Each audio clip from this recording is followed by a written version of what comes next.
Welcome back, legends, and if you're new here, welcome to the ultimate world of magical what if fanfictions. This channel isn't just about retelling stories. Here, we explore alternate destinies, power awakenings, and the darkest secrets of the wizarding world that were never revealed. Quick note before we begin: every story on this channel is originally written, creatively edited, and reimagined purely for storytelling and entertainment purposes, so each video delivers a fresh experience. Want to skip the intro? Jump straight to 040 to dive into today's main twist. And if you enjoy powerful Harry Potter alternate stories, make sure to hit subscribe because we upload daily magical what if videos you won't want to miss. In today's video, we ask a single question: what if 9-year-old Harry Potter discovered the Potterville and freed himself from the Dursleys forever? One that could change Harry Potter's fate forever. Let's begin. The cupboard under the stairs smelled of dust and forgotten things. Harry Potter knew every splinter in the door, every groan of the house above him, and the particular pattern of shadows the street lamp painted through the vent grill each night. He knew, with the sharp certainty of a child who had never known comfort, that his existence was a small, dirty secret. At 9 years old, his world was measured in chores completed without complaint, in breaths held to avoid notice, and in the hollow ache behind his ribs that had no name. It was a Tuesday. A punishingly hot Tuesday where the air in Privet Drive was thick enough to chew. Aunt Petunia had scrubbed the kitchen floors to a blinding shine, and Harry's knuckles still throbbed from scraping a stubborn bit of gum off the pavement with a kitchen knife. His reward had been a single slice of dry bread and the command to stay out of sight. Vernon Dursley's snores rattled the ceiling, a thunderous, regular sound. Dudley's were softer, punctuated by sleepy mutters about birthday presents and uneaten cake. The house was asleep, and in its slumber, it seemed less hostile. Just a shell of bricks and conformity. Harry lay on his thin mattress, tracing the glow of a wandering spider with his eyes. He couldn't sleep. The heat was a blanket, and the memory of Aunt Petunia's pinched face as she'd locked the cupboard door was a cold stone in his stomach.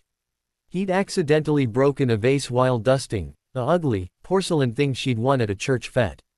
Her punishment had been unusually quiet, her lips a pale line. "You'll stay in there until you learn the value of things that aren't yours to break." The words circled in his head. Nothing here was his. The clothes were Dudley's cast-offs, the glasses mended with tape, the space he occupied on loan, contingent on invisibility. A strange, fierce feeling rose in his chest, hot and tight. It wasn't new, this feeling. It came sometimes when he watched families on the telly, or when he saw a bird soaring beyond the garden fence. It was a longing so deep it felt like a physical crack inside him. He turned onto his side, his shoulder pressing against the rough plywood wall. A floorboard beneath his mattress, the one that always creaked when he moved, gave a particularly loud groan. He froze, listening. The snores continued. Annoyed, he pushed his hand against the offending board, trying to settle it. The wood shifted. Not just a creak, but a sideways slide. Heart thumping for a reason he couldn't name, Harry sat up. The street lamp's faint light filtered through the vent. He hooked his fingers into a tiny, almost invisible gap in the board. With a tug that sent a splinter into his thumb, the short plank of wood lifted cleanly out. A cavity lay beneath, dark and smelling of dry earth and age. Not empty. His breath hitched. For a long moment, he just stared. This was his space, and he had never known this was here. It felt like discovering a secret room in a prison cell. Hesitantly, he reached in. His fingers brushed against something soft and yielding, a cloth bundle. He drew it out. It was wrapped in a piece of faded, deep blue velvet, tied with a silver cord that was tarnished almost black. It was heavy. Hands trembling, he untied the cord. The velvet fell away. 2 objects lay in his lap. The first was a photograph, not a normal one. In the dim, shifting light, the people in it moved. A man with wild, dark hair and glasses just like Harry's grinned, waving enthusiastically. A woman with a cascade of fiery red hair and kind, emerald green eyes, his eyes, laughed, resting her head on the man's shoulder. They were on a sofa, in a room filled with sunlight and strange, flickering candles that floated in the air. The man leaned over and kissed the woman's cheek, and she swatted him away, still laughing. Harry's throat closed. He knew them. He had seen them only in the shattered mirror of his mind, in dreams that vanished with the dawn. His parents. James and Lily Potter. Alive. Moving. Happy. A sob built in his chest, but no sound came out.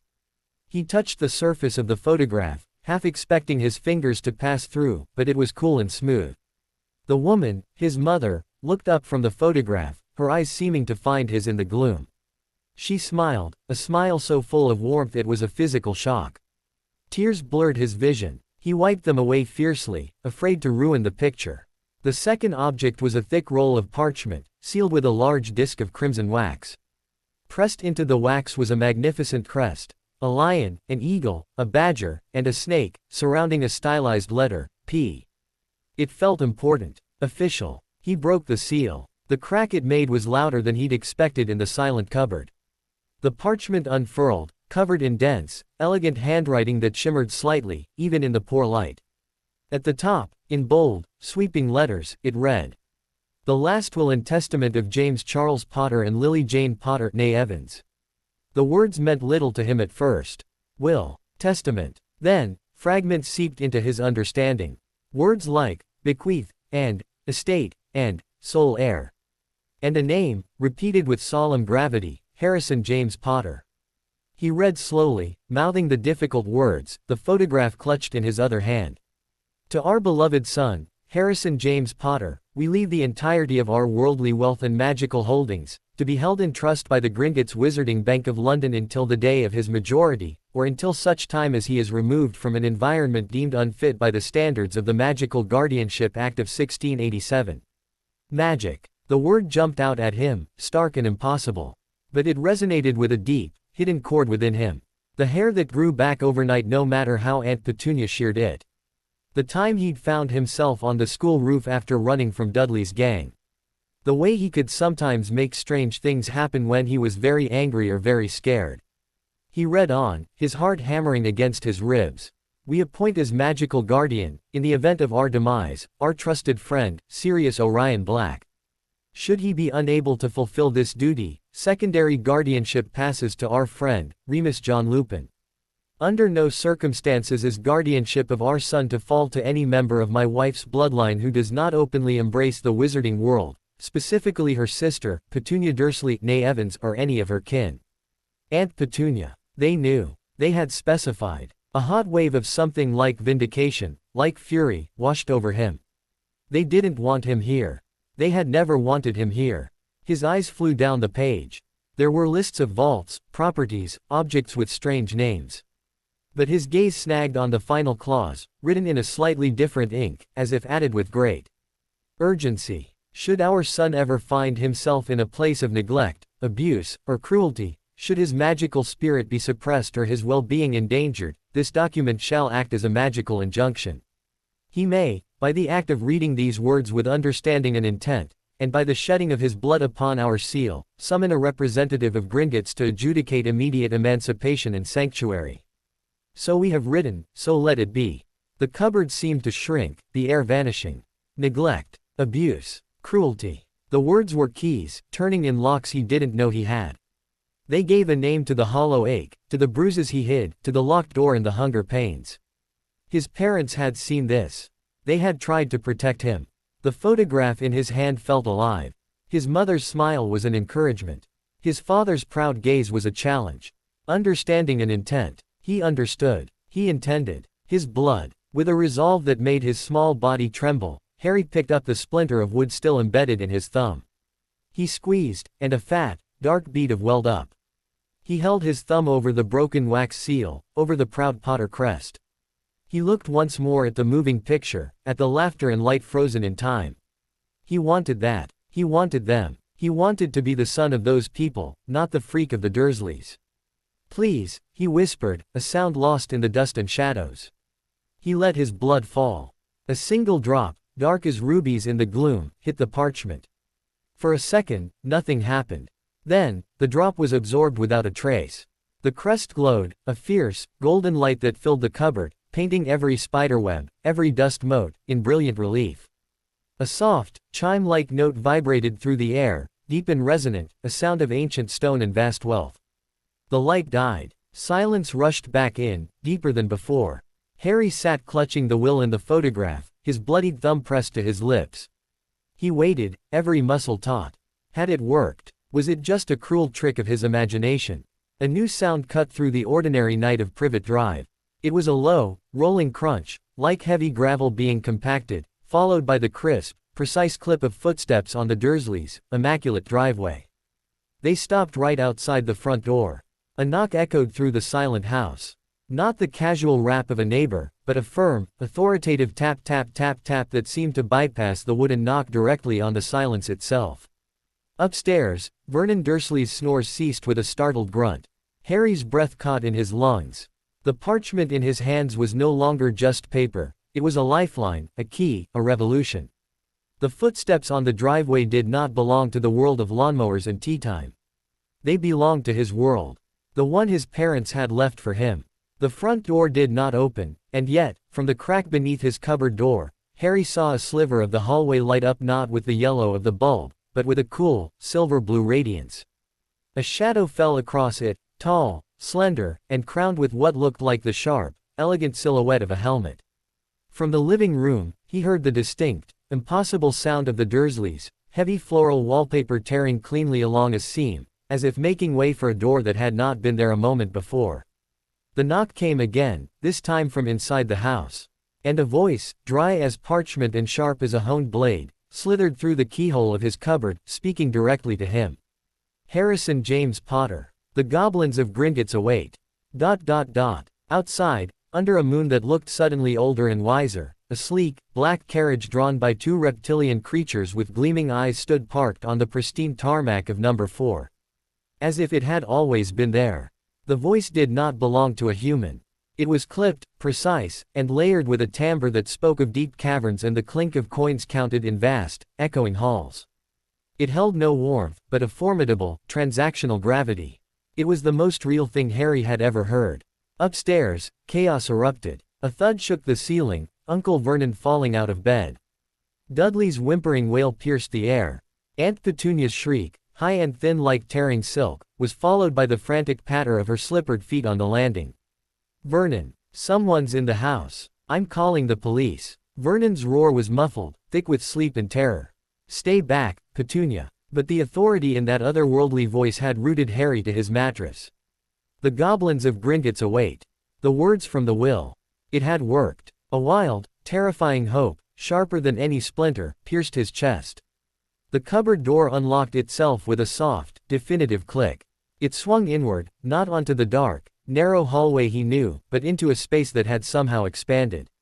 The floral wallpaper of the living room was indeed torn, a clean, vertical rip from ceiling to skirting board. But beyond the rip wasn't the wall's innards. It was an archway, shimmering with a silvery haze, like heat rising off asphalt on a summer day. Through it, Harry could see the Dursleys' living room, but it was wrong. It was stretched, distorted, the sofa and television pushed back against the walls as if by a giant hand, making a wide, clear space in the center of the room. Standing in that cleared space were 3 figures. Uncle Vernon, in his striped pajamas, was brandishing his prized new golf club like a broadsword, his face a grotesque purple. Aunt Petunia huddled behind him, clutching her dressing gown at her throat, her long neck craning, her face the color of old parchment. Dudley was a quivering mound of pajama-clad blubber half hidden behind the television cabinet. They were not looking at the archway to the cupboard. They were staring, utterly transfixed and horrified, at the visitors. 2 of them. They were shorter than adult humans, but their presence filled the room, making the Dursleys' prized possessions look like cheap toys. They stood perhaps 4.5 feet tall, clad in immaculate suits of a deep, charcoal gray, cut from a material that seemed to drink the light. Their faces were long and sharp, with pointed chins, large, domed heads, and ears that tapered to fine points. Their eyes were black and glittering, like chips of obsidian, holding intelligence of a cold, calculating sort. Their hands, resting at their sides, had long, delicate fingers tipped with nails that looked as hard and polished as brass. Goblins. One stood slightly forward. He wore a pair of small, round spectacles perched on his hooked nose, and a heavy chain of office lay across his chest, from which hung a single, blood-red gem that pulsed with a faint inner light.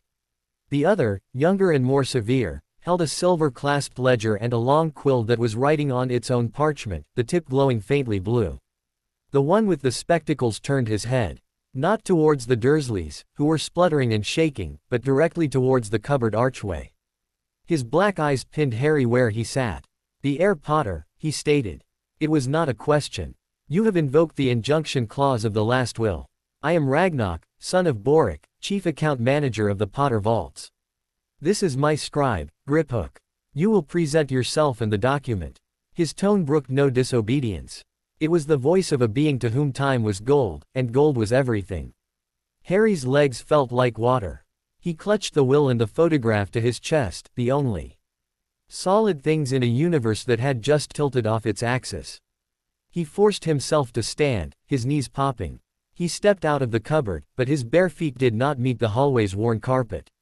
They stepped directly onto the living room's pristine cream rug, through the shimmering archway. As he passed through, the silvery haze vanished with a faint pop, and the tear in the wallpaper sealed itself, leaving only unblemished roses and daisies. He was in the room with them. Now the Dursleys saw him. Vernon's piggy eyes bulged. "You," he spat, the word dripping with venom. "What have you done, you freakish little? What are these things? Some kind of circus you've called. I'll have you locked away." Silence. Ragnarok did not raise his voice. He merely flicked a glance at Vernon Dursley. It was not a magical glance, Harry thought, but one so laden with contemptuous authority that Vernon's next shout died in his throat, emerging as a choked gurgle. The goblin's attention returned to Harry, dismissing the adults as one might dismiss gnats. "The document, Heir Potter." Harry's tongue felt glued to the roof of his mouth. He held out the roll of parchment. His small, grimy hand was shaking.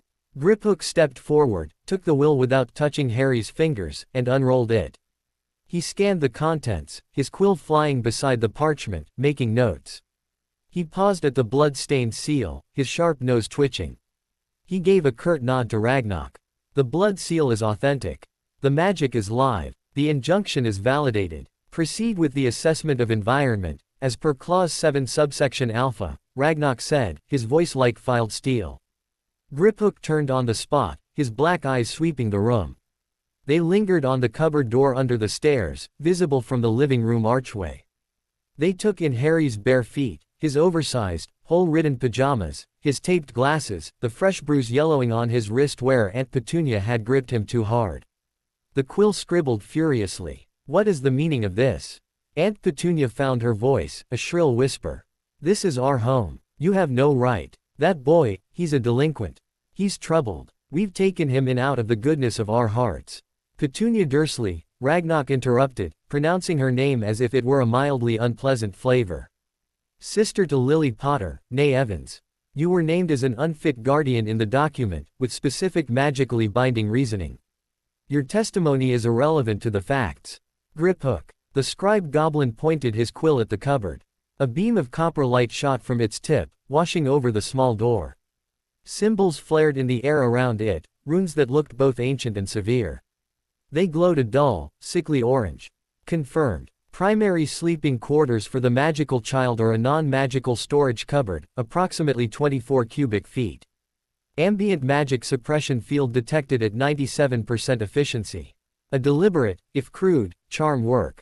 Griphook's tone was dispassionate. "Malnourishment indicators present. Signs of repeated minor physical corrections. Psychological degradation markers, high. Lies." Vernon boomed, finding his courage again, fueled by outrage. "He has a room. A perfectly good room. He's just punished sometimes. For his own good. He's unnatural." Ragnarok's head swiveled back to Vernon. This time, his gaze held. "Vernon Dursley, you have, by the laws of my people and the Ministry of Magic, knowingly and willfully housed a magical child in conditions designed to cause magical atrophy and personal suffering.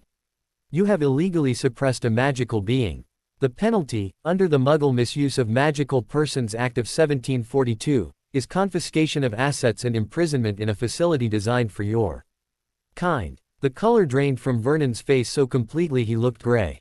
"Ministry of Magic," he whispered, the word, magic, a profanity in his mouth. "We are not of the ministry," Griphook said, a faint sneer in his voice. "We are of Gringotts. Our concern is the asset. The heir Potter is the sole beneficiary of an ancient and noble vault. You have been damaging the asset. This is a breach of financial custodianship." The injunction allows for immediate reclamation. Asset. The word should have felt cold. To Harry, after years of being a freak, a burden, a problem, being called an asset was strangely empowering. He was valuable. He had a vault. You can't take him. Petunia cried, but her eyes were not on Harry, they were fixed on Ragnar's chain of office, on the gem that pulsed like a heart. She was remembering something. My sister, her lot. They have rules. You can't just burst into people's homes. We did not burst, Ragnar corrected icily. We were summoned by blood magic, older than your petty mortal laws. The contract is clear. The environment is unfit. The asset is at risk. The decision is made. He finally looked back at Harry, and his expression, while not kind, shifted into something resembling professional assessment. Heir Potter. By the power vested in Gringotts Bank as executor of the Potter estate, you are hereby removed from the guardianship of Petunia and Vernon Dursley, effective immediately. Do you wish to collect any personal effects? Harry looked around the room. At the Dursleys, who were staring at him with a mixture of terror and hatred so pure it was almost tangible. At the familiar prison of clean surfaces and normalcy. He had no effects here. Nothing was personal. Nothing was his. Except, he looked down at the moving photograph in his hand. His parents waved, smiling their endless, sun-drenched smile. He had the will. He had the clothes on his back, which were not his either. He met Ragnar's dark gaze. No, he said. His voice was small, but it did not crack. I don't want anything from here. A tiny, almost imperceptible flicker of respect passed through the goblin's eyes. Wise. Material attachments to places of trauma are poor investments. Now see here. Vernon swelled, his last vestige of control snapping. He took a threatening step forward, raising the golf club. You are not taking that boy anywhere. He stays here. This is my house. I am the master of this. He never finished. Griphook didn't even look up from his ledger. He simply snapped his fingers. The golf club in Vernon's hand turned instantly, horrifyingly, into a large, writhing garden snake. Vernon shrieked, a high, unmanly sound, and flung it away. The snake hit the wall, dissolved into a puff of black smoke, and was gone. The smell of ozone and burnt plastic filled the air. Vernon stood trembling, his empty hands held out before him. Any further attempts to impede a Gringotts reclamation, Ragnar said softly, will be met with terminal conversions. Your petunias will find your bones most nutritive. The silence was absolute. Dudley had wet himself, a dark patch spreading on his pajamas. Ragnar turned back to Harry. Come, the carriage awaits. We have much to discuss, and your new accommodations to arrange. New accommodations. The words sang in Harry's blood. He took a step towards the goblins, away from the Dursleys. It felt like walking against a strong current, the weight of 9 years of fear and submission trying to hold him back. Aunt Petunia spoke one last time, her voice a raw, broken thing.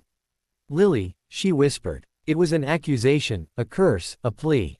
Harry stopped. He looked at her, at this woman who was his blood, who had caged him and starved him and hidden him away. He saw not a monster then, but a hollow, bitter woman, warped by jealousy and fear of a world she could never have. The anger in him didn't vanish, but it settled, hardening into a cold, permanent stone in his foundation.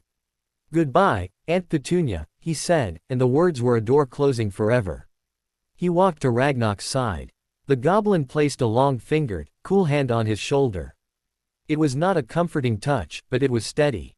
Real. The assessment fee for this house call, Griphook announced, his quill making a final, florid notation, will be levied against the Dursleys, primary banking institution. Estimated deduction, £15,000. A notice will be sent. And with that, Ragnar nodded. The world dissolved into a whirl of color and pressure. The Dursleys' living room, their horrified faces, the smell of bleach and fear, all stretched and snapped away. Harry felt a sensation like being pulled through a tight, golden hoop. He shut his eyes. When he opened them, he was standing on damp cobblestones under a sky that was still dark, but a different dark, a velvety, star-speckled pre-dawn dark, cool and clean. The air smelled of rain, stone, and something strange and metallic, magic. They were in a narrow, winding alley he had never seen before. Tall, crooked buildings leaned over them, their windows dark. At the alley's end, he could see a broader, deserted street. And before them, standing perfectly still, was the carriage. It was sleek and black, doorless, with windows of smoked glass. The creatures harnessed to it were not horses. They were lean, scaled, and powerful, with long necks and intelligent, slitted eyes that watched him with dispassionate interest. Their claws tapped lightly on the stone. "In," Ragnarok commanded, gesturing to the carriage. "We go to the London branch. There is much you do not know, Herr Potter. Your parents' will was the first page. The ledger of your life, and your obligations, begins now." Harry climbed into the plush, silent interior of the carriage. Griphook and Ragnarok sat opposite him. The door sealed itself without a sound. As the carriage began to move, gliding smoothly over the cobbles, Harry looked out the window. The alley blurred, then vanished, replaced by streaks of light and shadow as they traveled in a way no normal vehicle could. He saw the photograph was still clenched in his hand. His mother's face, alive and loving, was pressed against the glass, looking out with him. He was free. He was leaving Privet Drive behind. But as the enormity of it all began to crash over him, the goblins, the magic, the vault, the fact that he had no idea where he was going or what came next, the initial surge of defiant courage began to ebb. He was 9 years old. He was small, dirty, and ignorant of everything in this terrifying new world. Ragnarok was watching him, those black eyes missing nothing. "The first lesson, Herr Potter," the goblin said, his voice cutting through the quiet rumble of the carriage. "Nothing is free. Emancipation has a cost. Your parents' fortune comes with expectations, enemies, and a war you know nothing about, that is still waiting for you." The carriage plunged into a tunnel of pure darkness, and the last thing Harry saw before the light vanished was his own wide, green eyes reflected in the glass, full of a freedom that suddenly felt as vast and terrifying as the ocean. And deep in the bowels of a different London, in a cell that knew no sunrise, a man who had once been handsome and carefree sat chained to a wall. His head, tangled with filthy, matted hair, jerked up. His sunken, gray eyes, so often clouded with madness, cleared for a single, piercing moment. A tremor ran through the very stone of Azkaban prison, a tremor that had nothing to do with the sea. Sirius Black felt it in his marrow, a shift in the ancient magic that bound him, a faint, sweet echo of a signature he thought he'd never feel again. James. He leaned forward, the chains biting into his flesh, a single, hoarse word escaping cracked lips into the perpetual gloom. Harry. The darkness inside the carriage was absolute, but it was a clean, velvety dark, not the dusty, suffocating black of the cupboard. It held no monsters Harry knew. Only the unknown, which was somehow less terrifying. He could feel the carriage moving, but there was no sense of wheels on road, no engine rumble. It was a smooth, silent glide that seemed to bypass the world itself. The only light came from the faint, pulsing glow of Ragnarok's blood-red gem and the occasional flash of Griphook's self-writing quill as it continued its notations in the ledger. Harry stared at his own reflection in the dark glass, his face a pale smudge. He still clutched the photograph. The warmth of his parents' moving images seeped into his cold fingers. They did this. They planned for this. The thought was a buoy in a churning sea. He wasn't a freak who'd stumbled into magic. He was the son of witches and wizards. He was expected. "Where are we going?" His voice sounded too loud in the quiet. "Gringotts Wizarding Bank, London branch," Ragnarok replied, not looking up from a small, complex brass instrument he was consulting. "The primary repository of the Potter estate and the seat of its financial and magical arbitration. It is the only location secure enough to discuss your situation." "My situation? You are a ward of the bank, Herr Potter," Griphook stated, his quill pausing. "By invoking the injunction, you transferred temporary magical guardianship from the unfit muggles to the executor of the will, Gringotts. This is a rare but legally ironclad procedure. We are now responsible for your well-being, education, and the management of your assets until a suitable magical guardian can be instated, or you reach your majority. Ward of the bank." It sounded cold, but after the Dursleys, responsible for your well-being, were words of breathtaking beauty. "Sirius Black," Harry said, remembering the name from the will. "He was supposed to be my guardian." A profound, heavy silence filled the carriage. Ragnarok and Griphook exchanged a look that was all sharp angles and unspoken knowledge. "Sirius Black," Ragnarok said finally, his voice devoid of all inflection, "was convicted as a Death Eater and the secret keeper for the Potters.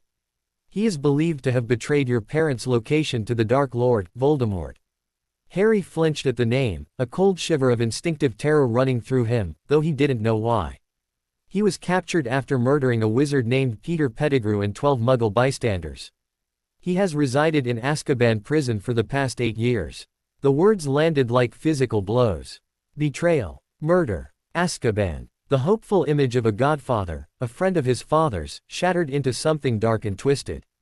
Another loss, felt keenly even though he'd never known it.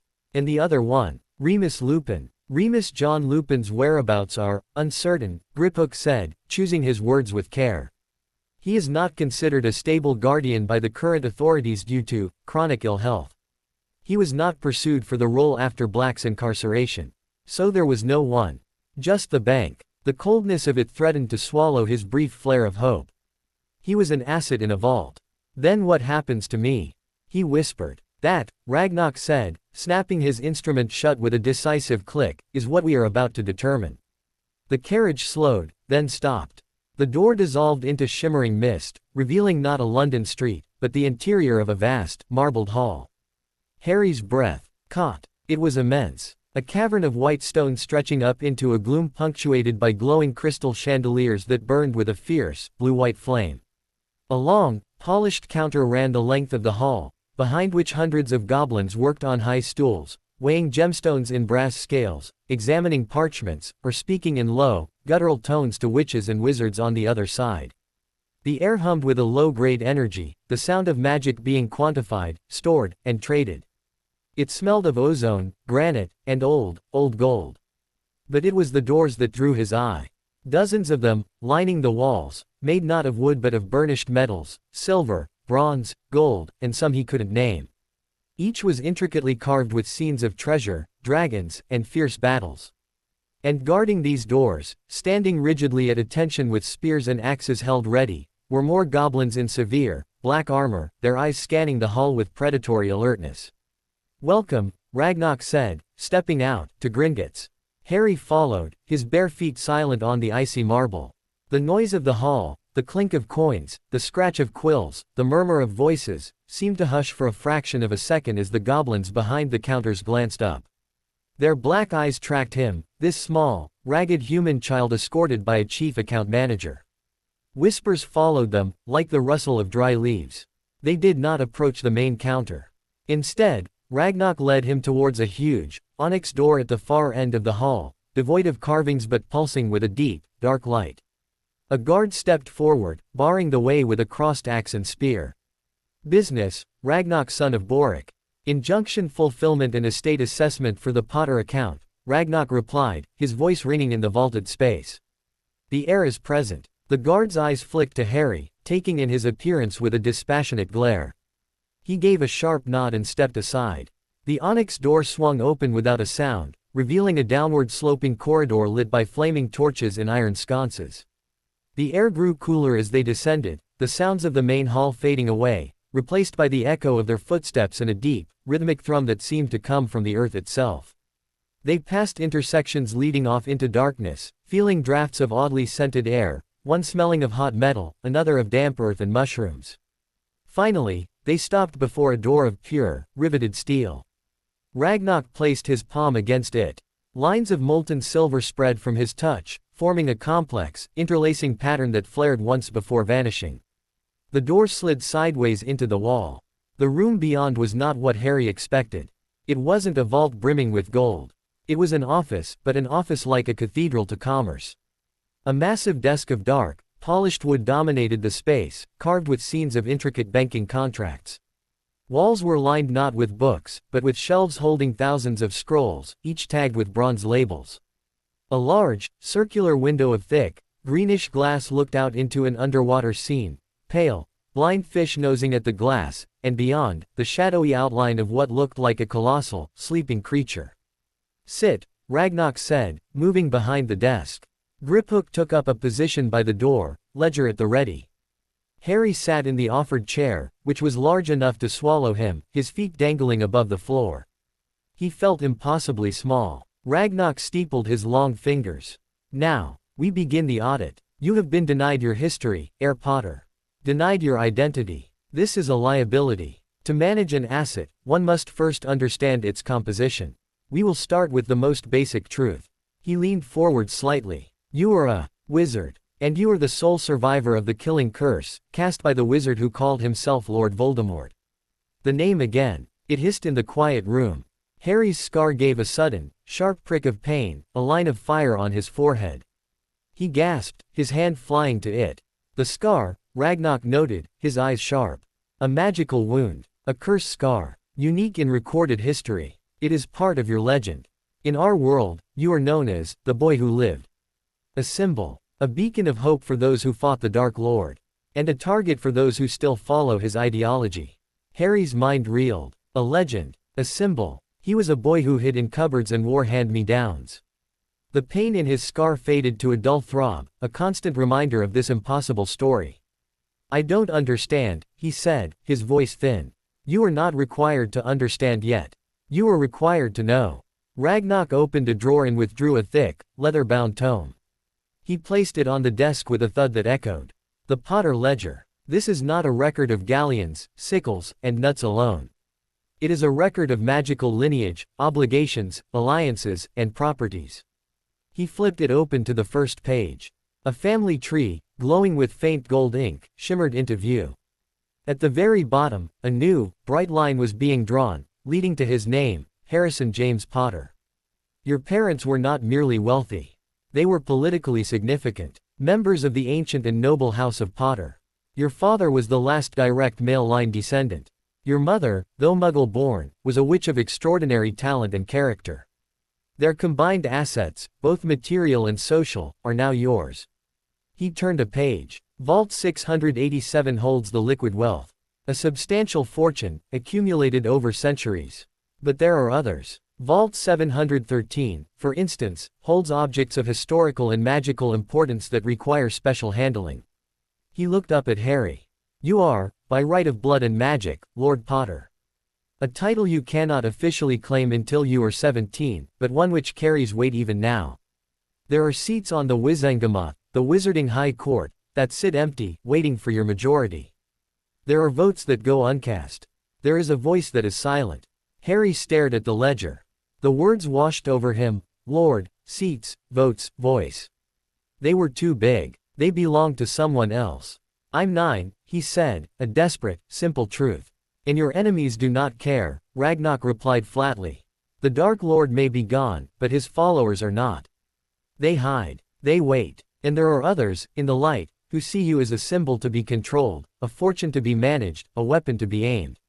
The Ministry of Magic, for one, would have preferred you remained ignorant and malleable in the Muggle world, a poster child they could trot out on anniversaries. Your removal from that environment is a complication for them. A chill that had nothing to do with the cool air of the office settled in Harry's bones. He had traded one set of jailers for another, far more dangerous game. What do I do? The question was a plea. Ragnarok's expression did not soften, but his tone became marginally less severe. You learn. You grow. You claim what is yours, piece by piece. The first step is your health and education. You are magically and physically undersupplied. That changes today. He gestured to Griphook, who stepped forward and placed a small, velvet bag on the desk. Ragnarok tipped it. A cascade of gold, silver, and bronze coins fell out, ringing musically on the wood. Wizarding currency, Ragnarok said. Galleons, sickles, nuts. This is a discretionary fund from your vault. The first order of business is to outfit you. You cannot be seen as a beggar. Appearances are a currency here. 2. Harry looked at the small pile of money. It was more than he'd ever seen. It was his. The concept was dizzying. But, where? How? Griphook will escort you to Diagon Alley, the primary wizarding commercial district. He will ensure you are provisioned appropriately. You will purchase robes, wand, core school supplies, and anything else deemed necessary. You will do so with discretion. Your identity is to remain concealed for now. The world is not ready for the sudden reappearance of Harry Potter. He stood up, signaling the audience was nearing its end. You will return here upon completion. Living arrangements have been prepared. A secure property, owned by the Potter estate and warded by Gringotts, has been made ready. You will reside there with a guardian chosen by the bank. A new guardian. Anxiety twisted in Harry's gut. Who? A Hogwarts house elf, recently freed from a disagreeable situation. She has been vetted and bonded to the Potter family magic. Her name is Tilly. She will see to your daily needs and the upkeep of the property. She is fiercely loyal and magically capable. More suitable than any witch, wizard, or especially, he added with a hint of venom, muggle, at this juncture. A house elf. Harry had no idea what that was. Ragnarok came around the desk and stood before him. For the first time, Harry saw something beyond cold calculation in the goblin's eyes. It was a look of intense, professional scrutiny. Listen carefully, Herr Potter. The path you are on is fraught with danger. The bank's interest is in preserving and growing its assets. You, currently, are a vulnerable and volatile asset. Our goal is to stabilize you. To educate you. To make you capable of managing your own legacy so that one day, you may be a profitable and secure client. This is not altruism. This is business. But it is a business that, for now, aligns with your survival. Do you understand the transaction? Harry met his gaze. He thought of the Dursleys, goodness of their hearts. He thought of the word, freak. This was better. This was honest. He was valuable. He had something they wanted, his future prosperity. In return, they would give him tools, knowledge, safety. He nodded slowly. I understand. Good. Ragnarok stepped back. Griphook. Take him through the secondary entrance. Use the leaky cauldron passage. Ensure he is hooded. Begin with Madame Malkin's. He cannot be seen in those rags. Griphook gave a sharp bow. Come, Herr Potter. As Harry slid off the chair, the pile of coins was swept back into the velvet bag, which Griphook handed to him. It was heavier than it looked. He followed the scribe back into the torchlit corridor, his mind a whirlwind of titles, vaults, enemies, and legends. He was no longer just Harry.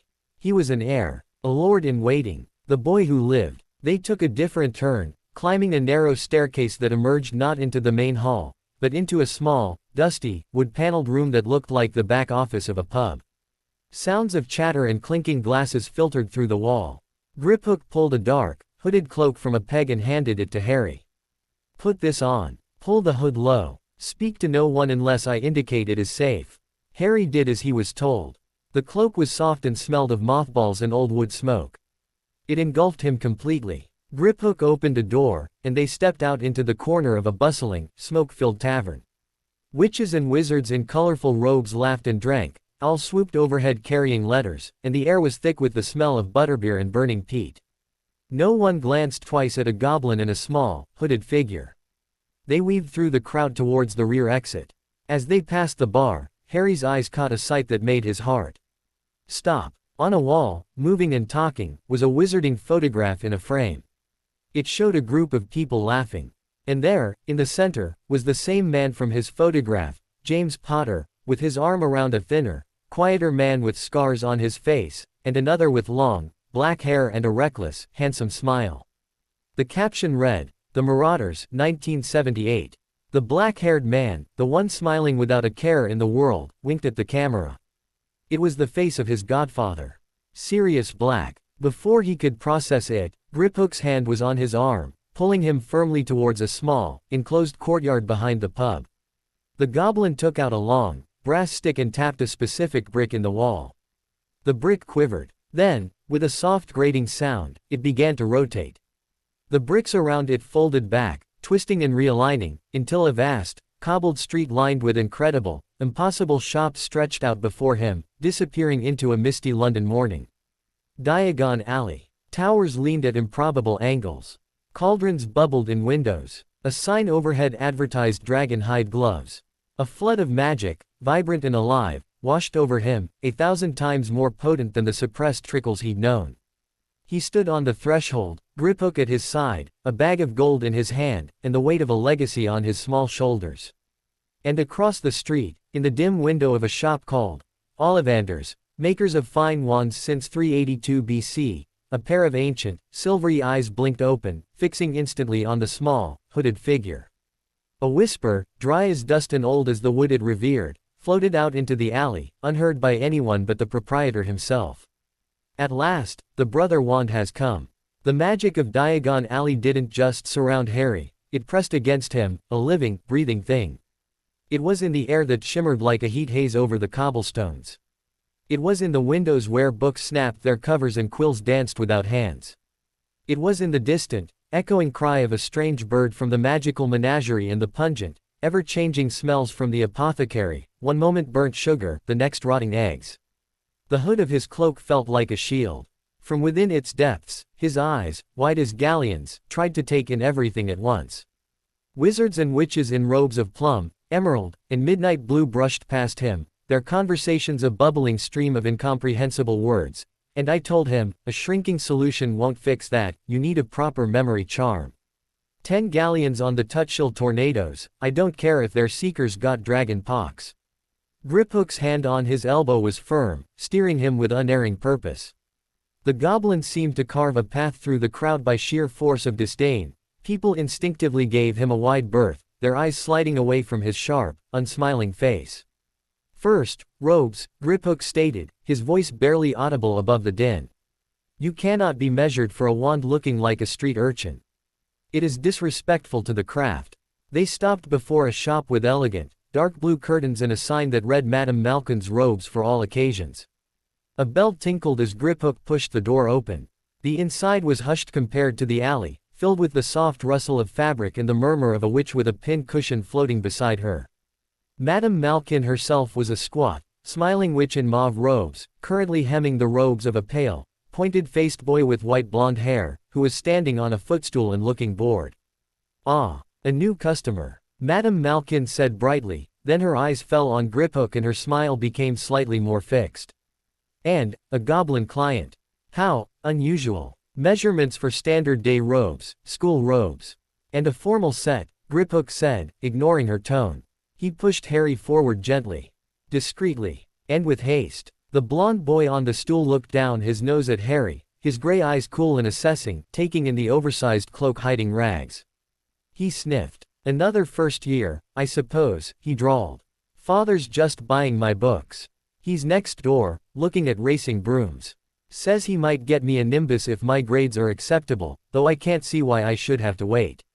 We've had ours for years, of course. Harry said nothing, just stood there, feeling more exposed than he had in the Dursleys' living room.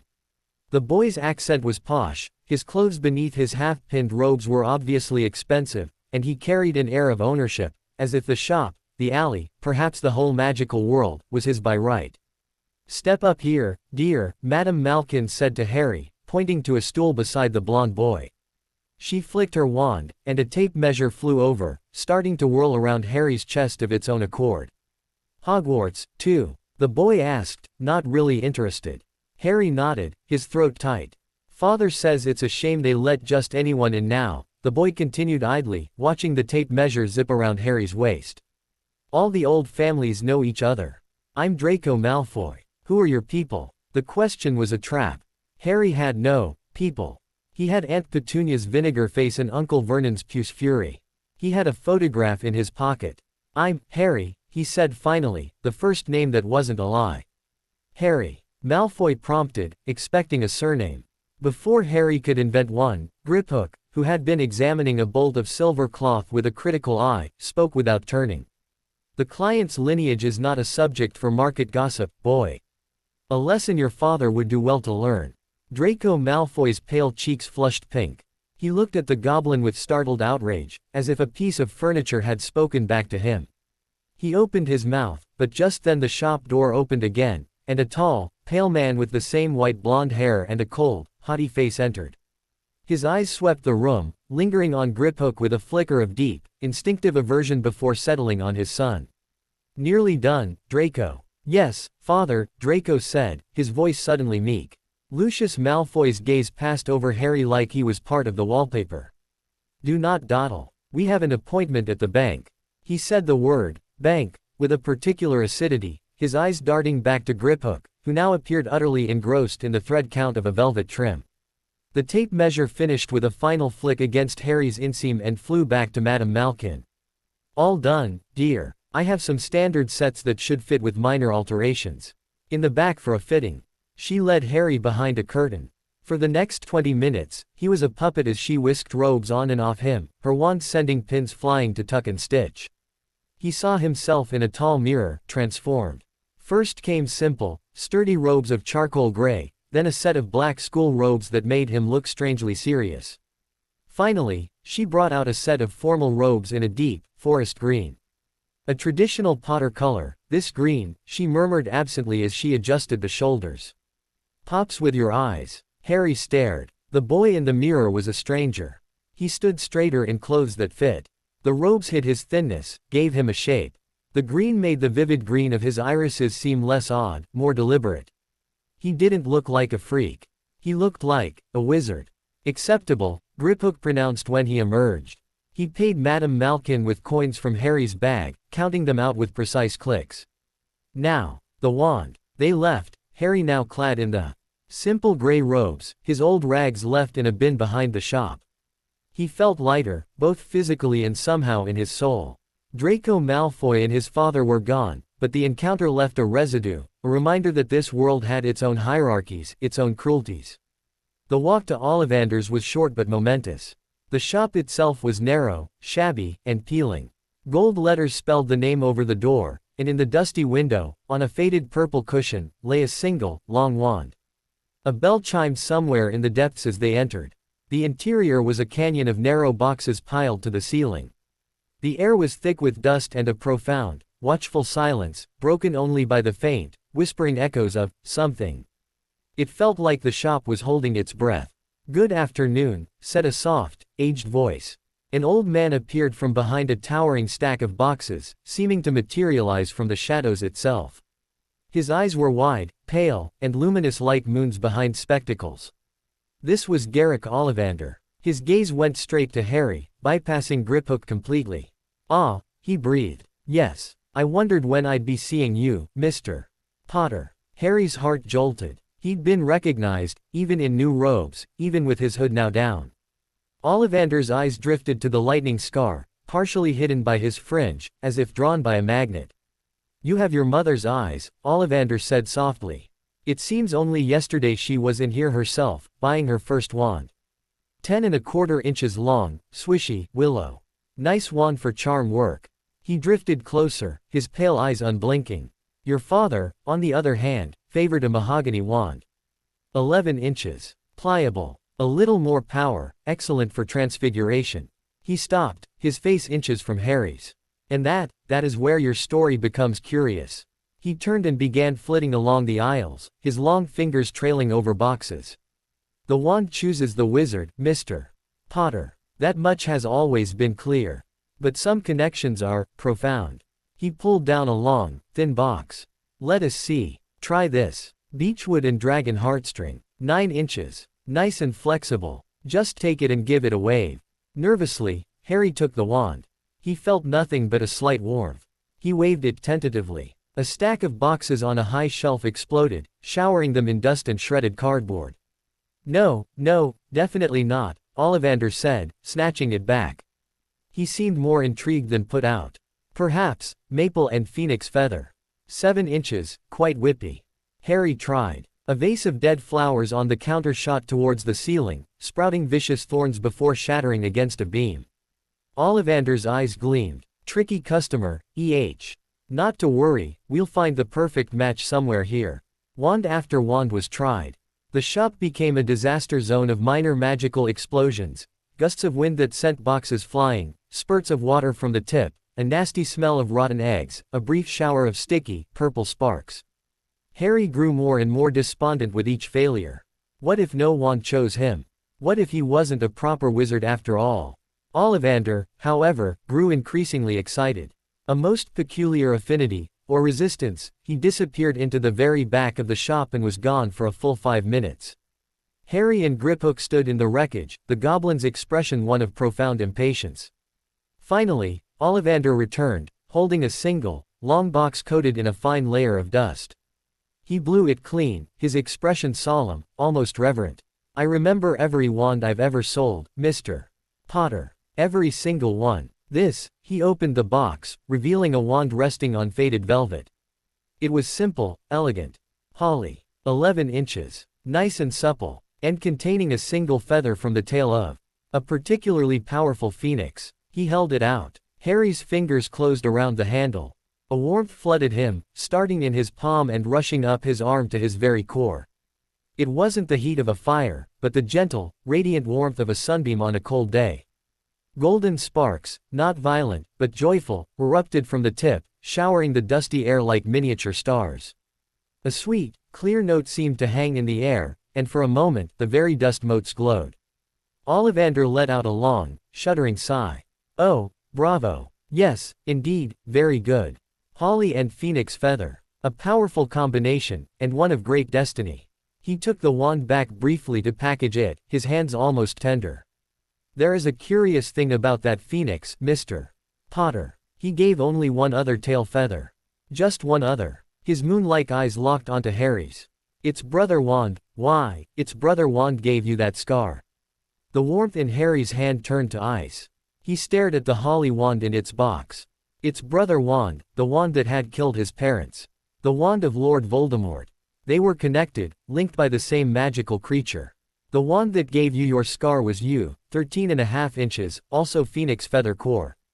Ollivander's voice was a whisper now, filled with awe and a touch of fear. We can expect great things from you, Mr. Potter. After all, he who must not be named did great things. Terrible, yes, but great. Harry couldn't speak. The joy of finding his wand was now poisoned with this dark kinship. He was tied to his parents' murderer by this slender piece of wood. Griphook stepped forward, placing the precise number of galleons on the counter with a sharp clink. The transaction is complete. We must go. Ollivander nodded, still looking dazed. Take care of that wand, Mr. Potter. And it will take care of you. Back in the alley, the sun had broken through the London mist, but Harry felt shrouded in a new kind of cold. He carried his wand box like it was both a treasure and a live coal. The rest of the shopping was a blur conducted under Griphook's efficient direction. They visited the apothecary for a basic potion-making set, the smells making Harry's head spin, Flourish and Blots for a daunting stack of textbooks, the titles promising everything from a history of magic to the dark forces, a guide to self-protection, and a trunk shop where he purchased a simple, sturdy school trunk with a decent lock. Finally, they stood before a gleaming, white building that looked like a palace compared to the other shops, Elop's Owl Emporium. A familiar is standard for a young wizard of standing, Griphook stated. An owl is most practical for communication. Choose one. Be quick. Inside, it was a symphony of soft hoots, rustling feathers, and the sharp scent of hay and droppings. Dozens of owls of all colors and sizes regarded him from perches. There were sleek brown barn owls, tiny scops owls that could fit in a teacup, and great, imposing eagle owls with piercing eyes. Harry walked along the rows, feeling overwhelmed. How did you choose? Then, in a corner, he saw her. A beautiful snowy owl, pure white with flecks of gray like scattered ashes. She was larger than the others, and she sat very still, her amber eyes intelligent and calm. They locked onto his, and she gave a soft, inquisitive hoo. He approached slowly. She didn't flinch. He raised a hesitant hand, and she inclined her head, allowing him to stroke the soft feathers between her ear tufts. A sense of profound rightness settled over him. This one, he said quietly. Griphook paid, and the attendant secured the owl in a large, comfortable cage. A fine choice, young sir. A female snowy, strong, intelligent. She'll serve you well. As they left the shop, trunk shrunken in. His pocket, wand box secure inside his robes, and the owl cage held in Griphook's surprisingly strong grip, Harry felt the full weight of the day descending. He was equipped. He was a wizard with a wand, an owl, books, and robes. He was also exhausted, terrified, and alone in a crowd of magical strangers, bound to a dark legend by a shared feather. Griphook led him not back towards the leaky cauldron, but down a quieter side alley called Nocturne Alley. The atmosphere shifted instantly. The light dimmed, the shops became more sinister, displaying unpleasant-looking objects in their windows. Griphook ignored them, stopping before a plain, black door with a silver grill. He knocked a complex rhythm. The grill slid open. Dark eyes peered out, then the door swung inward. They stepped into a small, austere antechamber. Another goblin in armor stood there. The asset is provisioned, Griphook said. Ready for transport to the safe house. The guard nodded and gestured to a circular pattern etched into the stone floor.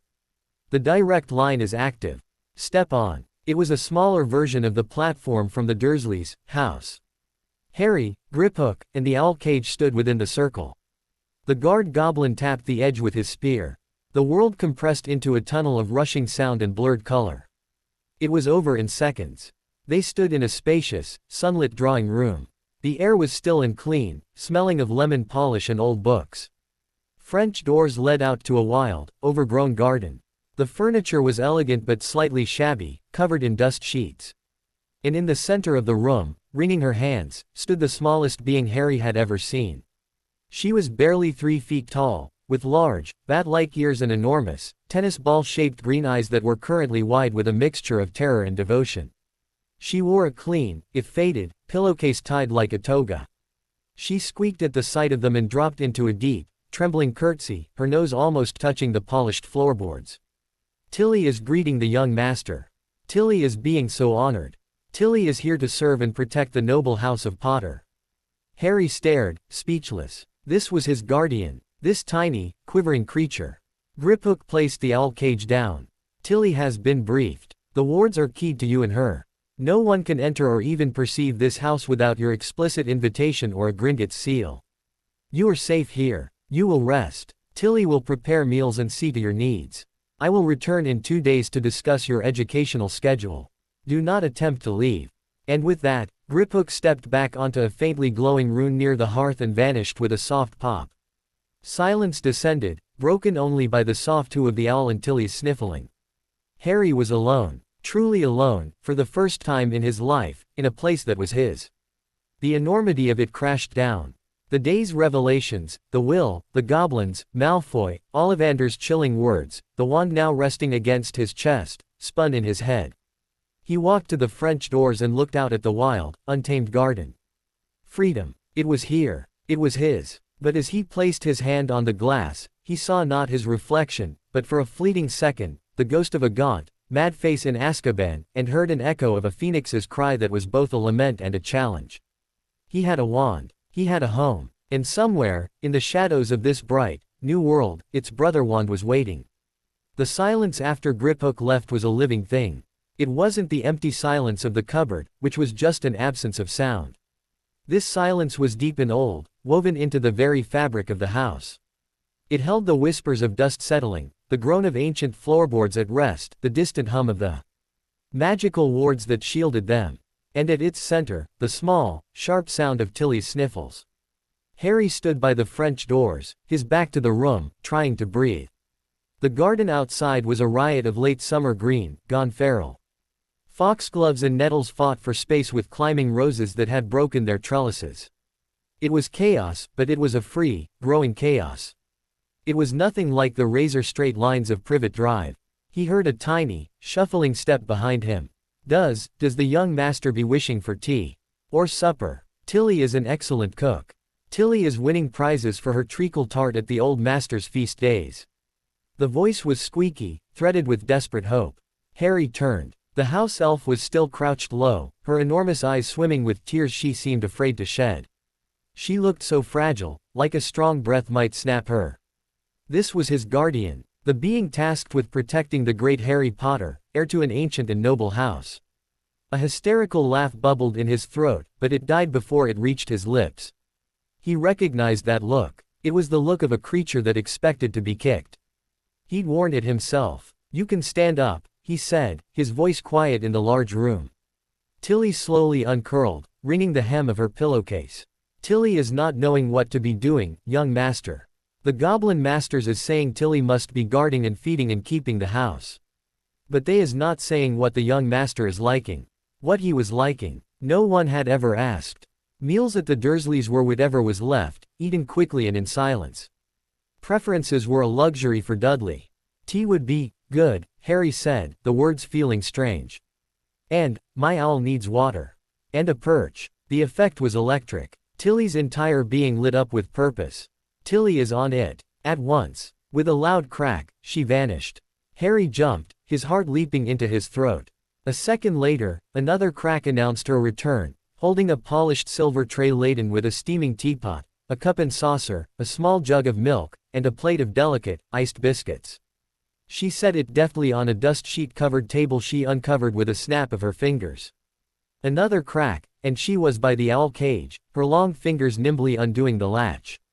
A third crack, and a beautiful, wrought iron standing perch appeared by the window, a bowl of fresh water and another of meat scraps materializing at its base. There, the lovely owl lady is being free. Tilly is thinking she is wanting to stretch her wings. Tilly cooed at the snowy owl, who stepped regally from her cage onto the proffered perch, gave her feathers a shake, and began to sip water. Harry watched, mesmerized. It was magic, but nothing like the wild, explosive energy from the wand shop. This was domestic, precise, and effortless. It was magic used to create comfort, to care. The concept was utterly foreign. He sat in a plush armchair Tilly hastily cleared of its sheet and poured tea. The cup was delicate china, painted with tiny golden snitches. The tea was perfect, hot and sweet. He took a biscuit. It melted on his tongue, buttery and light. For several minutes, there was no sound but the ticking of a grand clock in the corner and the soft click of the owl's beak. "What is this place?" Harry asked finally. Tilly, who had been standing rigidly attentive, relaxed a fraction. "This is being one of the Potter-safe houses, young master. Ivy Cottage. It is being unplottable, impenetrable, and invisible to muggles. The goblins is adding more wards. Strong ones. No one finds this place unless you is inviting them." She puffed out her small chest. "Tilly is helping with the wards. House elf magic is being very good for home magic. Very old. Very strong. You were with my family?" Harry asked, setting his cup down. A shadow passed over Tilly's large eyes. Tilly was serving the most ancient house of black, young master. A bad house. Very dark. Tilly was bound to the mistress, Walburga Black. A cruel mistress. Her voice dropped to a whisper. She was liking to punish. For spills. For dust. For breathing. She shuddered. When the mistress died, the magic was loose. The goblins was coming. They was finding Tilly in the kitchens, waiting for a new master. They was saying the Potter heir is needing a guardian elf. They was offering a bond of mutual magic. Not slavery. A contract. She looked up, her gaze fierce. Tilly accepted. The Potters is being a noble line, a good line. Tilly is hearing stories of the Potter kindness. And Tilly is being free to choose. So Tilly chooses the young master. To protect. To serve. Harry absorbed this. A creature even more powerless than he had been, choosing him. The responsibility of it felt heavier than any vault. "Thank you, Tilly," he said, the words inadequate. Tilly's eyes welled up again, but this time with happy tears. She beamed, her whole face transforming. The young master is thanking Tilly. Tilly is doing her best. "You is seeing. My name is Harry," he offered. "You can call me Harry." Tilly looked scandalized. "Oh, no, young master. That is not being proper. You is the heir. You is Master Harry, at the very least." But she seemed pleased by the attempt. The owl gave a soft hoot, preening a wing. Harry looked at her. She needs a name. A noble owl deserves a noble name. Tilly agreed, nodding vigorously. Harry thought. The owl was white as the driven snow, serene and watchful. A name from one of Dudley's discarded comic books floated up, a goddess of something. "Hedwig," he said. It felt solid. "Right, Hedwig." Tilly clapped her hands. "A strong name. A Germanic name. Hedwig is being a fine familiar." Hedwig swiveled her head, her amber eyes fixing on Harry. She gave another soft hoo, as if accepting the title. As the afternoon light slanted golden through the dirty windows, Harry, driven by a restless energy, began to explore. Tilly followed at a respectful distance, whisking away dust sheets with snaps of her fingers. Ivy Cottage was small but elegant. Downstairs held the drawing room, a dusty library with shelves of intriguing titles, a formal dining room, and a large, old-fashioned kitchen that Tilly immediately claimed as her domain. Upstairs were 3 bedrooms and a bathroom. The largest bedroom, clearly the master, had a 4-poster bed hung with deep green curtains. It felt too big, too imposing. The second was smaller, painted a soft blue, with bookshelves empty and waiting. "This one," Harry said, pointing to the blue room. Tilly nodded and set to work. With a series of pops and cracks, the room was transformed. The dust vanished. The window cleaned itself to a sparkle. Fresh, blue linen appeared on the bed. His new trunk expanded at the foot of it, and his few purchases found places on the shelves. It was a room. His room. For the first time in his life, he had a door that would lock from the inside, and no one would yell at him for it. He stood in the center of it, the reality finally sinking in. This was his. The silence was his. The space was his. The terrible, wonderful freedom was his. Night fell. Tilly produced a delicious supper of roast chicken and potatoes in the now cozy kitchen. Harry ate until he was full, another novel experience. After, he retreated to the library, pulling a book at random from a shelf, Magical Theory by Adalbert Waffling. The text was dense, but he struggled through the first chapter, fascinated by concepts of wandless magic and magical cores. His eyelids grew heavy. In his new room, in his new pajamas purchased that day, soft and blue, he lay in the dark. The bed was immense and soft. The house groaned softly around him. From the garden, an owl called, not Hedwig, a wild one. He was free. He was safe. So why did he feel so utterly adrift? The faces of the day paraded behind his closed eyelids. Ragnar's calculating stare. Draco Malfoy's sneer. Ollivander's moon-pale, knowing eyes. Its brother wand gave you that scar. The holly wand lay on the bedside table. He reached out and touched the box. The warmth pulsed faintly, a sleeping heartbeat. He thought of the photograph, now placed carefully on his dresser. His parents, forever laughing in their sunlit room. They had left him all this. They had also left him with a scar that connected him to a killer, a fortune that made him a target, and a name that was a legend he didn't understand. A soft pop made him open his eyes. Tilly stood by the bed, holding a glass of water on a small tray. Tilly is thinking Master Harry might be thirsty. Thank you, Tilly. She set it down and hesitated, her large ears drooping. Is Master Harry being afraid? In this big house. Harry looked at the small, worried creature. He could lie. But she had seen fear before. She would recognize it. A little, he admitted. Tilly nodded sagely. Tilly is being afraid too. When the goblins is taking Tilly from the old black house. Everything is new. But, she stepped a little closer, her voice dropping to a conspiratorial whisper. New is better than bad. In this house, it has good magic. Potter magic. It is sleeping, but it is here. In the stones. In the earth. You is being the air. You can wake it up. How? Tilly shrugged her bony shoulders. Tilly is not knowing for wizards. But for elves, we is listening. And we is feeling. She pointed a long finger at his chest. You is feeling it too. When you is quiet, it is like a hum. Harry fell silent, listening. Beyond the old house sounds, beyond the distant city, he strained his senses. At first, there was nothing. Then, faintly, beneath the threshold of hearing, he felt it. Not a sound, but a vibration. A deep, slow, magical pulse, like the heartbeat of the land itself. It was warm, and green, and steadfast. It felt like the smell of the forest after rain. It felt like the color of his new robes. Potter magic. A strange calm settled over him. He wasn't just a boy in a strange house. He was in a place that knew his blood. That had been waiting for him. I think I feel it, he whispered. Tilly beamed. Then the house is knowing you is home. It will be watching over you. She gave a sharp nod. Sleep now, Master Harry. Tilly will be guarding. She vanished with a soft crack. Harry lay back down. The emptiness inside him, the hollow ache of the cupboard, was still there. But for the first time, it wasn't the only thing there. It was now filled with the low hum of ancient magic, the weight of a wand on his nightstand, and the silent, watchful presence of a snowy owl on a perch by the window. He closed his eyes, and for the first night he could remember, he did not dream of flashing green lights or shrill voices. He dreamed of deep roots, and a great, sleeping tree waiting for spring. Down in the library, in the dead of night, a portrait hanging in a dark corner, a painting of a stern-looking wizard with Harry's untidy hair and kind eyes, stirred. The figure, who had been pretending to sleep for decades, opened his eyes.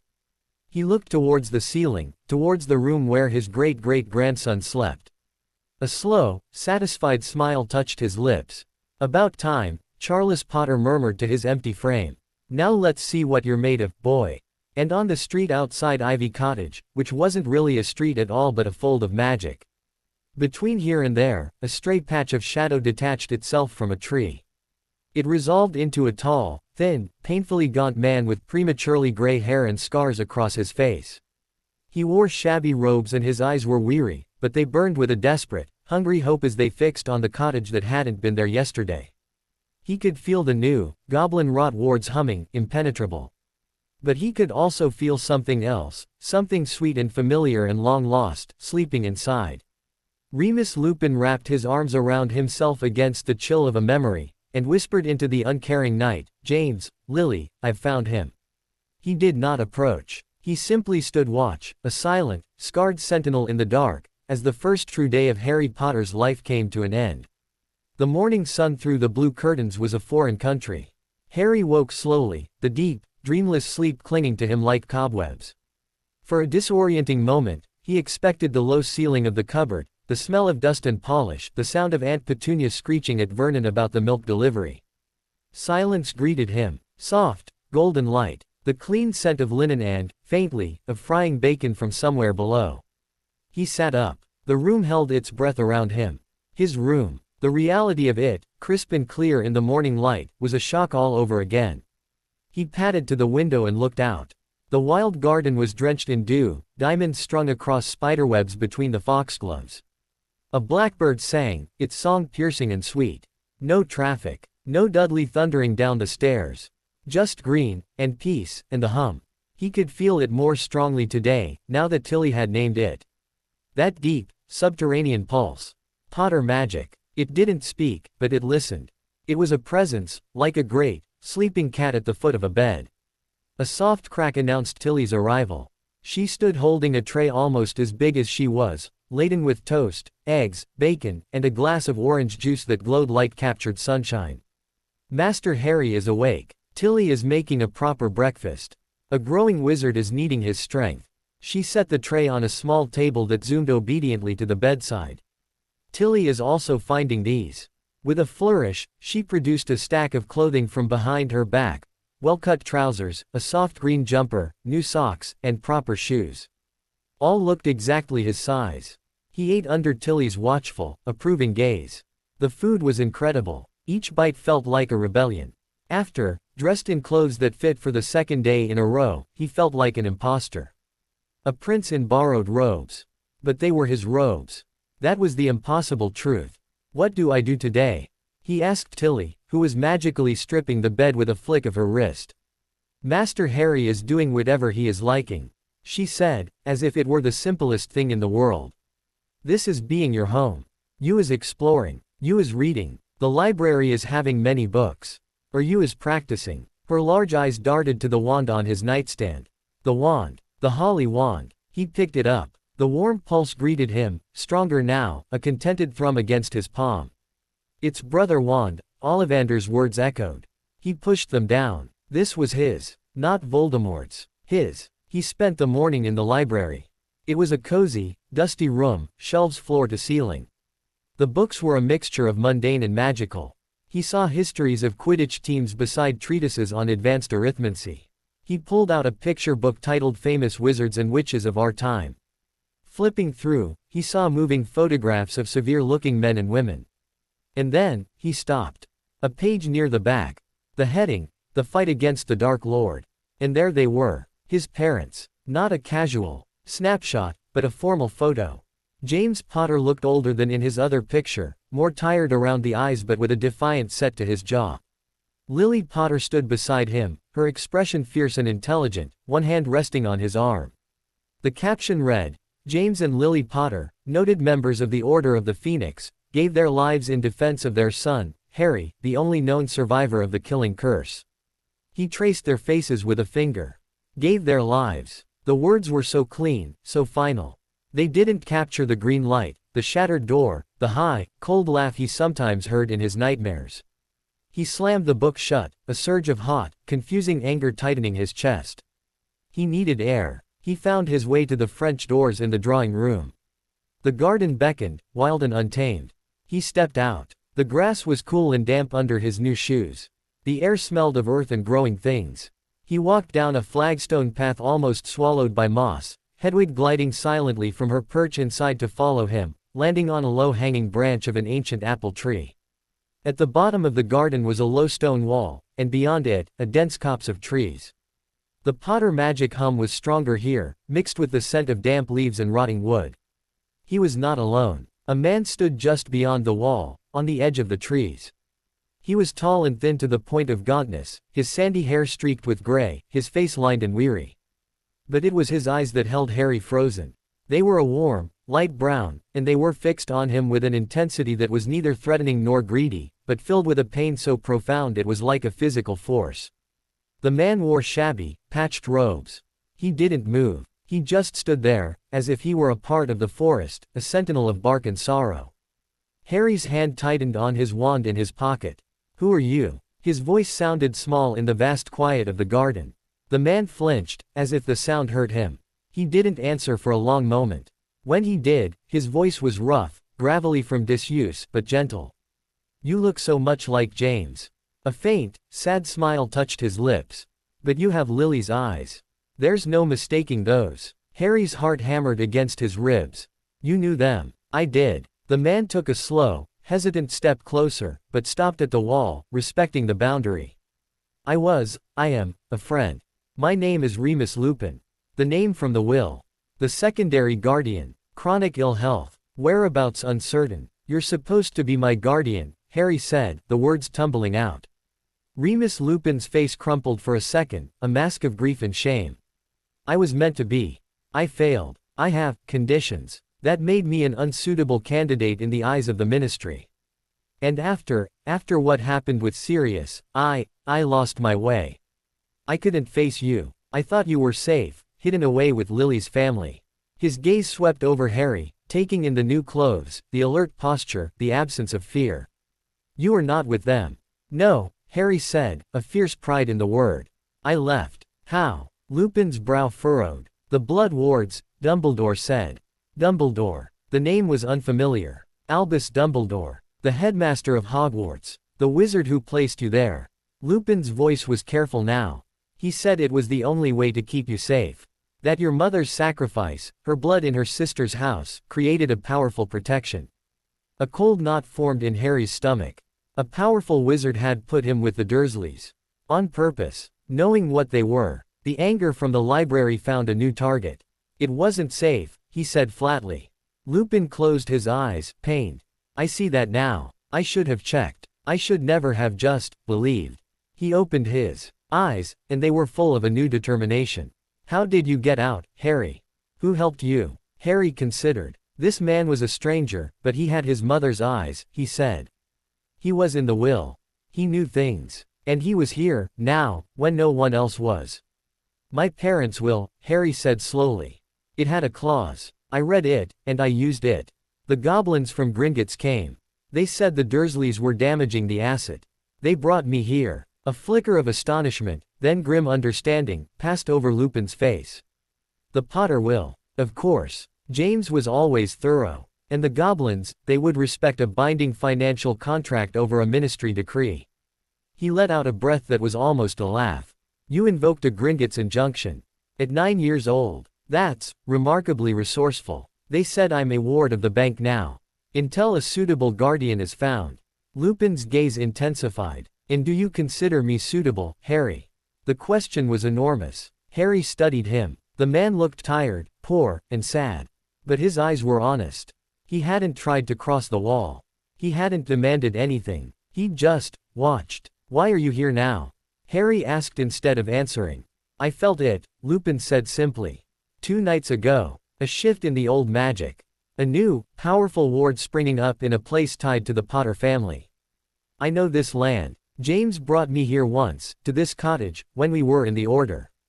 It's unplottable. I only found it because I knew to look for the feeling of it." He gestured vaguely at the air. "And then, I felt you. A new, bright thread in the tapestry. I had to see. I had to know it was really you, and that you were whole." Harry thought of the hum, the pulse. This man could feel it too. "The goblin, Ragnarok, said you had chronic ill health." Lupin's expression became shuttered, guarded. "I do. It is a monthly affliction. It makes holding down a job difficult. It makes people fearful. It is why the ministry would never have granted me guardianship." He met Harry's eyes squarely. "It is not contagious. And it is not who I am. But it is a part of my life I cannot escape." Harry recognized the tone. It was the tone he used when asked about the cupboard. It was the voice of someone used to hiding a fundamental, shameful truth. A kinship, faint and tentative, stirred. "Are you a good wizard?" The question was blunt, childish. A real smile, small but genuine, touched Lupin's lips. "I was considered a competent one. I was a prefect at Hogwarts." "Your father and Sirius," he faltered, the name sticking in his throat. "They used to say I was the only thing keeping them from being expelled weekly. I am particularly adept at defensive magic." Defensive magic. Protection. The words resonated. "The goblins are coming back tomorrow," Harry offered. "To talk about my education." Lupin nodded. "They will want to tutor you. To shape you into a proper heir. Their interest is in your financial and political potency. It is not altruistic. They said it was a transaction. They protect the asset so it grows." A brutally honest way of putting it. Lupin sighed. "They are not wrong, in their way. But you are not just an asset, Harry. You are a boy. You need to learn magic, yes. But you also need to learn about your family. About who your parents really were. Not just the legend. The people." He reached into his patched robes and pulled out a small, worn, leather-bound book. He placed it carefully on the top of the stone wall. "This was mine. From my school days. It's a beginner's guide to practical household and defensive charms. The kind of magic not always in standard textbooks. It might give you a place to start. Before the goblins, curriculum begins." Harry looked at the book, then back at Lupin. "You're not going to try and take me away." "I have no right," Lupin said, his voice thick. "And no means to challenge Gringotts. But if you will allow it, I would like to help. To visit. To tell you stories. To ensure the goblins' education includes a heart as well as a ledger." He took a step back. "The decision is yours, Harry. I will not cross this wall without your invitation. The wards would likely repel me anyway. But I will be nearby. If you need me." He turned to go, a lonely, threadbare figure against the dense trees. "Wait." Lupin paused. Harry walked to the wall. He picked up the small book. It was warm from the man's pocket. He looked at the tired, kind face. This man had been his father's friend. He had come when he felt the magic shift. He hadn't demanded, hadn't patronized. He had just offered. "You can come back," Harry said. "Tomorrow. After the goblins." The light that came into Remus Lupin's eyes then was like the sun breaking through the canopy. It was hope, raw and undiluted. He gave a slow, deep nod. "Thank you, Harry. I will." He turned and melted into the shadows of the wood, silent as a ghost. Harry stood holding the book, the hum of the Potter magic a steady beat in the air around him. He had a home, a guardian elf, a fortune, and enemies in the shadows. And now, he had a ragged, kind-eyed man who knew stories and offered help without asking for anything in return. It wasn't a family, but it was a thread. A connection to the people in the photograph. He opened the book. The first page was titled in neat handwriting, "Lumos, a light in the dark." He looked up at the sky, then at the wand in his other hand. He pointed it at a shady patch of grass. "Lumos," he whispered. A soft, white light, warm and steady, blossomed from the tip of his holly wand. It didn't flicker. It didn't explode. It just shone, pushing back the shadows beneath the apple tree. Hedwig hooted softly, approvingly. In the darkness of the forest, unseen, Remus Lupin watched that pinpoint of light, a single, shining tear tracing a path through the grime on his cheek. For the first time in 8 long years, the wolf inside him quieted, soothed by a light that was not the moon. Far away, in a castle high on a cliff in Scotland, an old wizard with a long silver beard and half-moon spectacles paused in his examination of a delicate silver instrument that whirred and puffed tiny clouds of lilac smoke. The instrument gave a sudden, sharp ping, and a tiny model of a cottage appeared on its surface, surrounded by shimmering, goblin silver wards. Albus Dumbledore's twinkle faded from his brilliant blue eyes. He stroked his beard, a deep frown etching his face. "Oh, dear," he murmured to the empty office, the portraits of past headmasters pretending to sleep. "It appears the pieces are moving of their own accord. And a new player, one who respects contracts over prophecies, has entered the game." He looked out the window towards the south, towards London, a profound and unexpected worry in his gaze. "What have you done, Harry?" The light from his wand was a living thing. It didn't just illuminate the shady patch of grass, it seemed to love it. The light pulled, gentle and unwavering, making the dewdrops on each blade glitter like scattered diamonds. Harry held his breath, afraid the spell would sense his doubt and snuff out. But it stayed. It was the first magic he'd ever done on purpose that didn't end in broken vases or him on a roof.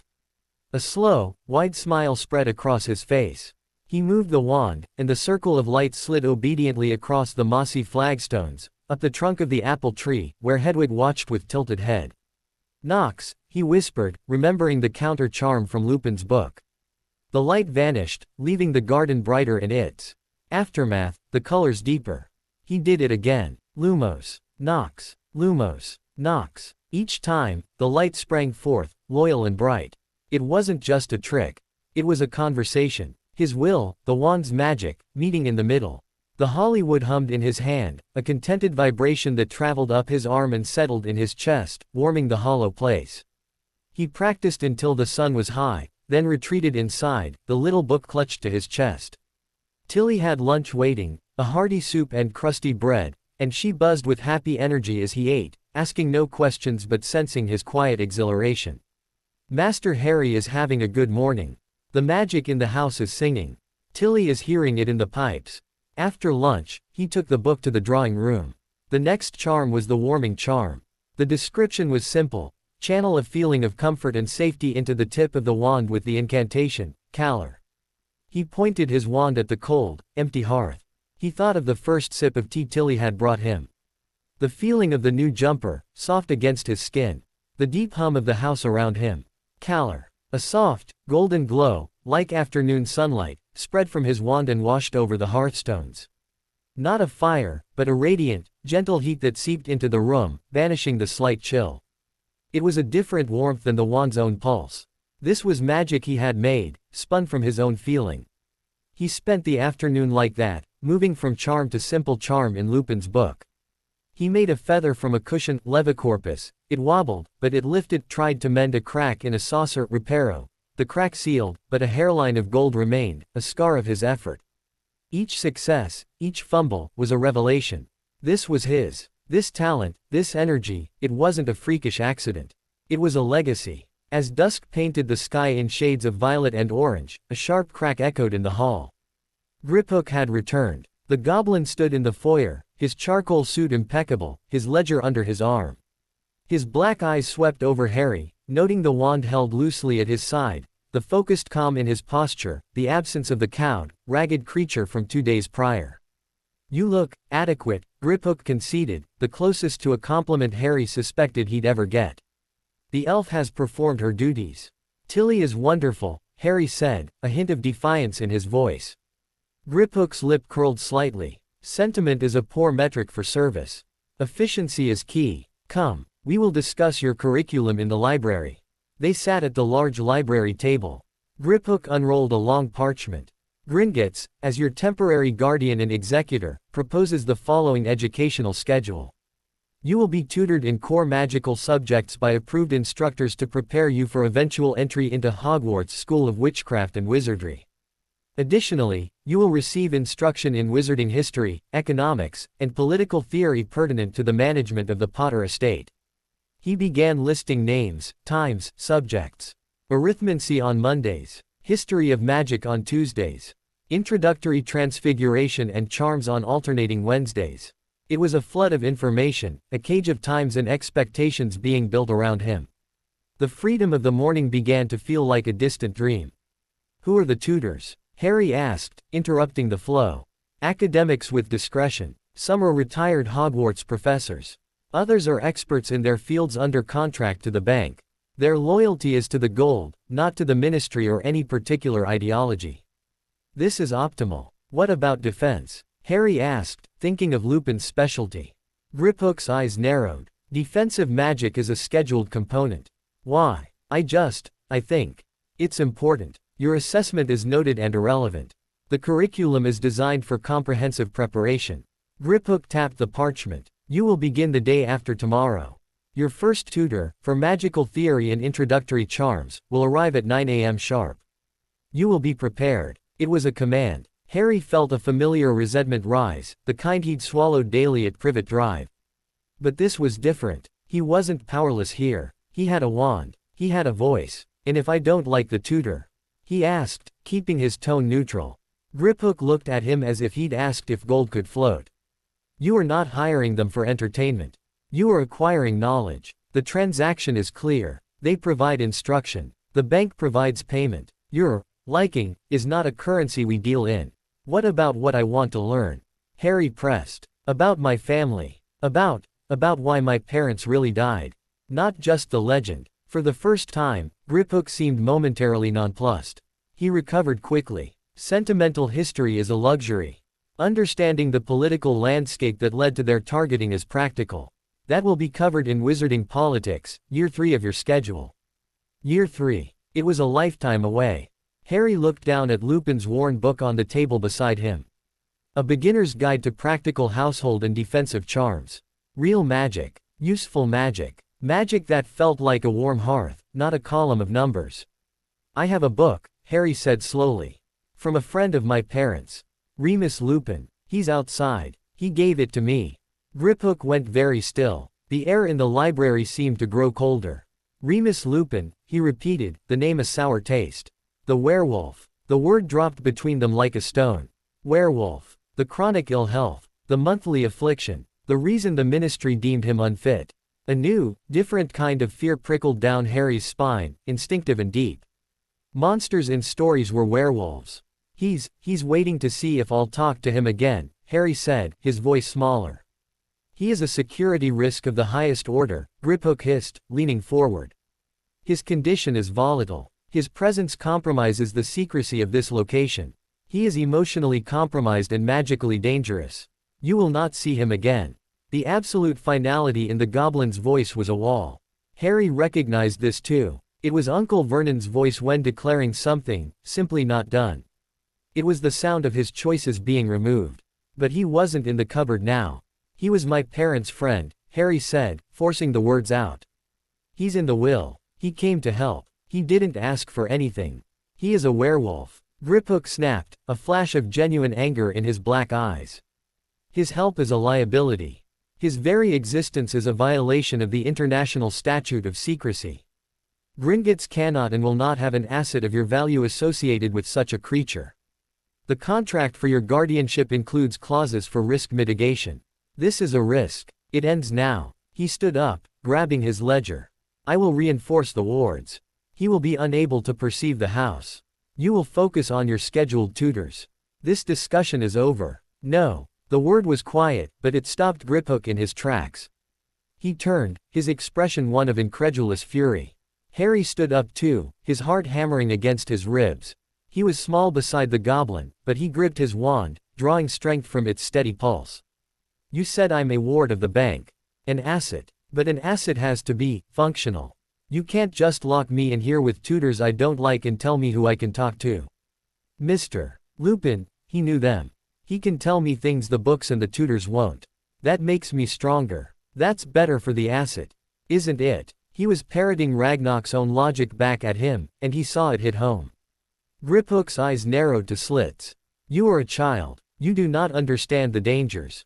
I understand being locked up, Harry shot back, a heat in his voice now that wasn't from the warming charm. I understand people telling me who I can see. I left that. He took a shaky breath. The transaction. You want me to learn, to be strong for my legacy. He can teach me things you can't. So it's a good transaction.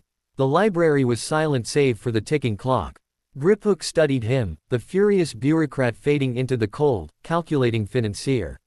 He was weighing the risk against the potential gain.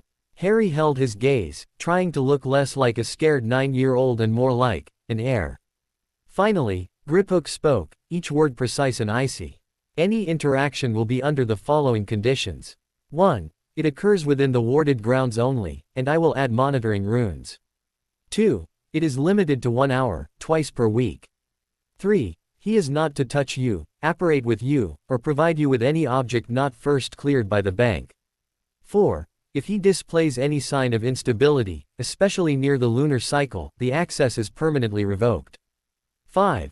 You do not disclose the details of your financial holdings or the bank's security measures. These are non-negotiable. Do you accept? It was a leash, but a longer one than he'd had a minute ago. Harry nodded. I accept. Then I will adjust the wards to permit his entry to the garden, and only the garden, at scheduled times. Griphook's lip curled. Do not mistake this for approval.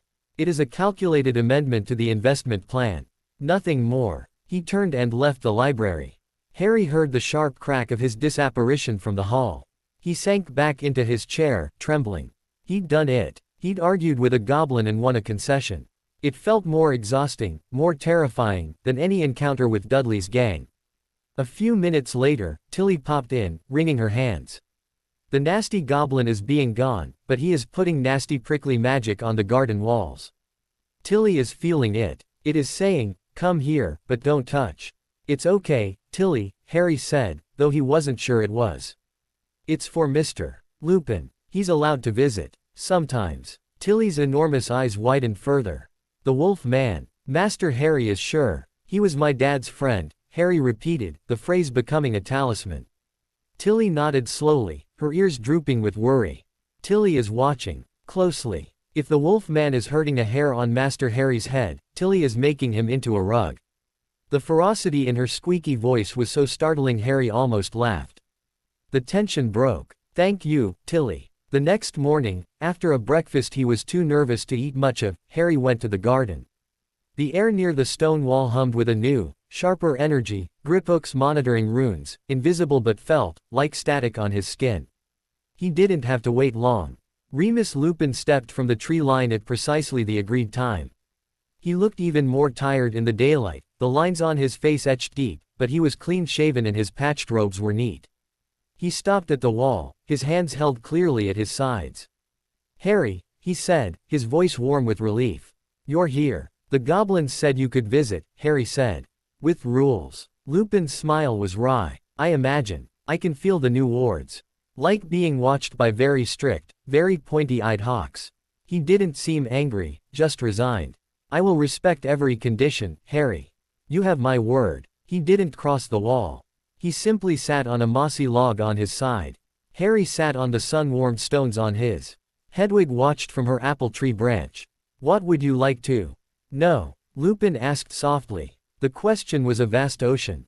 Where to start? Harry blurted the first thing that came to mind. What was my dad like? Really like? Lupin's eyes grew distant, seeing another time. James Potter, he began, and a real, fond smile touched his lips, was the most infuriatingly brilliant person I ever met. He was arrogant, yes. A show-off. Could be a right Burke when he set his mind to it. The smile deepened. But he was also fiercely loyal. Brave to the point of stupidity. And he had a heart so big it could embarrass you. He hated bullies. He saw one, he couldn't walk away. That's how we became friends, actually. He saw some older Slytherins giving me a hard time on the train, first year. He didn't even know me. He just waded in. Got a black eye for his trouble. Lupin chuckled. He was also wildly talented at transfiguration. And he loved your mother more than anything in the world. Took him years to wear her down, but once he did, he was devoted. Never looked at anyone else. The portrait was so different from the serene, smiling man in the photograph. It was messy, real, flawed. Harry loved it more. And my mum, Lily. Lupin's voice softened into reverence. Lily was the best of us. Clever, the cleverest witch in our year. She had a temper, mind you. Fiery. When she was angry, Merlin helped you.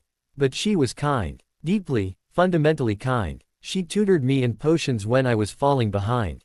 Never made me feel stupid for it. She saw people, Harry. Really saw them. She saw the boy under the shabby robes, the man inside the monster. He glanced away, clearing his throat. She was your father's moral compass, though he'd never admit it. She made him better. And she loved you. From the moment she knew you were coming, you were her entire world. Harry listened, drinking in the words, building a new image of his parents from this raw, emotional clay. It was better than any book, any legend. The hour flew by. Lupin told him about Hogwarts, about the four houses, about secret passages and magical suites. He asked about Harry's magic, and his face lit up with pure, unfeigned delight when Harry demonstrated his lumos and the faint, golden color. That's excellent, Harry. Truly. The warmth is particularly strong. That's a very feeling-based charm. It speaks to your magical nature. As the sun indicated the hour was ending, Lupin grew sober. Harry, the goblins, they will teach you power. How to wield it. How to calculate with it. That is important. But never let them teach you that magic is only a transaction. The most powerful magic your mother ever did was powered by love. It had no price. It defied all their calculations. Remember that. He stood up. Same time next week. Harry nodded, a lump in his throat. Yes, please. Lupin gave him that sad, hopeful smile and faded back into the trees. Harry sat on the wall for a long time after he'd gone, the hum of the wards and the hum of the Potter magic mixing around him. He had won a battle with Griphook. He had learned about his parents from someone who loved them. He felt stronger. But he also felt the weight of the monitoring runes, the cold schedule of tutors awaiting him, and the dark, unspoken truth of what Lupin was. He had light. He had warmth. And now, waiting in the shadows of the forest, he had a protector who was also, by all accounts, a monster. The world was no longer just black and white, cupboard and castle. It was a confusing, beautiful, terrifying tapestry of gold and green and howling gray. And in the heart of it, a small boy with a holly wand knew, for the first time, that he would have to be very, very clever to navigate it all. The tutor arrived at 8:58 a.m., 2 minutes early. The wards, keyed to his magical signature, allowed him to pass through the front gate with a soft chime that resonated through the house. Tilly, who had been polishing the same spoon for an hour out of nervousness, vanished with a pop to answer the door. Harry waited in the drawing room, wearing his new robes, his holly wand tucked into a simple holster Tilly had fashioned from a leather strap. He felt like he was awaiting an executioner, not a teacher. The man who entered was ancient. Older even than Ollivander, but where the wandmaker had seemed ethereal, this man was desiccated, a parchment-skinned scholar preserved by ink dust and academic rigor. He was tall and stooped, draped in robes of faded black that had gone green at the seams. His white hair was wispy, escaping from a frayed velvet cap. But his eyes, magnified by thick, bottle-bottom spectacles, were a piercing, watery blue, and they fixed on Harry with an intensity that missed nothing. "Harrison Potter," he stated, his voice a dry rustle, like pages turning.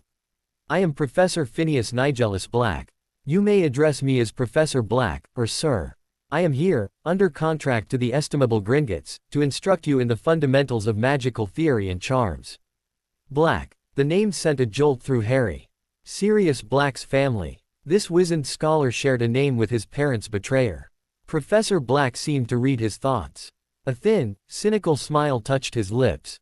"Yes, yes. A connection to the disgraced branch of my lineage. Do not trouble yourself. I have no affection for my great-great-grandson's folly.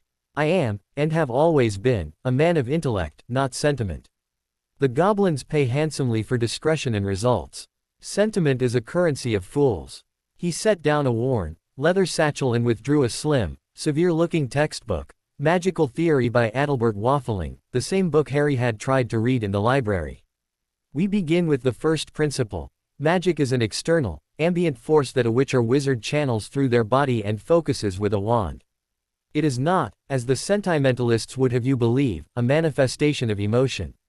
Emotion is a crude and unreliable catalyst. Control, focus, intent. These are the pillars." He opened the book. "Read aloud. Chapter 1, The Nature of the Magical Core."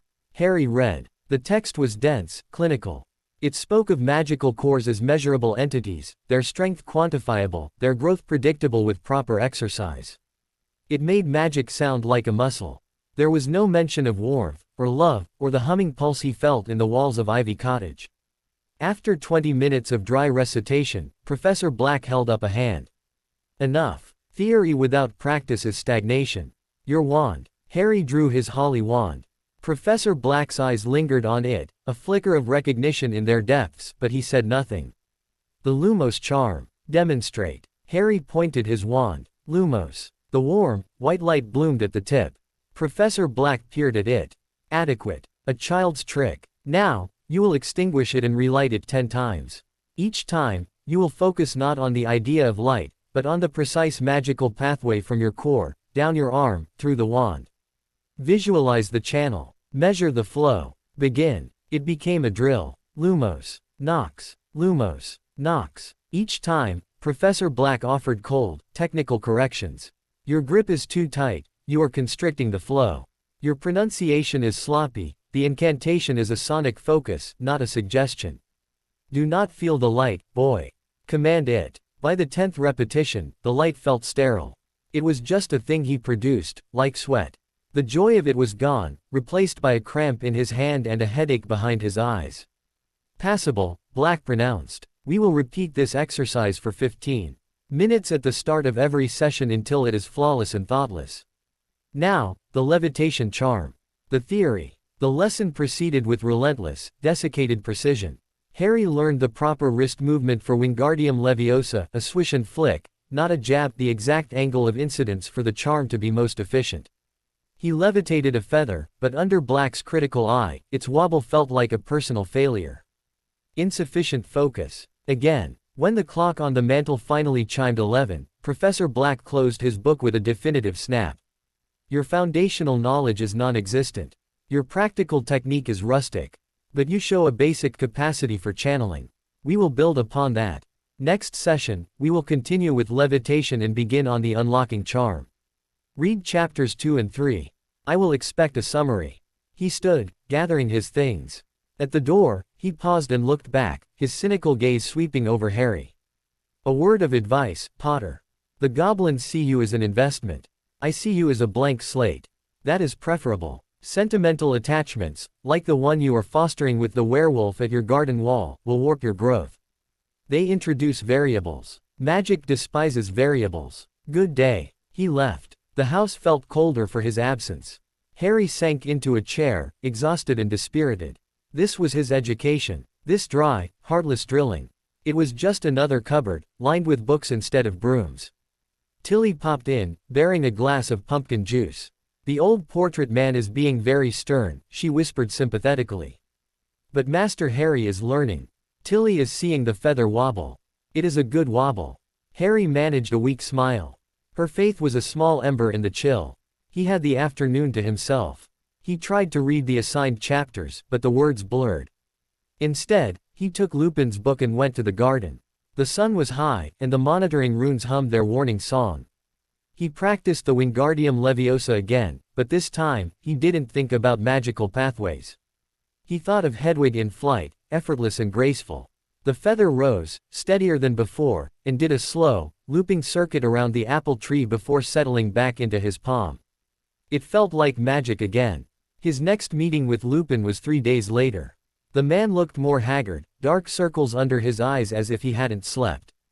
The full moon was approaching, Harry realized with a clutch of fear he tried to hide. Lupin sat on his log, keeping his distance. How was the tutor? He's strict, Harry said, not wanting to complain. Phineas Nigellus Black, Lupin said, nodding. I had him for history of magic. He was the portrait of the headmaster in Dumbledore's office, but the real man was even more acerbic. He believes magic is a science. It is, in part. But he forgets the art. He watched Harry for a moment.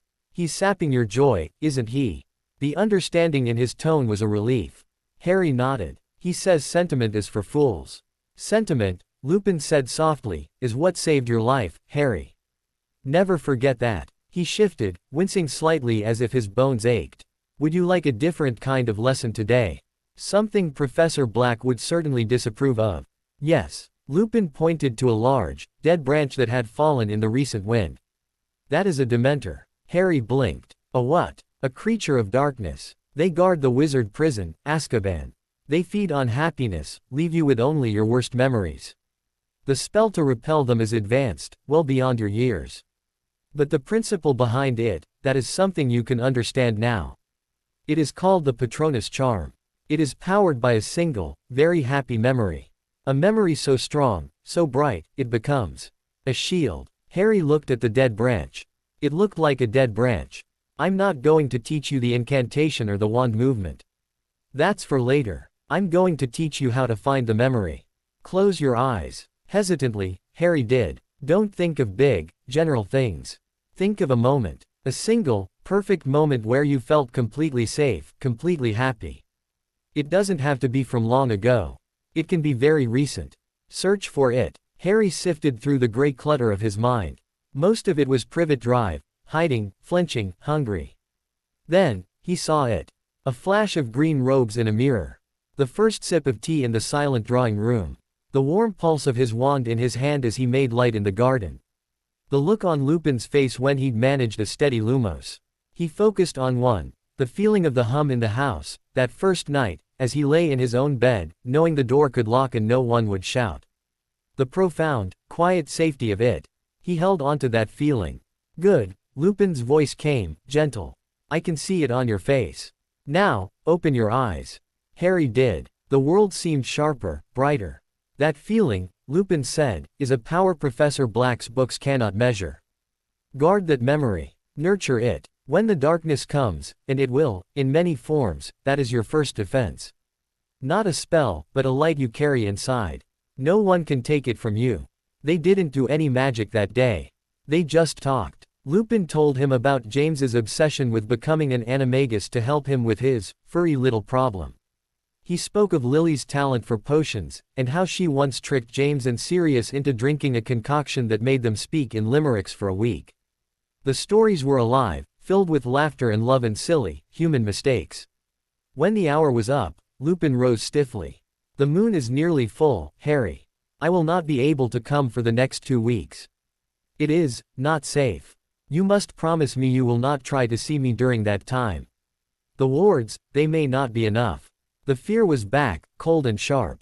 Harry nodded, his throat tight. Will you be okay? The concern seemed to startle Lupin. He smiled, a tired, fragile thing. I will be as I always am. Do not worry for me. Practice your charms. Obey Professor Black's drills, they have their use. But never let him extinguish your light. Promise me. I promise. That evening, as Harry sat in the library trying to read, Tilly appeared with the evening edition of the Daily Prophet, which had been added to his subscriptions by the goblins. Tilly is thinking Master Harry should be seeing this. The headline was modest, below a story about a hiccuping cauldron recall. Ministry seeks information on Wizarding Ward's whereabouts. The article was vague, citing concerns for the well-being of a magical child placed in a secure location following the war. It didn't name him, but it didn't have to. It mentioned the recent and unauthorized dissolution of ancient blood wards and an ongoing investigation. It quoted an unnamed ministry official expressing confidence that the situation is under control and the child is safe. They were looking for him. The ministry. Dumbledore. They knew he was gone, and they didn't like it. A new kind of tension threaded into the peace of Ivy Cottage. The walls felt less like a sanctuary and more like a gilded cage. He was hidden, but he was also hunted. Later, in bed, he took out his wand. Lumos, he whispered. The light bloomed, warm and steady. He focused on the memory of the hum, the safety. The light seemed to brighten, pushing back the shadows of the room more forcefully. He was Harry Potter. He had a dry tutor, a werewolf friend, a protective elf, and a ministry searching for him. He had a wand that was the brother to a murderer's. And he had a light inside him, a small, bright thing he was just learning to hold. He looked at the photograph on his dresser. His parents smiled at him, frozen in their moment of joy. I'll be clever, he whispered to them. I'll learn all their rules. And then I'll make my own. He extinguished the light, but the memory of its warmth lingered, a secret shield against the coming dark. The Daily Prophet article was a stone dropped into the still pond of Ivy Cottage. The ripples were invisible, but Harry felt them in the tightening of the air, in the way Tilly now peered suspiciously out of windows between chores, and in the sharper, more frequent hum of the monitoring runes around the garden wall. He was a missing person. A ward of the ministry, vanished. The thought was unsettling, but it also kindled a spark of defiant pride. He had vanished himself, with a will and a drop of blood. They hadn't protected him, he had protected himself. Now they wanted to find him to put him back in a different kind of box, one lined with legend and expectations instead of dust and broken toys. He folded the newspaper and tucked it under a sofa cushion, a secret of his own. He wouldn't let it steal the warmth from his morning.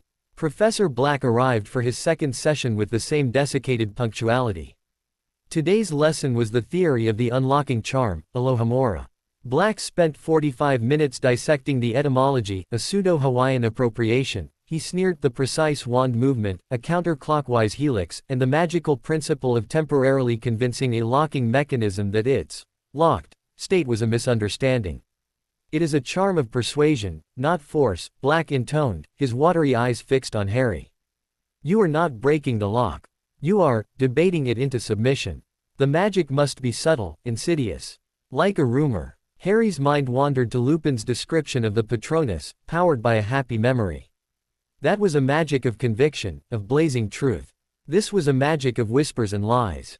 Both were tools. He filed the thought away. For practicals, Black produced a small, iron padlock. Attempt the charm. Remember, precision, not power. Harry raised his wand, performed the helix, and whispered, Alohomora. The padlock shivered in Black's hand but remained shut. A faint, metallic ping sounded. Insufficient, Black stated. Your helix was 2 degrees off true. You must visualize the tumblers within, each one a tiny, stubborn mind to be coaxed. Again. They spent the rest of the session on the lock. By the end, Harry could make it click open, but it was a grudging, sluggish thing. The magic felt slippery, dishonest. He missed the honest warmth of Lumos. Adequate progress, Black said as he packed his satchel, the faintest hint of something that might have been approval in his dry voice. Next session, we will begin on basic shield theory. Read the chapter on deflective magical fields. And practice the helix. I shall bring 5 locks. After he left, Harry didn't go to the garden. He went to the door of his own bedroom. He pointed his wand at the keyhole. Alohomora. The lock gave a soft, smooth click. He pushed the door open. It felt like a violation, even though it was his own room. The charm's subtle, persuasive magic left a faintly oily residue in the air. He closed the door and locked it properly with the key, preferring the solid, physical thunk. The next day, a different kind of visitor came. Not a tutor, but a messenger. Harry was in the library attempting to visualize deflective magical fields, which looked like shimmering, invisible domes in the textbook diagrams when the wards chimed a different, deeper note. Tilly popped in, her ears quivering. A goblin is here, Master Harry. But not the scribe one. A guard one. He is looking very stern. The goblin in the foyer was indeed one of the armored guards from Gringotts. He stood rigid, a polished bronze helmet under his arm, his black eyes scanning the hall with professional disdain for its decor. Herr Potter. Manager Ragnarok sends a missive and a package. The missive is to be read immediately. The package is for your edification. He held out a sealed scroll of heavy parchment and a small, iron-banded wooden chest, no larger than a book. Harry took them. The guard gave a sharp, chin-lifted nod and turned on his heel, striding out. The front door closed behind him, locking and warding itself with a series of soft, final clicks. Harry carried the chest and scroll to the drawing room. He broke the seal, a blob of crimson wax stamped with the Gringotts, G, and unrolled the scroll. Herr Potter. Our monitoring charms have detected increased and targeted scrying attempts on the general location of your residence. The source is registered to the Department of Magical Child Welfare, Ministry of Magic. The attempts are crude and will fail against the wards. However, they indicate official interest. Your status as a bank ward is a private contract. The ministry's authority in this matter is legally ambiguous but politically potent. Do not respond to any communication from the ministry or its agents. Do not leave the warded grounds. Your safety, and thus the security of the estate, depends on anonymity. The enclosed contains a family artifact. Studying it is considered pertinent to your historical education. It is also a test of perception. Do not expect magic to always be loud. Sometimes its most important secrets are whispered. Ragnarok, son of Boric, chief account manager. Harry put the scroll down, his stomach tight. The ministry was actively searching, sending out magical feelers like sonar pings. He looked at the little iron-banded chest. It was plain, unadorned, with a simple latch but no keyhole. He tried the latch. It didn't budge. It wasn't locked, it was sealed. He picked it up. It was lighter than it looked. He shook it gently. No sound. A test of perception. He thought of Professor Black's lesson. You are not breaking the lock. You are debating it into submission. But this had no lock. He thought of Lupin's lesson. Find the happy memory. The light inside. That didn't seem right either. He examined the chest. The wood was dark and smooth. The iron bands were cold. There were no carvings, no symbols. He ran his fingers over every inch. Nothing. He held it, trying to feel for a hum, a pulse, like the house or his wand. There was only a faint, cool stillness. Frustrated, he set it on the hearth beside the chair. He went to make tea, to clear his head. When he came back, the afternoon sun had moved, and a single, bright beam fell across the chest, striking one of the iron bands. And in that band, in the specific angle of sunlight, Harry saw it. Not a symbol, but a texture. A patch of metal that was ever so slightly different, not scratched, but worn smoother, as if by the repeated touch of a thumb over decades, perhaps centuries. He knelt and peered at it. The smooth patch was in the center of the band on the front. He pressed his own thumb against it. Nothing. He pressed harder. He thought not of magic, but of inheritance. Of the line of potters who had touched this before him. He thought of the humming stones of the house, of the green robes that were a traditional Potter color, of the serious, kind face of the wizard in the library portrait. He willed the chest to know him. Not with a spell, but with a silent claim. I am Harry. I am the last one. With a soft, sighing sound like a released breath, the iron band glowed with a gentle, blue-silver light. The latch clicked open. Heart thumping, Harry lifted the lid. Inside, nestled on a bed of faded black velvet, was a pair of spectacles. Not just any spectacles. They were old-fashioned, with round lenses and thin, silver wire frames. They looked delicate, almost feminine. And lying beside them was a small, folded note in the same elegant script as the will. He unfolded the note. For the seeker of truth, it read. These belong to Iolanthe Potter née Peverell. They reveal what is hidden, not by darkness, but by intention. Look through them, and see the world as it wishes to be seen. Use them wisely. Their magic is subtle and demands a clear eye and a clearer heart. Harry picked up the spectacles. They were cool and surprisingly heavy for their size. He hesitated, then took off his own taped glasses and carefully put the silver ones on. The world changed. It wasn't a dramatic shift. The drawing room was still the drawing room. But now, he could see faint, shimmering lines of silver tracing the doorframes and windows, the wards. He could see a soft, gold-amber glow emanating from the stones of the hearth, the residue of his own calor charm, lingering like warmth in sun-baked stone. And when he looked at his holly wand, resting on the table, he saw not just wood, but a gentle, pulsing, phoenix feather core of brilliant gold light, intertwined with a thread of something darker, a deep forest green, his own magic, he realized. He took them off, and the world flattened back to normal. He put them on again, and the hidden layer reappeared. They reveal what is hidden, not by darkness, but by intention. The wards were hidden by magic intended to conceal. The charm residue was hidden by time. His magical core was hidden within him. This was a different kind of seeing. It was understanding, made visible. He wore the spectacles for the rest of the afternoon, exploring his own home. He saw Tilly's magic as a constant, busy swirl of copper and cream around her as she worked. He saw the library portrait of Charles Potter not as paint, but as a containment field of gentle, sleeping magic, the figure within a complex weave of enchanted pigments. He went to the garden. The monitoring rune's grip hook had placed flared like angry, spiked suns of orange light at the wall. But beyond them, in the trees, he saw something else. A soft, melancholy, blue-gray aura, tinged with painful streaks of violent silver. It pulsed weakly, in time with a slow, ragged rhythm. Remus Lupin's magic. It looked wounded. It looked lonely. He took the spectacles off, his throat tight. The wolf wasn't just a condition. It was in his magic, a crackle of violence woven into the very fabric of his being. That evening, he wrote a short, careful note back to Ragnarok, using a quill and ink from the library. The chest is open. The artifact is understood. I am watching. He didn't mention the ministry. The goblins knew. He sent the note with Hedwig, after showing her a drawing of the Gringotts building. She nipped his finger affectionately, took the scroll in her beak, and soared out the open window into the twilight, a white ghost against the purple sky. 2 days later, the full moon rose. Harry felt it before he saw it. A tension in the air, a prickling on his skin that had nothing to do with the wards. Through Iolanthe's spectacles, which he now wore for an hour each day to accustom his eyes, he saw the blue-gray aura in the forest twist and churn. The streaks of violent silver bled out, threatening to consume the softer colors. It was a storm of magic, painful to witness.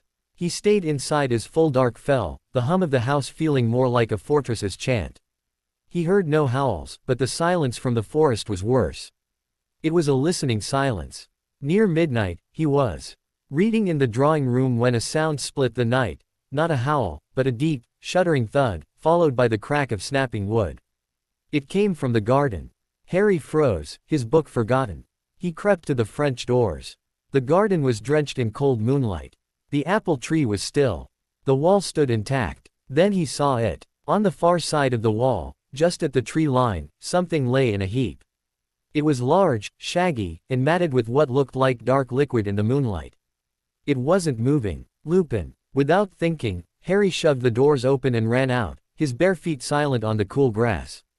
He stopped at the wall. The monitoring runes blazed, a warning fence of orange light. The figure on the ground was a man again, barely. Remus Lupin lay on his side, curled in agony. His clothes were torn to rags, fresh, ugly scratches and bites covering his arms and face. He was shivering violently, his breath coming in ragged, wet gasps. He was on the wrong side of the wall. He hadn't breached the wards. He'd collapsed just outside them. Harry's heart hammered against his ribs. The part of him that was still a frightened child of Privet Drive screamed to go inside, to lock the doors, to let the grown-up handle his own awful problems. But the part of him that was Harry Potter, who had been left on doorsteps and locked in cupboards, couldn't walk away. Lupin's eyes fluttered open. They were human again, but swimming with pain and shame. He saw Harry and a moan escaped him. No, go inside. Don't look. Harry made a decision. He wasn't sure if it was brave or stupid. Probably both. He focused on the wall, on the blistering orange runes. He didn't try to argue them open like a lock. He thought of the transaction. Lupin was hurt. He was a source of knowledge, a connection to his parents. Letting him die was a poor investment. He pushed that thought, hard, at the wards. The runes flickered. The orange light dimmed, just for a second, in a small, arch-shaped section over the wall. It was enough. Harry scrambled over the stones. The moment he crossed, the runes flared back to full strength, sealing the gap. He was outside the protection of Ivy Cottage. He knelt beside Lupin. Close up, the damage was worse. The man was freezing. I need to get you inside, Harry whispered, his voice trembling. Can't, the wards, goblins, Lupin choked out. I invited you in, Harry said, with more certainty than he felt. He slipped an arm under Lupin's shoulders. The man was heavy, but Harry was stronger than he looked, hardened by years of yard work. He hauled him up, stumbling, towards the wall. He touched the stones. He's with me, he said aloud to the house, to the magic in the stones. He needs help. For a long, terrifying moment, nothing happened. Then, the hum in the air changed. The Potter magic, the deep, green pulse, swelled. It didn't override the goblin runes, but it gentled them. The orange light parted like a curtain, and the stones of the wall seemed to grow lower, smoother, offering a path. Gritting his teeth, Harry half dragged, half carried the wounded man over the wall and across the dew-soaked lawn towards the glowing lights of the cottage. He had just reached the terrace when the French doors burst open. Tilly stood there, her eyes wide with horror, a large kitchen knife held in a white-knuckled grip. She took in the scene, the bleeding man, the determined boy. Her gaze locked on Lupin's torn form. For a second, pure, feral protectiveness warred with something else in her large eyes. Then she dropped the knife with a clatter. Master Harry is bringing the wolf man inside, she squeaked, her voice firming. Tilly will be getting the healing kit. And the soup. Together, they got Lupin onto the sofa in the drawing room. As Tilly bustled away, Harry stood looking down at the man who was both a kind protector and a deadly monster, now helpless and broken on his green velvet cushions. He had crossed the wall. He had made a choice. And as he watched Tilly return with bandages and a steaming potion, he knew the quiet, hidden life at Ivy Cottage was over. The world, with all its dangers and secrets, was now inside. The drawing room smelled of blood, forest loam, and the sharp, clean scent of Tilly's healing potions. Lupin lay unconscious on the sofa, his breathing shallow but even. Tilly had worked with a fierce, silent efficiency, cleaning wounds with cloths that turned gray with dirt and dried blood, applying salves that smelled of honey and comfrey, and forcing a thick, pearlescent potion between his lips that made his muscles relax and the deepest scratches begin to knit together at the edges. Harry had helped, holding bandages, fetching water. His hands were stained. He'd never seen so much blood that wasn't his own from a scraped knee. This was different. This was violence done by the self to the self, a body turning against its own soul. Through Iolanthe's spectacles, which he'd forgotten he was still wearing, he watched the chaotic, wounded magic around Lupin slowly settle from a violent storm of silver and gray into a pained, but coherent, blue-tinged aura. The wolf was gone, but its scars remained etched in his very essence. Finally, Tilly stepped back, wiping her long fingers on a towel. The worst is being sealed. The bones is not broken, only bruised. The magic exhaustion is the deepest hurt. He will sleep for a long time now. She turned her large, serious eyes on Harry. Master Harry is being very brave. And very foolish. The wards is being compromised. The goblins will be knowing. Harry swallowed, the adrenaline fading, leaving a cold dread in its wake. I couldn't leave him there. Tilly's stern expression softened a fraction. Tilly is understanding. The wolf man is having a good heart underneath the teeth. But good hearts is not stopping goblin anger. She snapped her fingers, and the bloodied cloths, the empty potion vials, and the bowl of pink-tinged water vanished. Tilly will be watching the wards. You is sitting. You is looking pale. Harry sank into the armchair opposite the sleeping Lupin. The silence stretched, filled now with the soft crackle of the fire Tilly had lit and Lupin's steady breathing. The spectacles showed him the gentle flow of healing magic Tilly had woven, like golden threads stitching the tears in Lupin's aura. It was beautiful, in a sad, necessary way. He must have dozed off. When he opened his eyes, gray dawn light was filtering through the curtains. Lupin was awake. He wasn't moving, just staring at the ceiling, his face a mask of utter weariness and defeat. He looked older than Professor Black, the lines on his face canyons of pain. You shouldn't have done that, Lupin said, his voice a dry rasp. He didn't turn his head. You were dying, Harry replied simply. That would have been simpler. No, it wouldn't. Lupin closed his eyes. A single tear escaped, tracing a path through the grime on his temple. The wards, Harry. The goblins, I've compromised everything. They'll remove you. Find some deep, dark vault to store you in until you're of age. This is my house, Harry said, and the words held a new weight. He felt the hum in the floorboards beneath his feet, a steady, reassuring pulse. My magic let you in. It listened to me. Lupin finally turned his head, his amber eyes bloodshot but clear. He saw the spectacles on Harry's face and a faint frown appeared. Those are unusual. They were my great-grandmother's. They show magic. Intent. Harry took them off, and the world lost its hidden layers. I saw your magic. When the moon was rising. And after. Shame flooded Lupin's features. Then you saw the monster. I saw that it hurts you, Harry corrected quietly. That it's a part of you that fights you. He leaned forward. You told me to find a happy memory. To make it a shield. What's yours? The question seemed to startle Lupin. He was silent for a long time, gazing into the fire. There are many, he said finally, his voice soft. But the strongest, it's the simplest. It's a Sunday afternoon in our last year at Hogwarts. We were in the Gryffindor common room. James and Sirius were trying to charm a set of gobstones to spit lemonade instead of putrid fluid. They'd made a spectacular mess. Peter was cheering them on.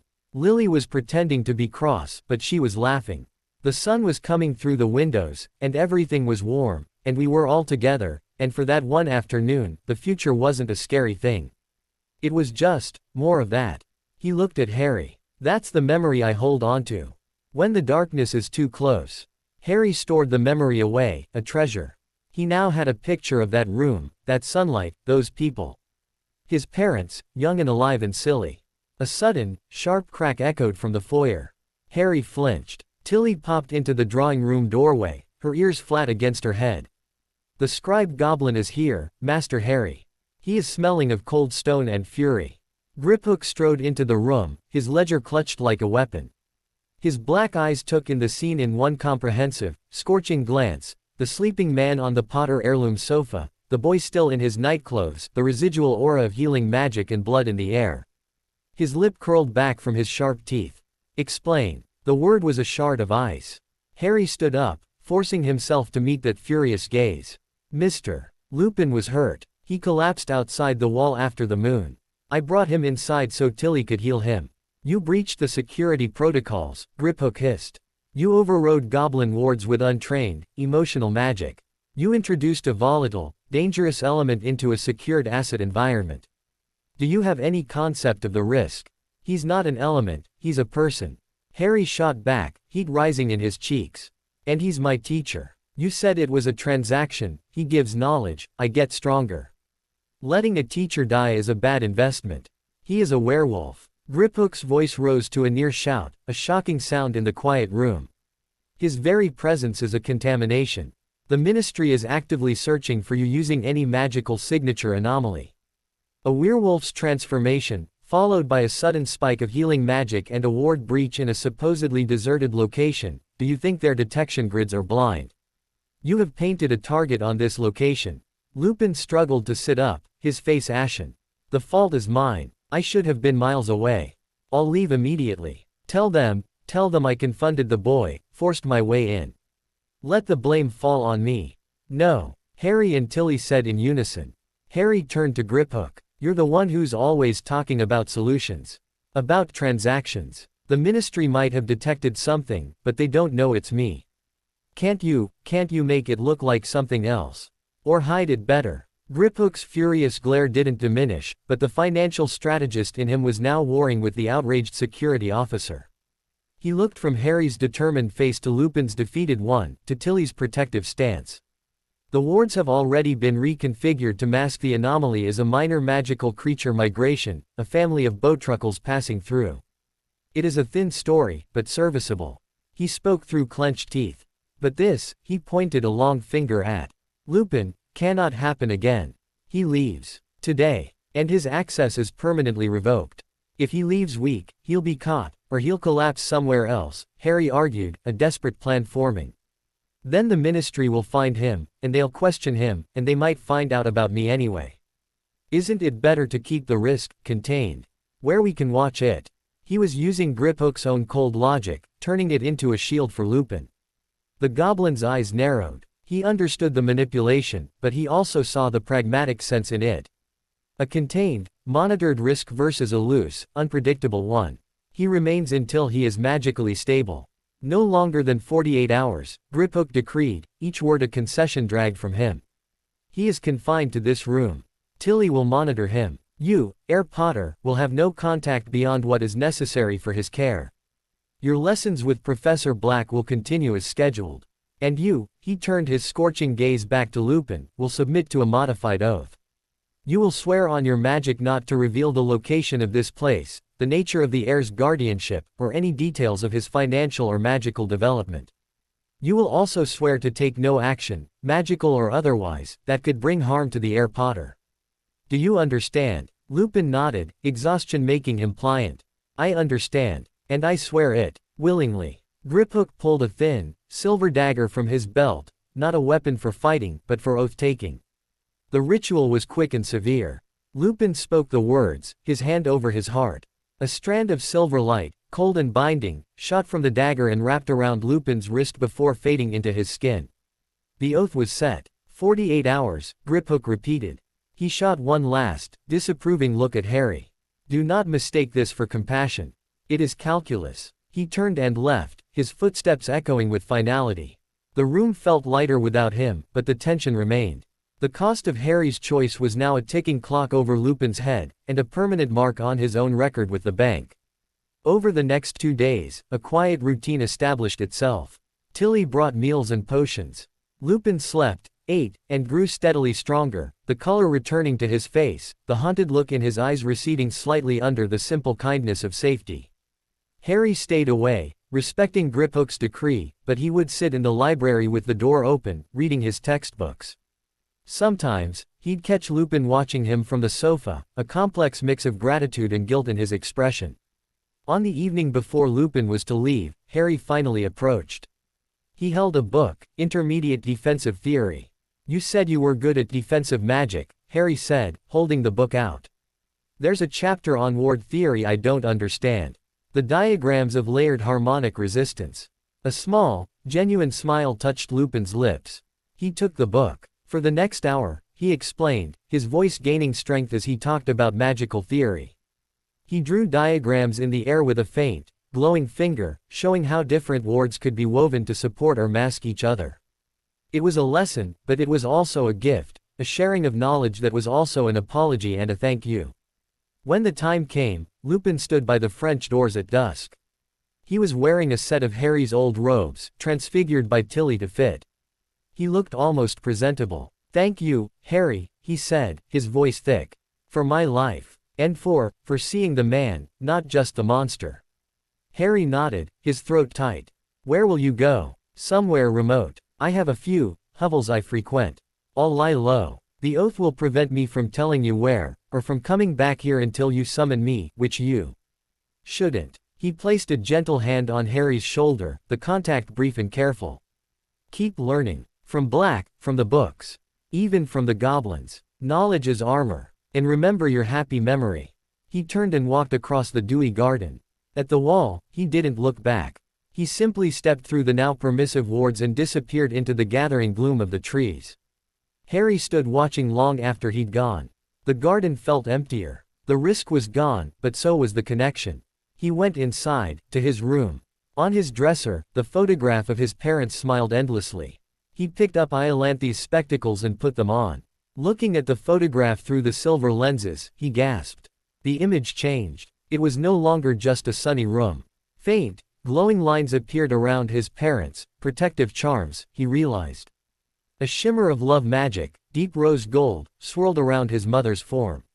And in the corner of the moving picture, almost hidden in the shadows of the floating candles, was a tiny, mischievous, glowing paw print that would appear for a second before vanishing.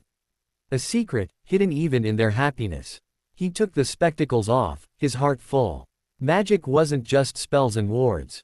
It was in the memories, in the love, in the secrets kept safe. He had protected someone. He had argued with a goblin and won a stay of execution. He had learned to see the layers of the world.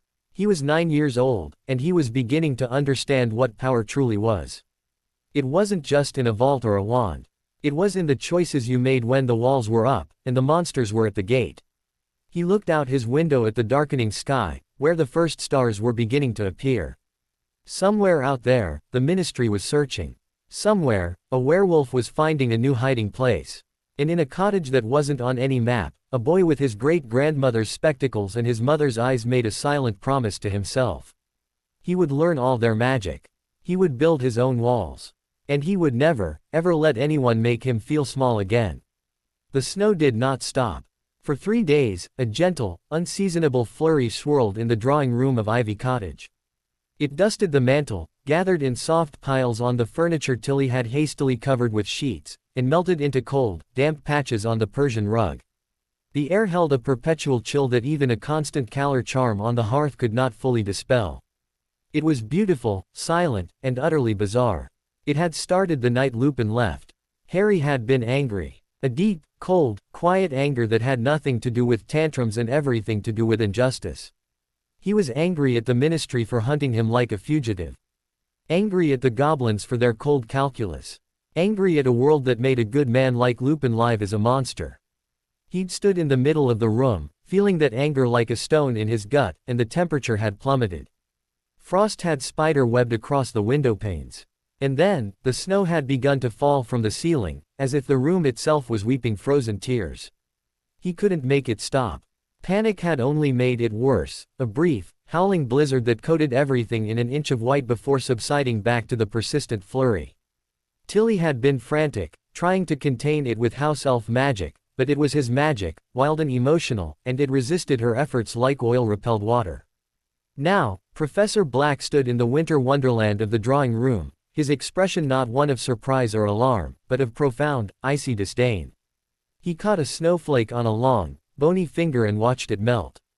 An impressive display of petulance, he remarked, his voice cutting through the quiet hush of falling snow. Emotional leakage. Of a particularly theatrical kind. This is what comes of coddling sentiment. I'm not doing it on purpose, Harry said through chattering teeth. He was wrapped in a blanket, but the cold seemed to come from inside him. Of course you are. You may not be consciously directing it, but your magical core is responding to your undisciplined emotional state. It is a tantrum writ large. Black swept a hand, and a section of snow vanished, leaving a clear, dry circle on the floor. This is why control is paramount. Your magic is a powerful, dumb beast. You must be its master, not its passenger. Now, you will end this juvenile spectacle. I don't know how. Then you will learn. Black's piercing gaze fixed on him. The snow is a manifestation of cold, of stillness, of arrested energy. To counter it, you must summon its opposite within yourself. Not happiness, that is too vague, too sentimental. You must summon control. The feeling of a door closing. Of a book snapping shut.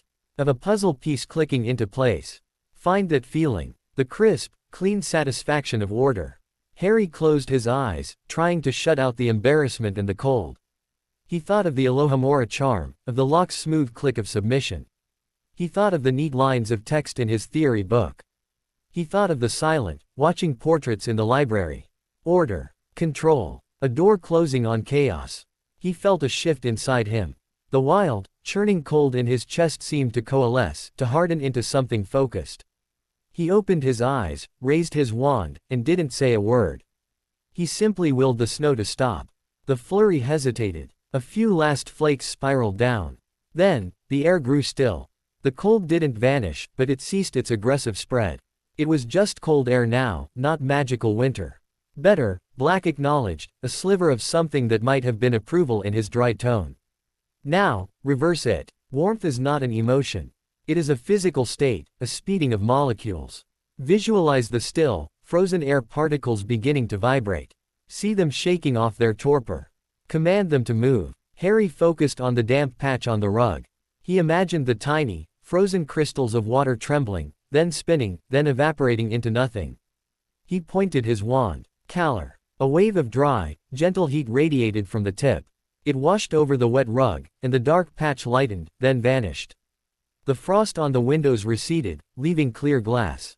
Adequate, Black said. You have, through sheer luck of metaphor, stumbled upon a fundamental principle, magical transference.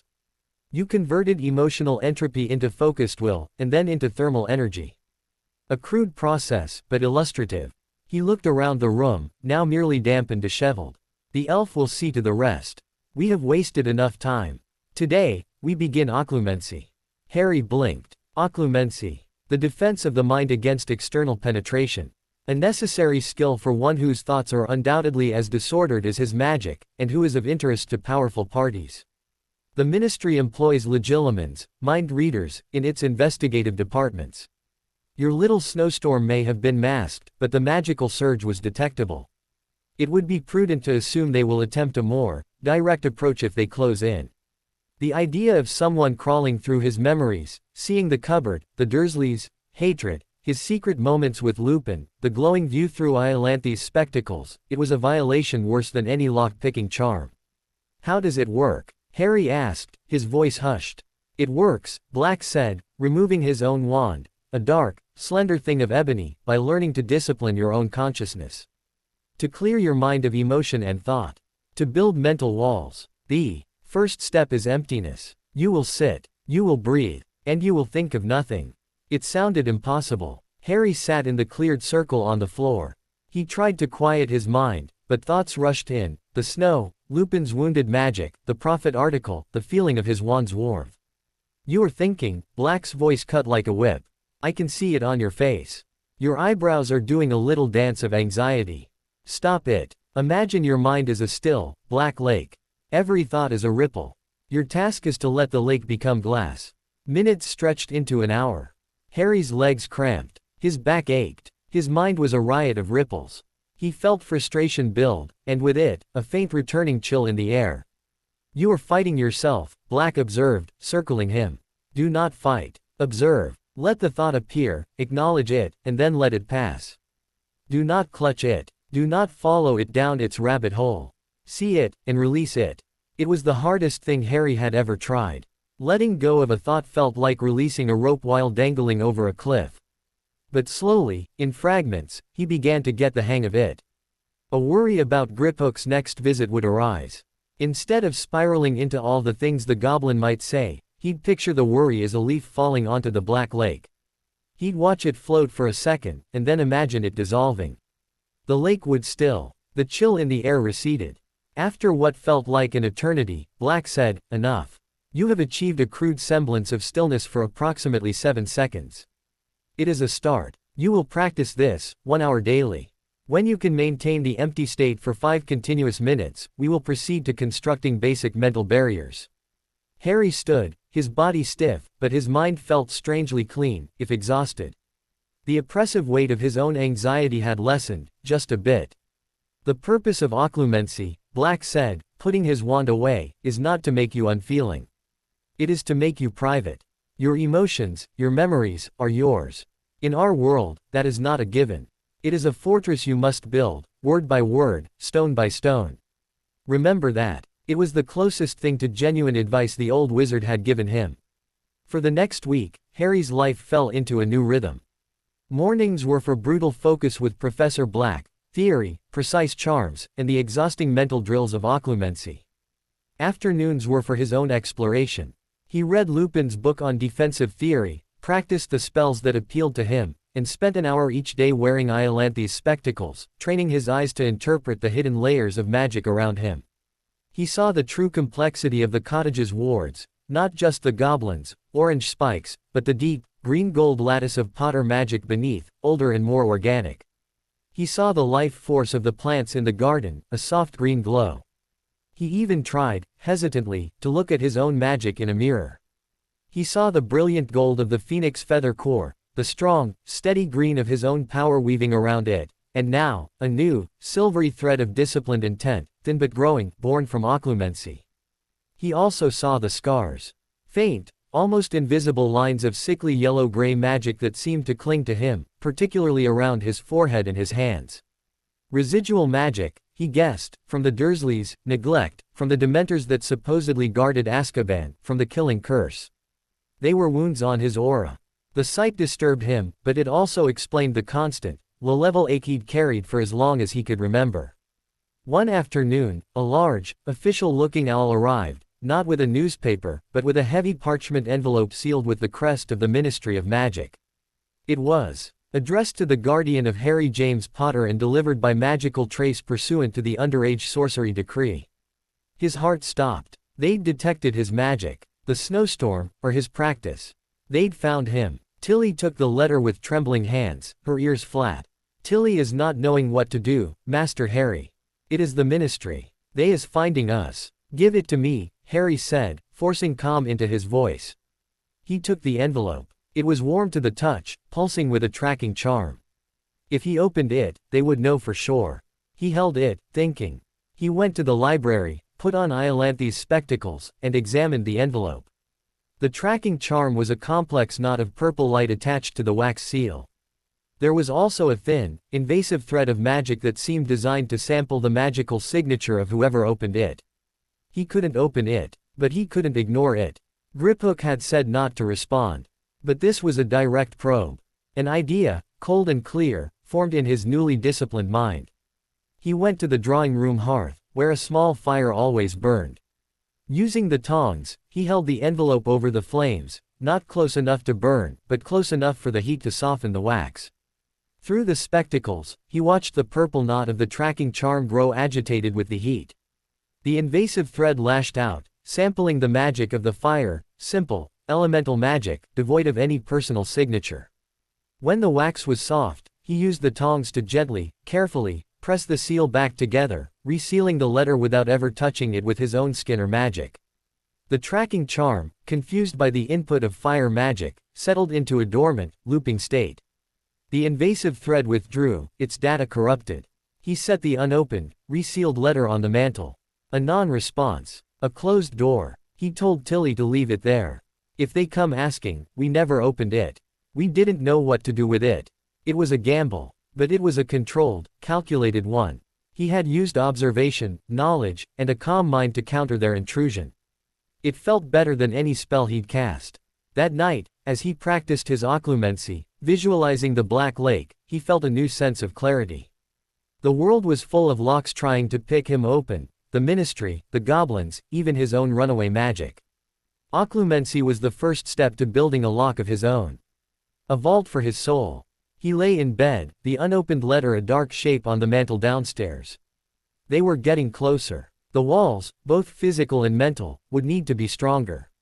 He looked at the photograph of his parents. His father's confident grin, his mother's knowing smile. They had fought a war in the open.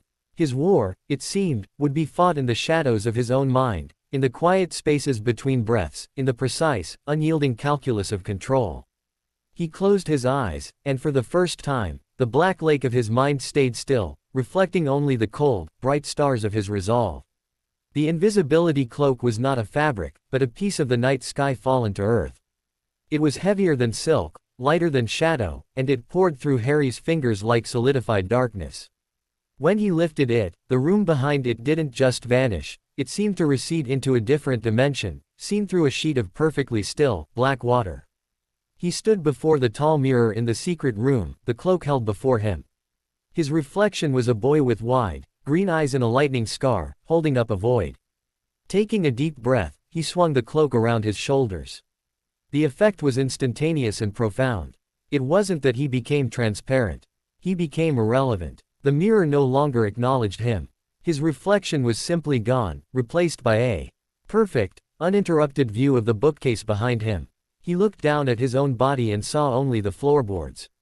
A profound, instinctive silence seemed to wrap around him, a hush that went beyond sound. It was the silence of being unobserved, of truly, completely disappearing. For a long moment, he just stood there, bathing in the anonymity. It was the opposite of the cupboard's stifling confinement. This was freedom made physical. He could go anywhere, see anything, and no one would ever know. The power of it was intoxicating, and immediately, his mind, now sharper for its occlumency drills, sounded a warning. A tool, not a toy. Observed or not, your actions have consequences. He heard Professor Black's dry voice. Subtlety is the highest form of control. He removed the cloak, folding it with a reverence that felt instinctive. The world rushed back in, the dust motes in the lantern light, the soft sigh of the house, his own reflection, watchful and solemn once more. His attention turned to the pensive. The stone basin sat on its pedestal, the silvery memory stuff within shifting like liquid mercury. It was dangerous. Lupin had said memories could be addictive, a retreat from the present. But they were also a bridge. The only bridge he had. He dipped the tip of his wand into the silvery substance. It clung to the holly, coming away in a single, quivering strand. He transferred it to his temple, as the instructions in the folio had described.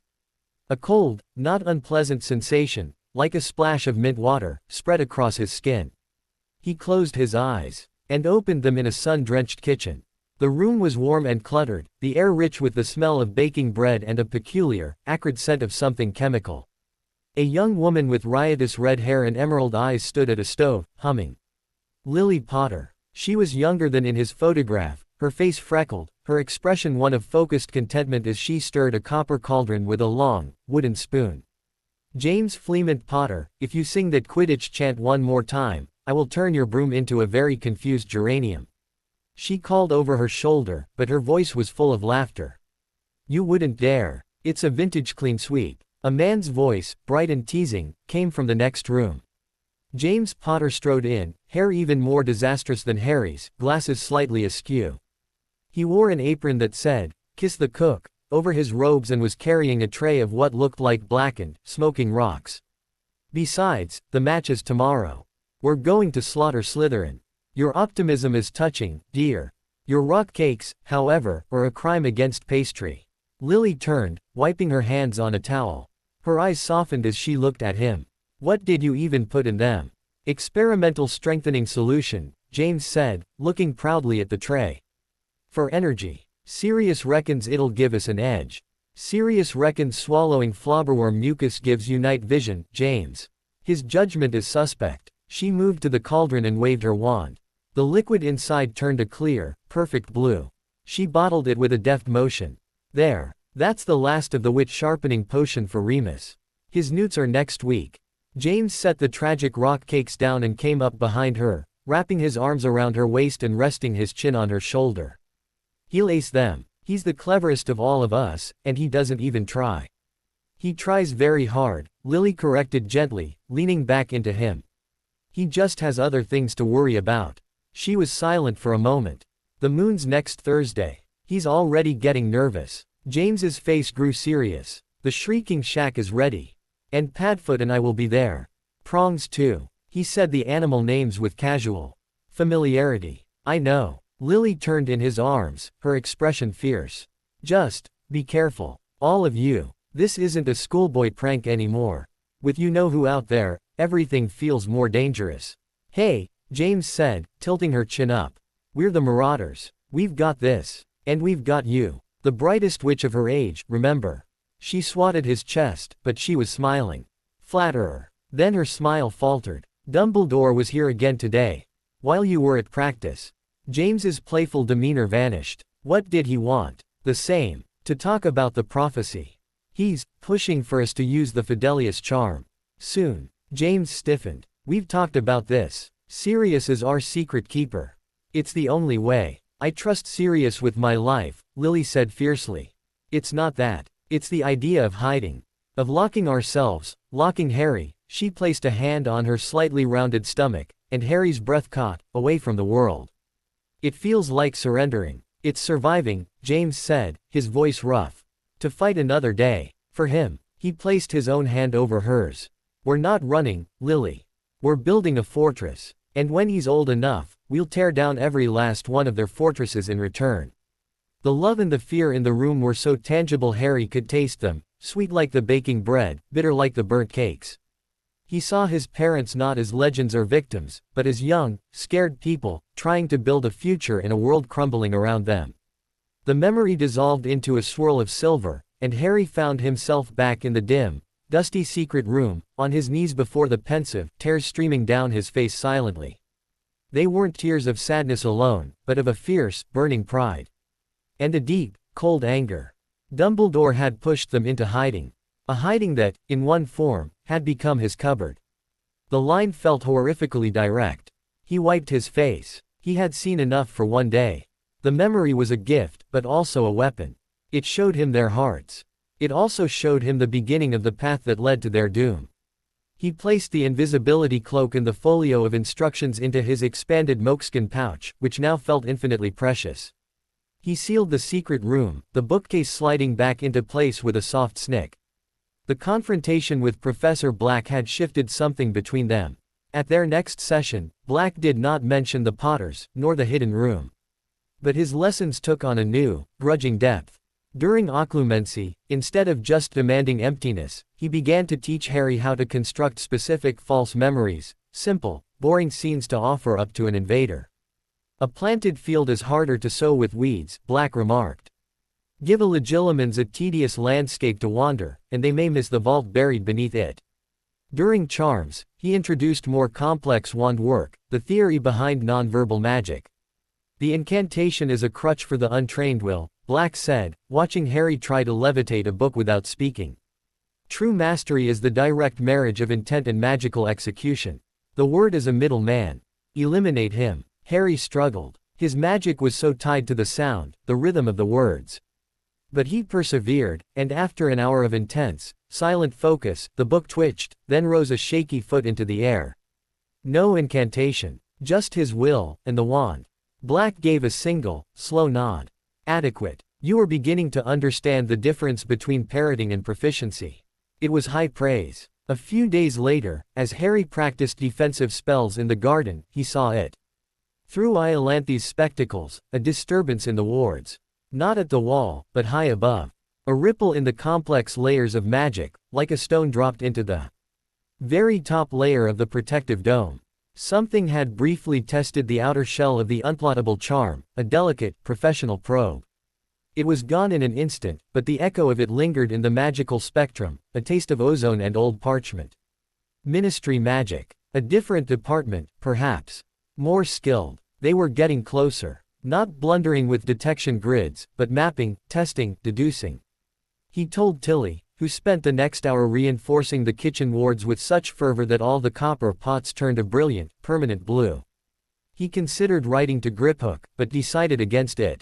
The goblin would only see it as another risk, another reason to tighten control. Harry needed to understand the threat himself. That night, he took out the invisibility cloak. It was time to learn its practical use. He draped it over himself and slipped out of his room, moving silently down the stairs. Tilly was in the kitchen, singing a mournful elf song to the polishing rags.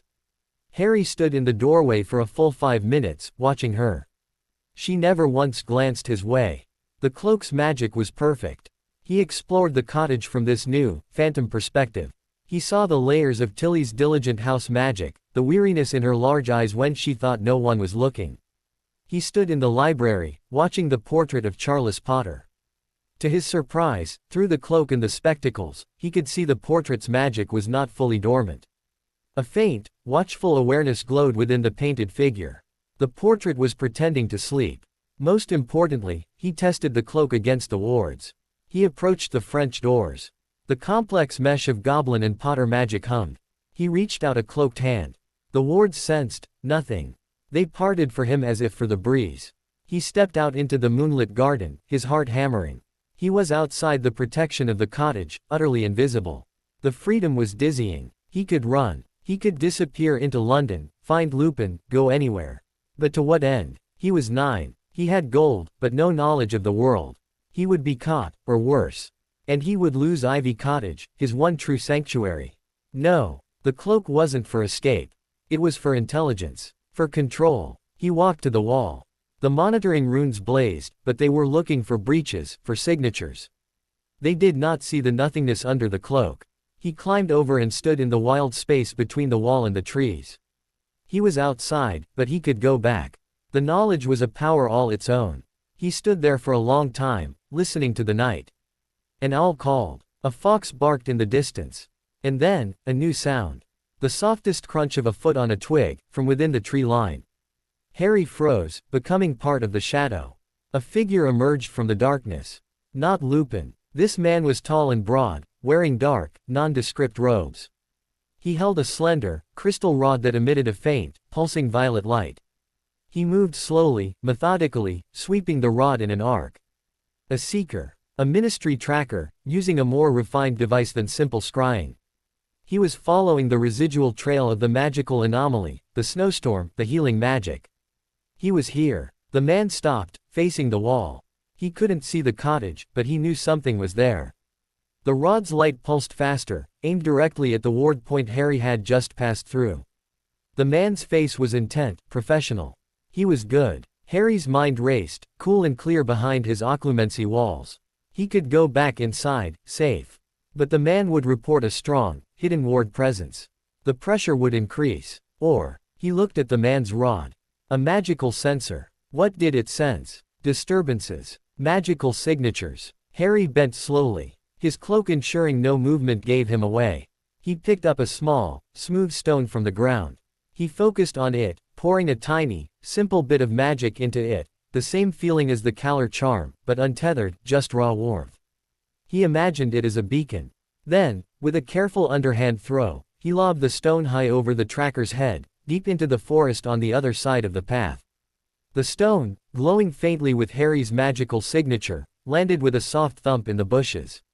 The tracker's rod instantly swiveled, its violet beam lancing away from Ivy Cottage's wards, tracking the new, clear, moving signature. The man's head snapped around. Without a second's hesitation, he moved off, following the false trail into the dense wood. Harry stood, invisible and still, until the sound of the man's footsteps faded completely. He had done it. He had protected his home. Not with a powerful curse, not with a goblin's contract, but with misdirection. With subtlety. He climbed back over the wall, re-entered the cottage, and made his way to his room. He took off the cloak, folding it with steady hands.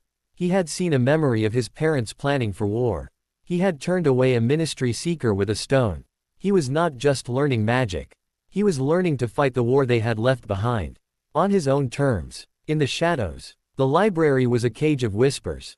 Not the whispers of the books, which were silent and stern, but the whispers in Harry's own mind. The memory of his parents' kitchen, bright with fear and love, played on a loop behind his occlumency shields. The sensation of the invisibility cloak, that profound, silencing nothingness, lingered on his skin like a chill. And over it all, the watchful, painted eyes of Charles Potter seemed to follow him from their frame. For days after the tracker incident, Harry was jumpy. Every crack of the settling house, every shift in the light through the windows, felt like a prelude to invasion. Tilly had sensed his anxiety and responded by baking incessantly, filling the cottage with the warm, comforting smells of cinnamon and sugar, as if she could ward off danger with pastry. It helped, a little. Professor Black's sessions became his anchor. The dry, relentless focus on theory and technique was a refuge from the storm of his own thoughts.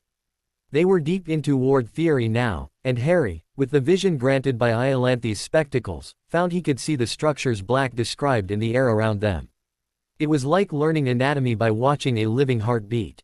Most wizards think of wards as walls, Black droned, drawing a complex, three-dimensional runic array in the air with his wand, leaving behind glowing lines of blue light.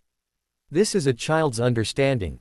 Wards are a language, a conversation between the protected space and the outside world. Some wards say, "Do not enter." Others say, "You are not perceived." The most sophisticated say, "This place does not agree with your reality. Please go away." He flicked his wand, and the array shimmered, layers of runes sliding over each other. The cottage's primary ward is of the third kind, enhanced by goblin metallurgy and, apparently, a rather stubborn familial earth magic. Your task is not to rebuild it, but to understand its grammar. Harry stared at the luminous structure. Through the spectacles, he could see the same pattern echoed, fainter, in the walls of the library itself. He saw where the goblin runes, sharp and orange, interlocked with the softer, green-gold Potter magic. He saw a single, thin, fraying thread of silver, the legacy of his mother's sacrifice, he realized with a jolt. It was anchored to him, a taut line connecting his core to the wards. It was why the house had listened to him when he asked it to let Lupin in. He was part of the sentence. "I see it," Harry murmured, not realizing he'd spoken aloud. Black's head swiveled towards him. "See what?" The conversation. "The goblin parts are shouting. The old magic is humming. And there's a thread connected to me." He pointed vaguely at the air near the window. Professor Black was silent for a long moment. He did not ask how Harry could see it. He simply studied him, those watery blue eyes magnified behind his spectacles, calculating. "The spectacles," he stated finally.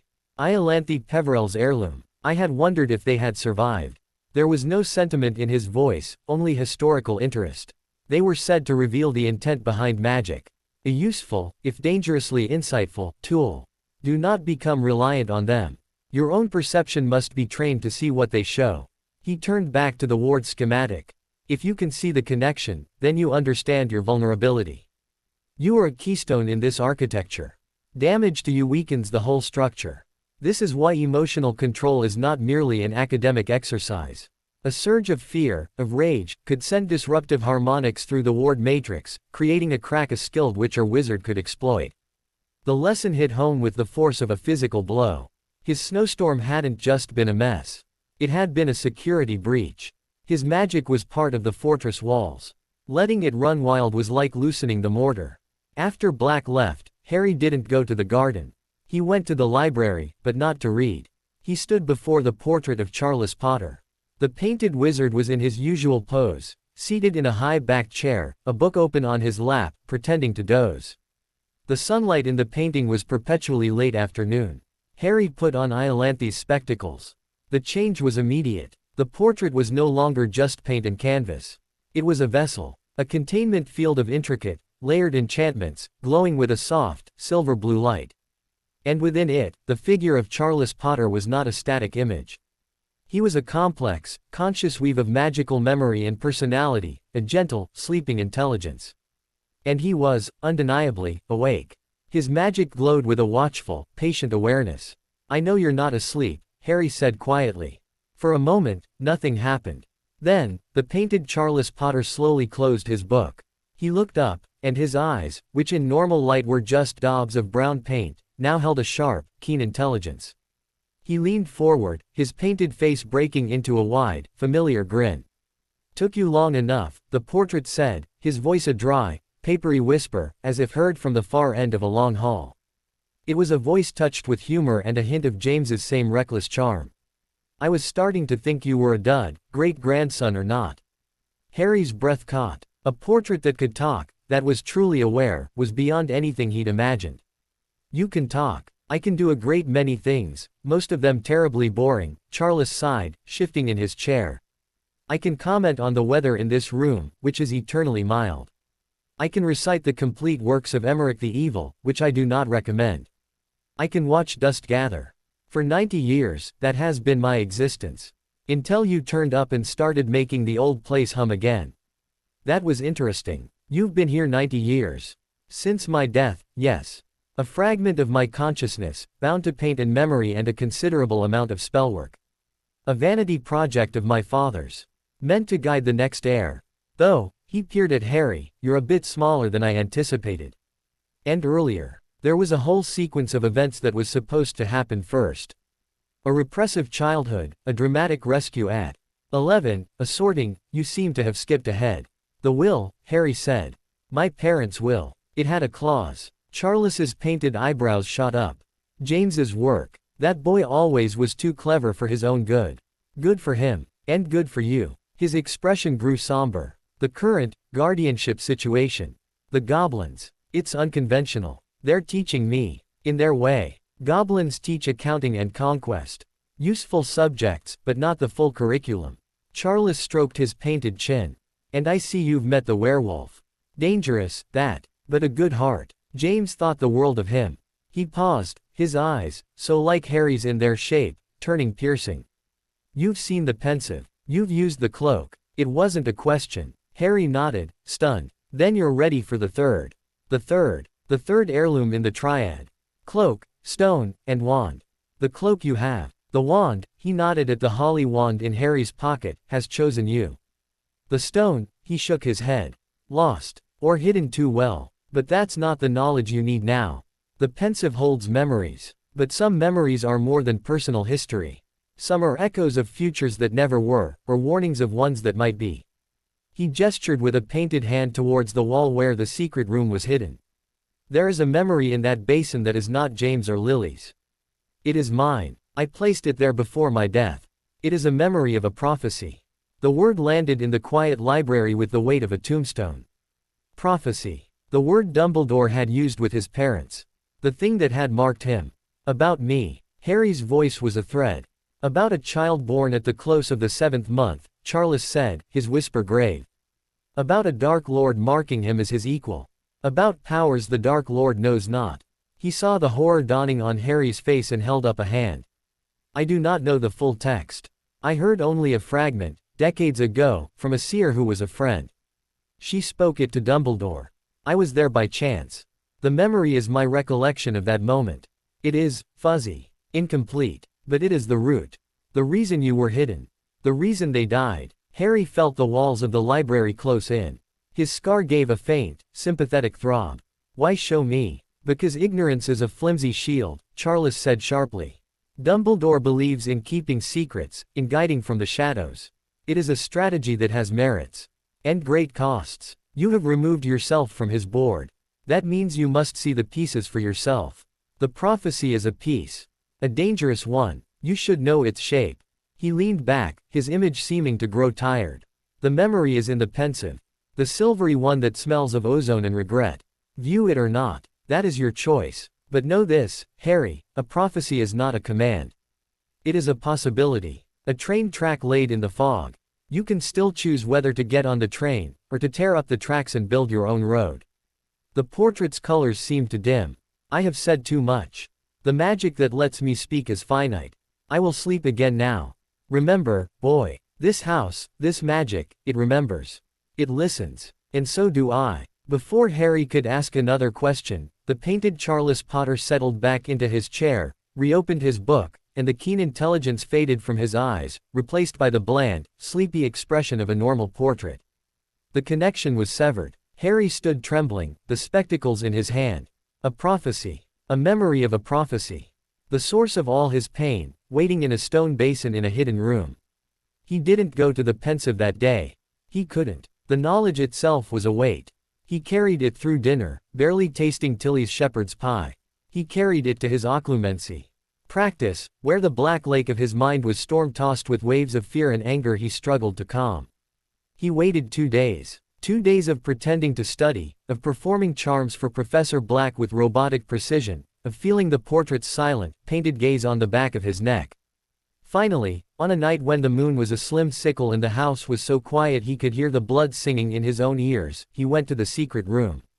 The pensive swirled, its silvery contents alive with captured moments. He found the memory Charles had described. It didn't look like the others. Where his parents' memory was golden warm, this one was a coil of muted gray and silver, shot through with veins of unsettling, electric blue. It smelled, as Charles had said, of ozone and a deep, cold regret. He took a deep, steadying breath, building his occlumency walls brick by brick. He would observe. He would not drown. He lifted the strand to his temple. The world dissolved into a blurry, darkened room. A pub. The Hog's Head, if the overwhelming smell of goat was any indication. The memory was shaky, seen through Charles Potter's older eyes. He was sitting at a sticky table, sharing a bottle of fire whiskey with a wizened wizard whose face was obscured by shadow, Dumbledore. At the bar, a hunched, ragged woman with enormous, magnified eyes was muttering into her glass. Sybil Trelawney, years younger, but already draped in shawls and beads. Then, her voice changed. It lost its fluttery uncertainty, becoming hollow, resonant, echoing as if from a deep well. The one with the power to vanquish the Dark Lord approaches, born to those who have thrice defied him, born as the 7th month dies, and the Dark Lord will mark him as his equal, but he will have power the Dark Lord knows not, and either must die at the hand of the other, for neither can live while the other survives. The words carved themselves into Harry's soul. They were cold, absolute. A death sentence. Either must die at the hand of the other. Neither can live while the other survives. The memory shifted. Dumbledore's face, pale and stunned in the gloom. The one with the power to vanquish the Dark Lord, could it mean? Charles's own voice, gruff with fire whiskey and dread. Albus, if this gets out, if he hears of it. It will not. I will ensure it. Then the memory fractured, blurred, and Harry was ejected back into the secret room, gasping, on his hands and knees on the cold stone floor. The words echoed in the silent chamber. Mark him as his equal. Power he knows not. Either must die. It was no longer a story. It was a contract written in stars and blood, and his name was on it. Voldemort had marked him. The scar was not just a wound, it was a brand of destiny. And one of them had to kill the other. The hollow, cold feeling from the Dursleys' cupboard returned, but magnified 1,000 times. He was not just an orphan. He was a weapon. A chosen enemy. A final, fatal solution. He stumbled from the room, sealing it behind him. He didn't go to bed. He went to the garden, needing air, needing to feel the solid, indifferent earth under his feet. He stood at the wall, looking out at the forest where Lupin had disappeared, where the Ministry tracker had been turned aside. He had thought his fight was for freedom, for knowledge, for a home. Now he knew it was for his very existence. There was a monster in the shadows, a dead monster who wasn't dead enough, and a magical law of the universe said they could not both draw breath. The weight of it was immense. It should have crushed him. But as he stood there, a strange thing happened. The fear, the horror, the sheer unfairness of it, began to harden. Like molten metal plunged into cold water. It didn't vanish. It became something else. A core of cold, furious resolve. They, Dumbledore, the Ministry, fate itself, had all decided his path. They had hidden him, hunted him, destined him. He looked down at his hands, small in the moonlight. He thought of the invisibility cloak, a tool for secrets. Of the Holly Wand, a tool for will. Of the wards he was learning to understand, a tool for defense. You can tear up the tracks and build your own road. He wasn't ready to fight a Dark Lord. He was 9. He was learning basic charms and how to quiet his mind. But he could get ready. He turned his back on the dark forest and walked towards the softly glowing cottage. He had a prophecy now. A terrible, clarifying truth. He also had a library, a portrait, a goblin's education, a werewolf's friendship, and a home that hummed with the magic of his ancestors. Let destiny have its prophecy. Harry Potter would have a plan. The world tasted of ash and iron. Harry stood in the very center of the old Potter Forge, a low, stone outbuilding he'd discovered at the furthest reach of the wild garden, half swallowed by ivy and hawthorn. It was not a place of gentle, humming magic. The air here was silent, heavy, and charged with a different kind of power, a latent, sleeping violence. The walls were blackened with centuries of soot. A massive anvil, pitted and scarred, squatted in the gloom like a slumbering beast. This was not a place for weaving spells or whispering charms. This was a place for making. For beating raw elements into shape.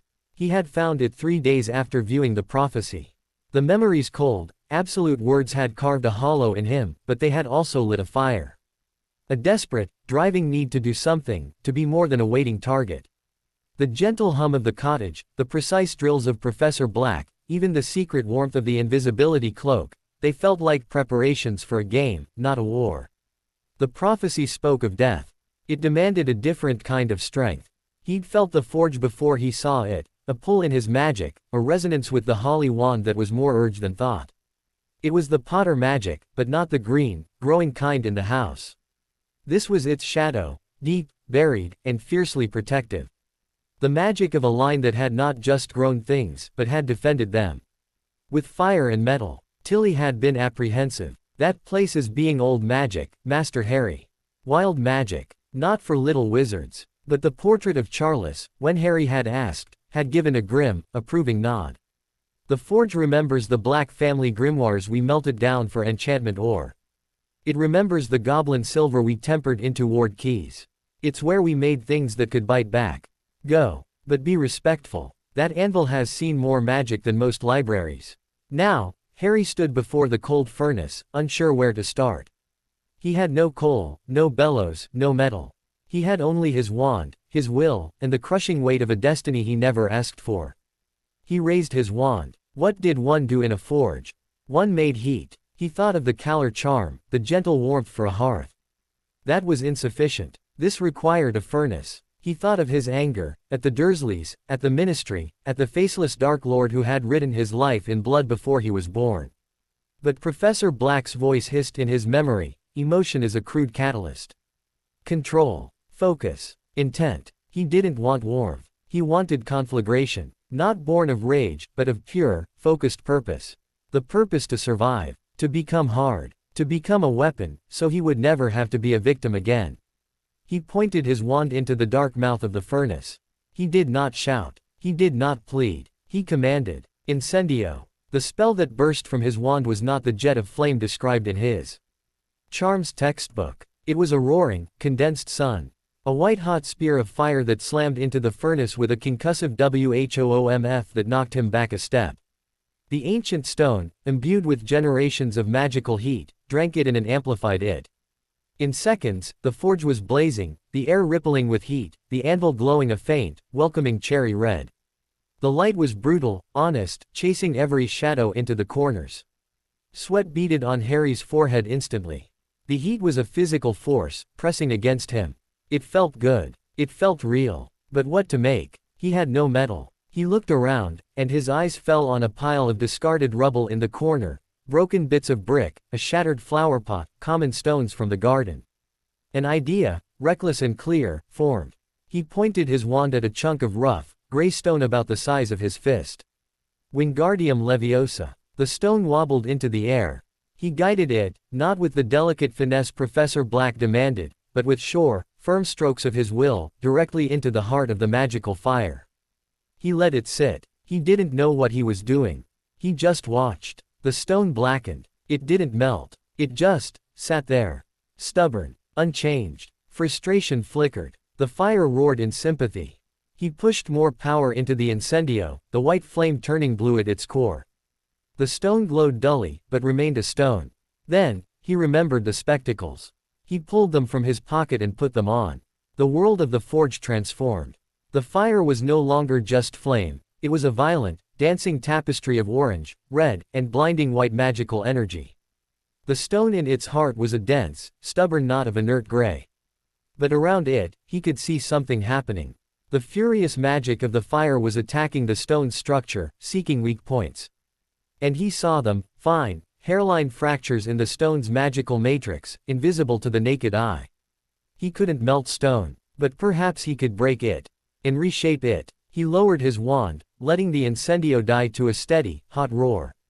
He focused not on the stone as a whole, but on one of those hairline fractures. He imagined not fire, but a wedge.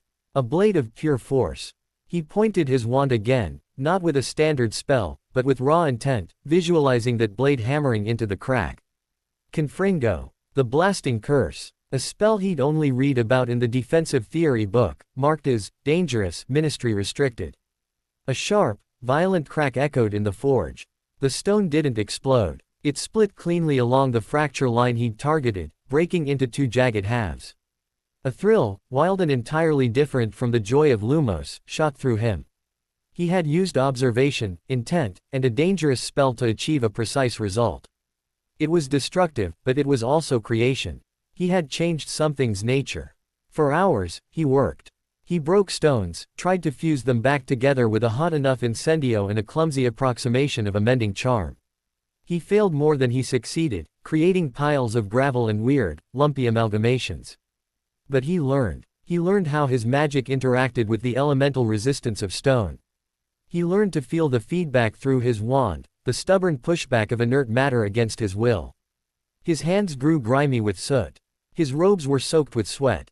He was exhausted, magically and physically, in a way Professor Black's mental drills never achieved.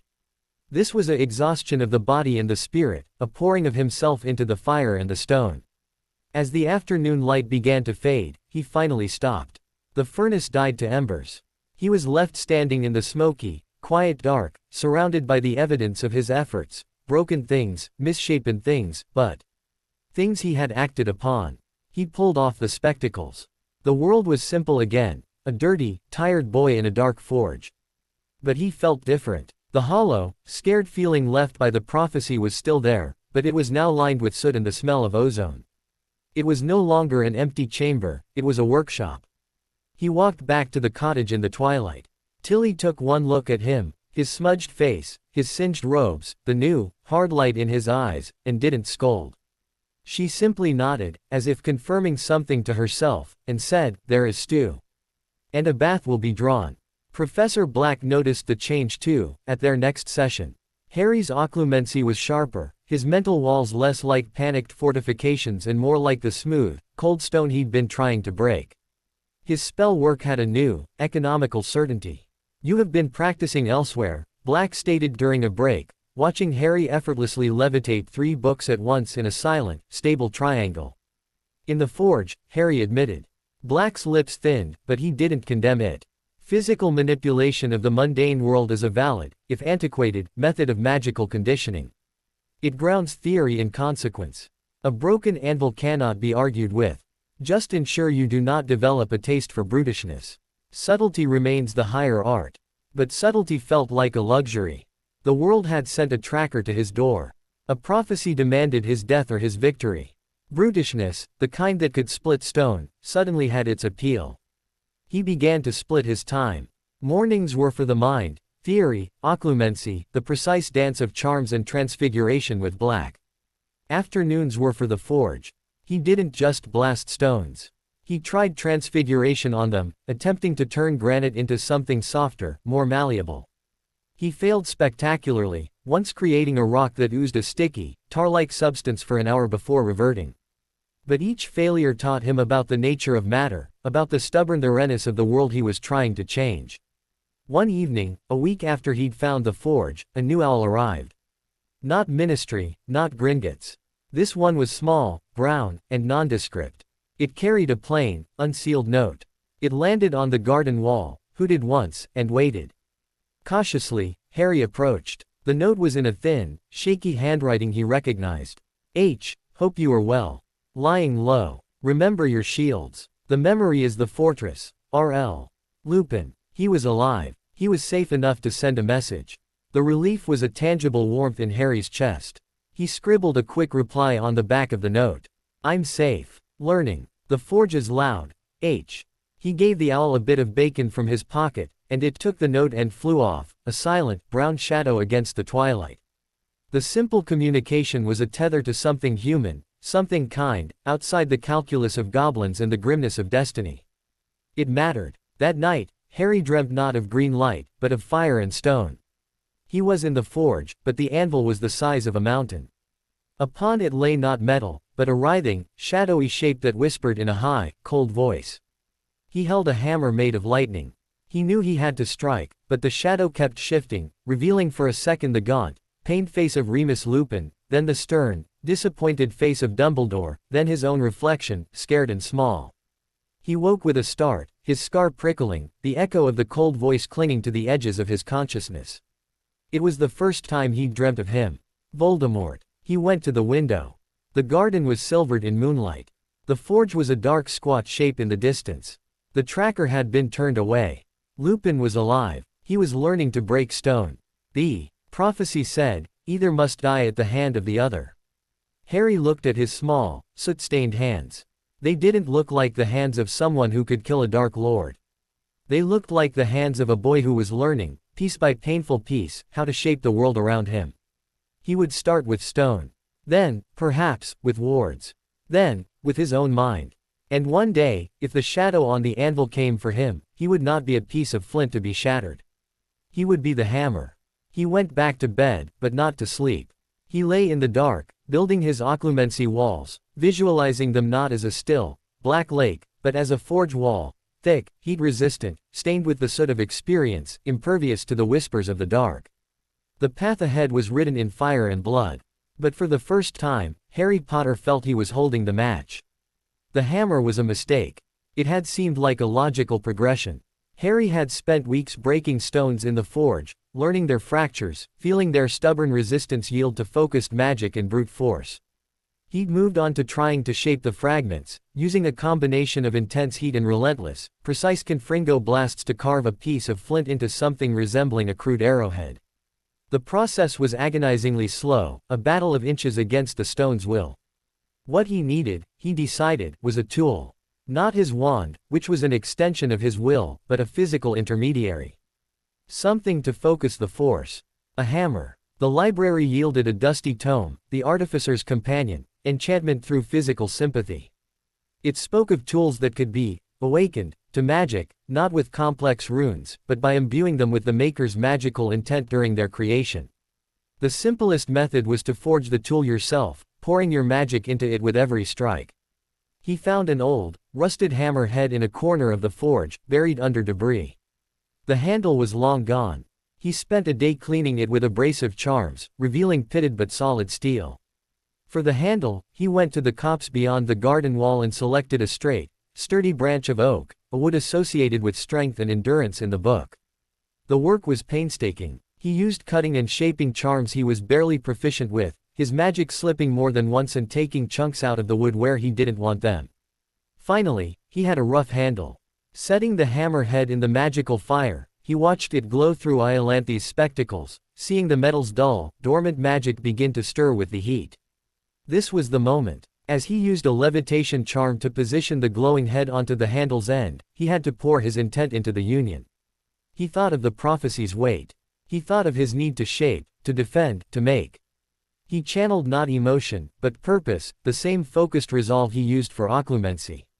He imagined the hammer becoming an extension of his will, a conduit for force. With a final, silent push of magic, he secured the head. A flash of silver light, the color of his disciplined intent, flared at the junction before fading.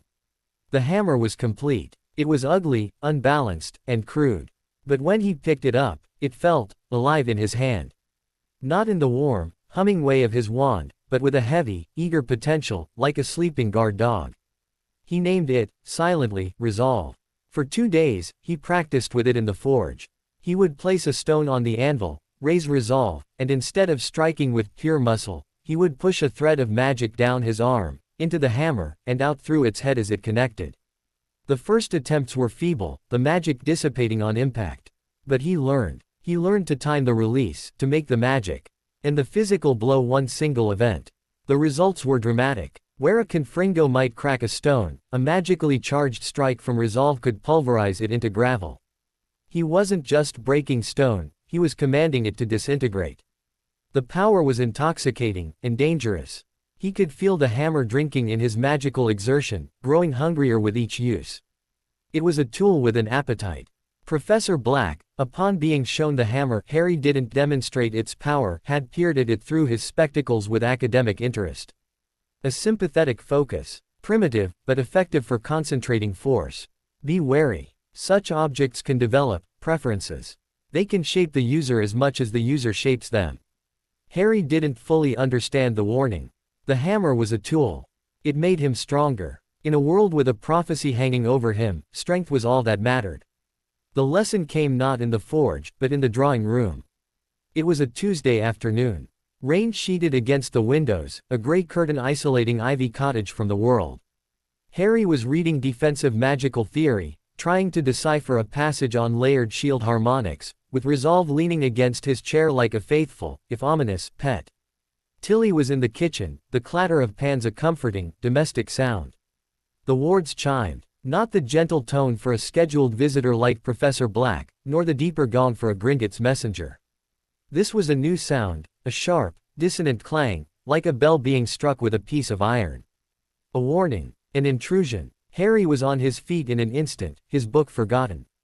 He grabbed resolve, the cool wood of the handle a shock against his palm.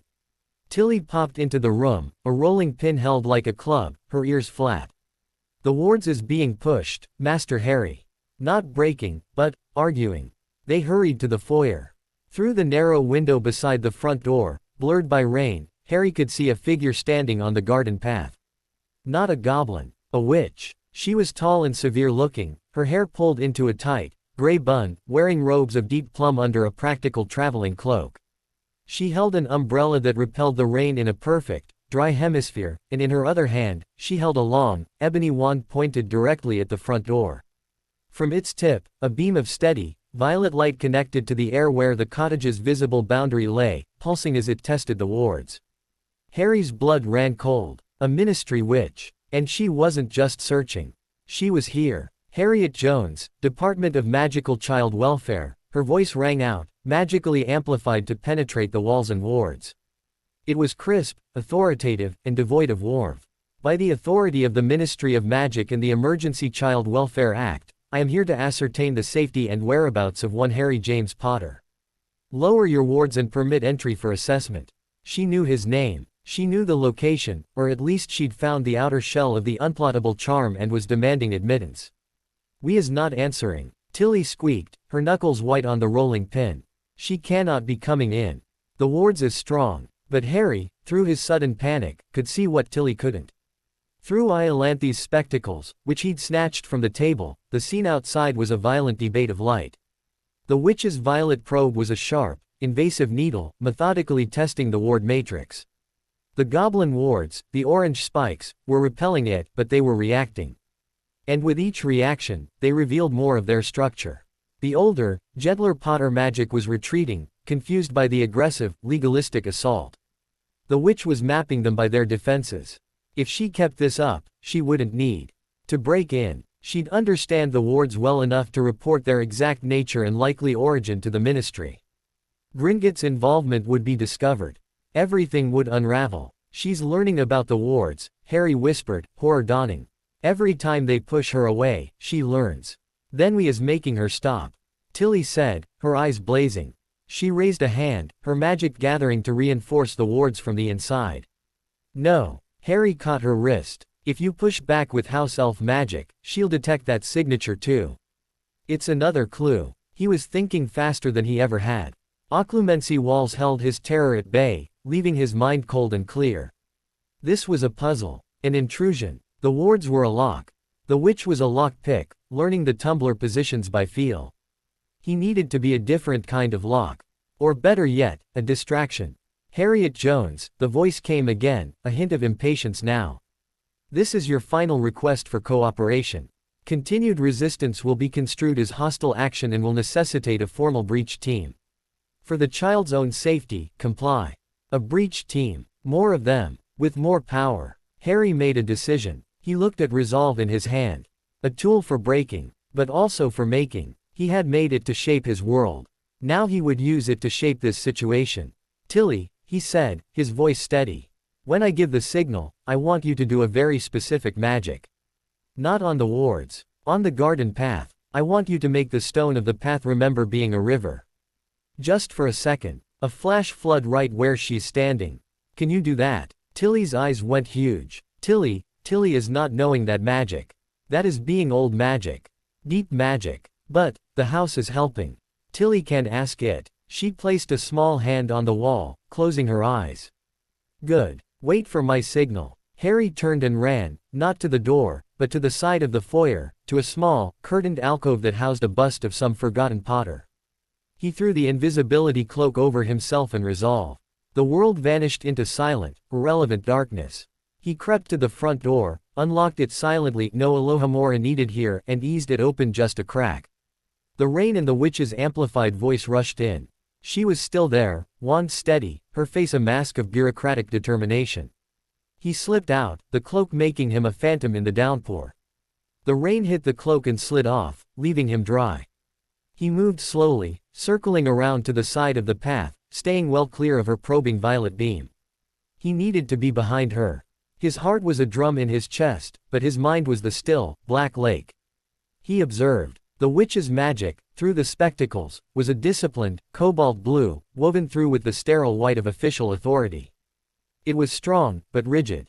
She was entirely focused on the ward in front of her, a duelist facing a single opponent. He reached a position about 10 feet behind and to her left. He hefted resolve. This was not about hitting her. It was about the ground. He focused on the wet flagstone at her feet. He poured his intent into the hammer, not the intent to destroy the stone, but to startle it. To send a shockwave through its very being. He raised resolve, and with all his strength and a surge of raw, undirected magical force, he brought it down on the path, not on a stone, but on the mortar between two stones. Crack thoom. The sound was not of breaking stone, but of the earth itself groaning. A visible shockwave, a ripple of distorted air and magic, erupted from the point of impact and shot directly towards the witch. It wasn't a harmful spell, it was a concussive blast of pure vibration and chaotic magical feedback, the hammer, appetite, expressing itself as a sonic boom. The witch's concentration shattered. Her violet probe snapped out of existence. She staggered, her umbrella spell flickering as the wave of force and sound hit her. She didn't fall, but she whirled around, her wand now searching for this new, unseen threat, her face etched with shock. Now, Tilly! Harry screamed inside his mind, hoping the bond of house and elf was strong enough. From the cottage, a deep, subterranean rumble answered. The flagstones of the path beneath the witch's feet didn't break. They softened. For one surreal second, the solid stone became a churning, roaring rapid of water and rock, a geyser of remembered river bursting upward in a column of spray and magical energy. Harriet Jones let out a yell of pure surprise as she was engulfed, not by water, but by the violent memory of water. It didn't wet her, but it disoriented her utterly, flooding her senses with non-existent roar and motion. Her spells collapsed. Harry didn't wait. He turned and ran, invisible, back to the open door, slipping inside and closing it softly. He tore off the cloak, panting. Outside, the phenomenon ceased as suddenly as it had begun. The path was just a wet path again. Harriet Jones stood soaked and spluttering, not from rain, but from the magical backlash of the disrupted earth memory. She looked furious, bewildered, and, for the first time, uncertain. She stared at the cottage, then at the perfectly normal, if rain-swept, garden. Her diagnostic spell was gone. Her certainty was gone. She raised her wand again, but this time it was a defensive gesture. She took a step back, then another. She'd come expecting to bully a reclusive guardian or confound a simple concealment charm. She had not expected the land itself to fight back with such bizarre, primal magic. With a final, suspicious glare at the now silent cottage, she turned on her heel. There was a sharp crack, and she was gone, apparating away. Silence, save for the drumming rain, filled the foyer. Tilly popped in, looking pale but triumphant. The house is listening. It is remembering the old river. The nasty witch is gone. Harry slumped against the wall, resolve slipping from his trembling fingers to clatter on the floor. The adrenaline crash left him weak. He had done it. He had turned back a ministry official without revealing himself, without using a single standard spell, and without letting her pierce their secrets. But as the relief washed over him, Professor Black's warning echoed in his mind. Such objects can develop preferences. They can shape the user as much as the user shapes them. He looked at the hammer on the floor. It had been eager. It had taken his intent and amplified it into something louder, more violent, more destructive than he'd planned. He had wanted a distraction. It had given him an earthquake. He had won today, but he had used a tool that craved chaos to protect his order. The line felt thin, and terribly sharp. Outside, the rain began to ease. The wards hummed their steady song once more, their secrets intact. But in the quiet cottage, Harry Potter knew the ministry's polite knocking was over. The next visit would not be a request. It would be a siege. And he had just shown them that the child they sought was not hiding helplessly. He was buried deep in a fortress that could bite. The question now was what kind of teeth he would choose to grow next. Sleep did not come. The rain stopped, leaving a dripping, watchful silence outside. Inside Ivy Cottage, the air still vibrated with the echo of the witch's amplified voice and the earth's unnatural roar. Harry lay rigid in his bed, staring at the ceiling where the shadows of swaying branches painted restless patterns. His hands wouldn't stop trembling. Not from fear, but from the aftermath of the power he'd channeled.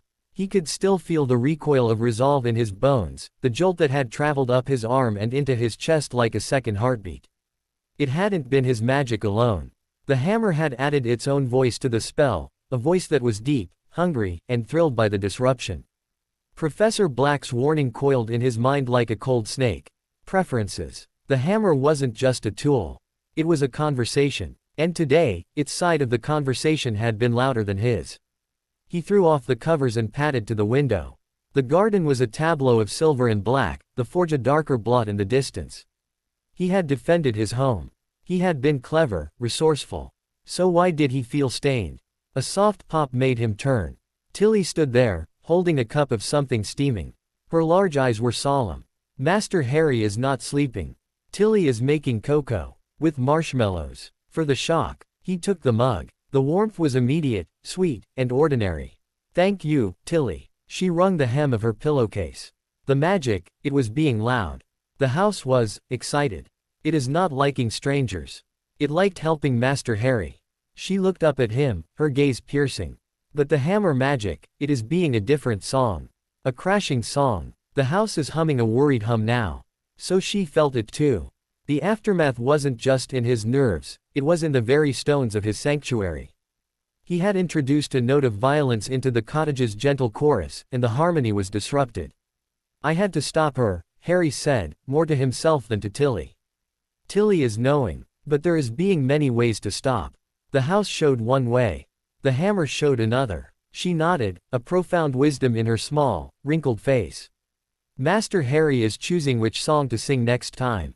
The house song, or the hammer song. She popped away, leaving him with the cocoa and the weight of her words. He didn't practice magic the next day. He didn't go to the forge. He sat in the library, but the words in his textbooks blurred into meaningless shapes. The confrontation replayed behind his eyes, not as a victory, but as a dissection. He had used the cloak for stealth. Good. He had used observation and cleverness to diagnose the witch's strategy. Good. He had used Tilly and the house's ancient magic for a nonviolent, bewildering distraction. Good. Then he had used resolve. And the hammer had turned his focused intent into a blasting shockwave that hadn't just disrupted, it had shattered. It was the difference between locking a door and blowing it off its hinges. Both kept someone out, but one left splinters. At his scheduled occlumency session, Professor Black took one look at him and dismissed the planned lesson on layered false memories. Your mental landscape is a quarry after an explosion. We will focus on repair. On sorting the debris. For an hour, Black guided him through a meticulous, exhausting process of mental tidying. Harry had to find each scattered, anxious thought about the ministry witch, each thrill of power from wielding the hammer, each pang of guilt, and not dismiss them, but place them in ordered, labeled rooms in his mind. Memory, ministry confrontation, emotion, fear satisfaction, object, hammer concern. It was draining, clinical work. But as he did it, the chaotic storm in his head began to settle into a grim, ordered file room. Control, Black intoned, as Harry mentally filed away the sound of the earth's roar, is not the absence of chaos. It is the imposition of structure upon it. You experienced a chaotic event. Your mind must not become its echo chamber. Archive it. Learn from it. Move on. When the session ended, Harry felt hollowed out but clean. The anxiety was still there, but it was boxed.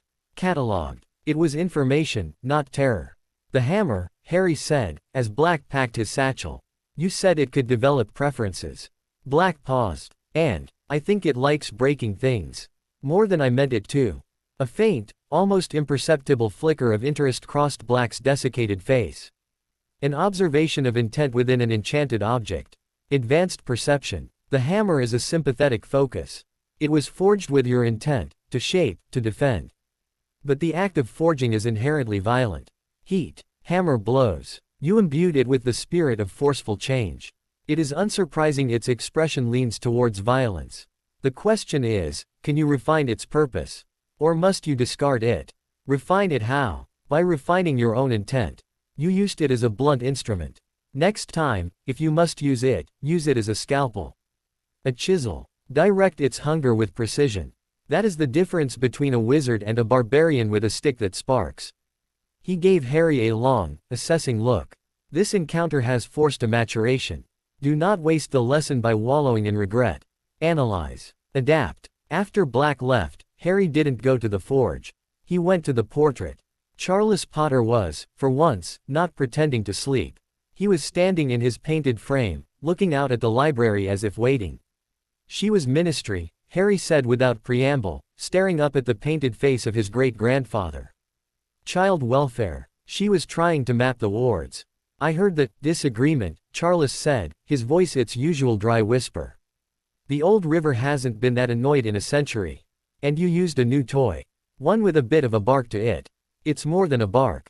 It changes what I put into it.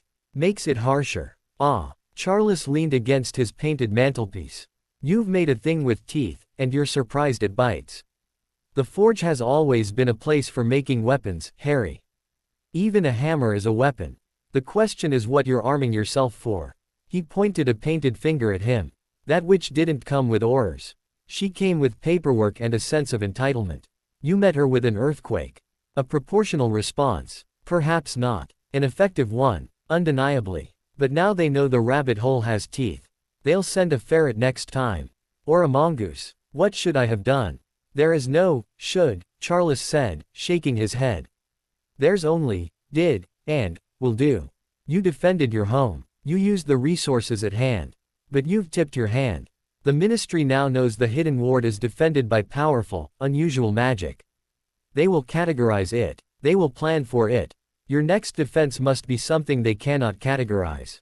Like what? Like nothing they've ever seen. Charles's painted eyes gleamed. You have a pensive full of memories. You have a cloak that defies perception. You have a wand that shares a soul with your enemies. And you have a mind you are learning to fortify. Start thinking in combinations, boy. Defense isn't just a wall. It's a maze. It's a mirror. It's an illusion so good it becomes a truth. The advice swirled in Harry's head. A maze, a mirror, an illusion. It was too abstract. He needed something concrete. For the next 3 days, he avoided the hammer. He returned to the basics, but with a new, desperate focus. He practiced his Protega shield charm not just to stop a thrown pillow, but to shape it, to curve it around himself, to make it angled to deflect, not just block.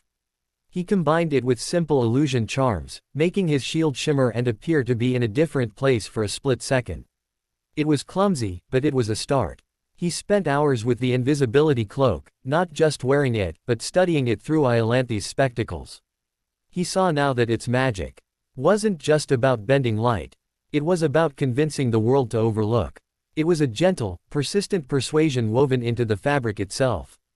He tried to mimic that feeling with his occlumency, not just building walls, but making his surface thoughts seem dull, unimportant, not worth the effort to read. And he returned to the forge, but not to break stone. He brought a small, smooth pebble from the garden. He placed it on the anvil. He lit the furnace, not with a roaring incendio, but with a focused, needle-thin flame from his wand, heating only a pinprick spot on the pebble's surface. Then, he picked up resolve. He felt its eager hunger stir at his touch. He focused not on destruction, but on precision. He imagined not a shockwave, but a sculpture's tap. He poured his intent into the hammer, the intent to define, not to destroy. To create a shape within the stone.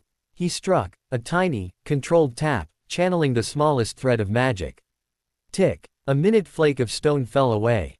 The pebble was unchanged to the naked eye. But through the spectacles, Harry saw a tiny, perfect facet had been formed, its edges sharp and clear. The hammer had obeyed. It had channeled his refined intent without amplification. He let out a breath he didn't know he'd been holding. It was possible. The tool was not the master. He could be the sculptor, not the wrecking ball. He was engrossed in this painstaking work, the world reduced to the anvil, the pebble, and the next minute tap, when a new sound pierced his concentration. Not a ward chime, not an owl. It was the sound of the front door knocker. A normal, physical, brass-on-wood rap rap rap.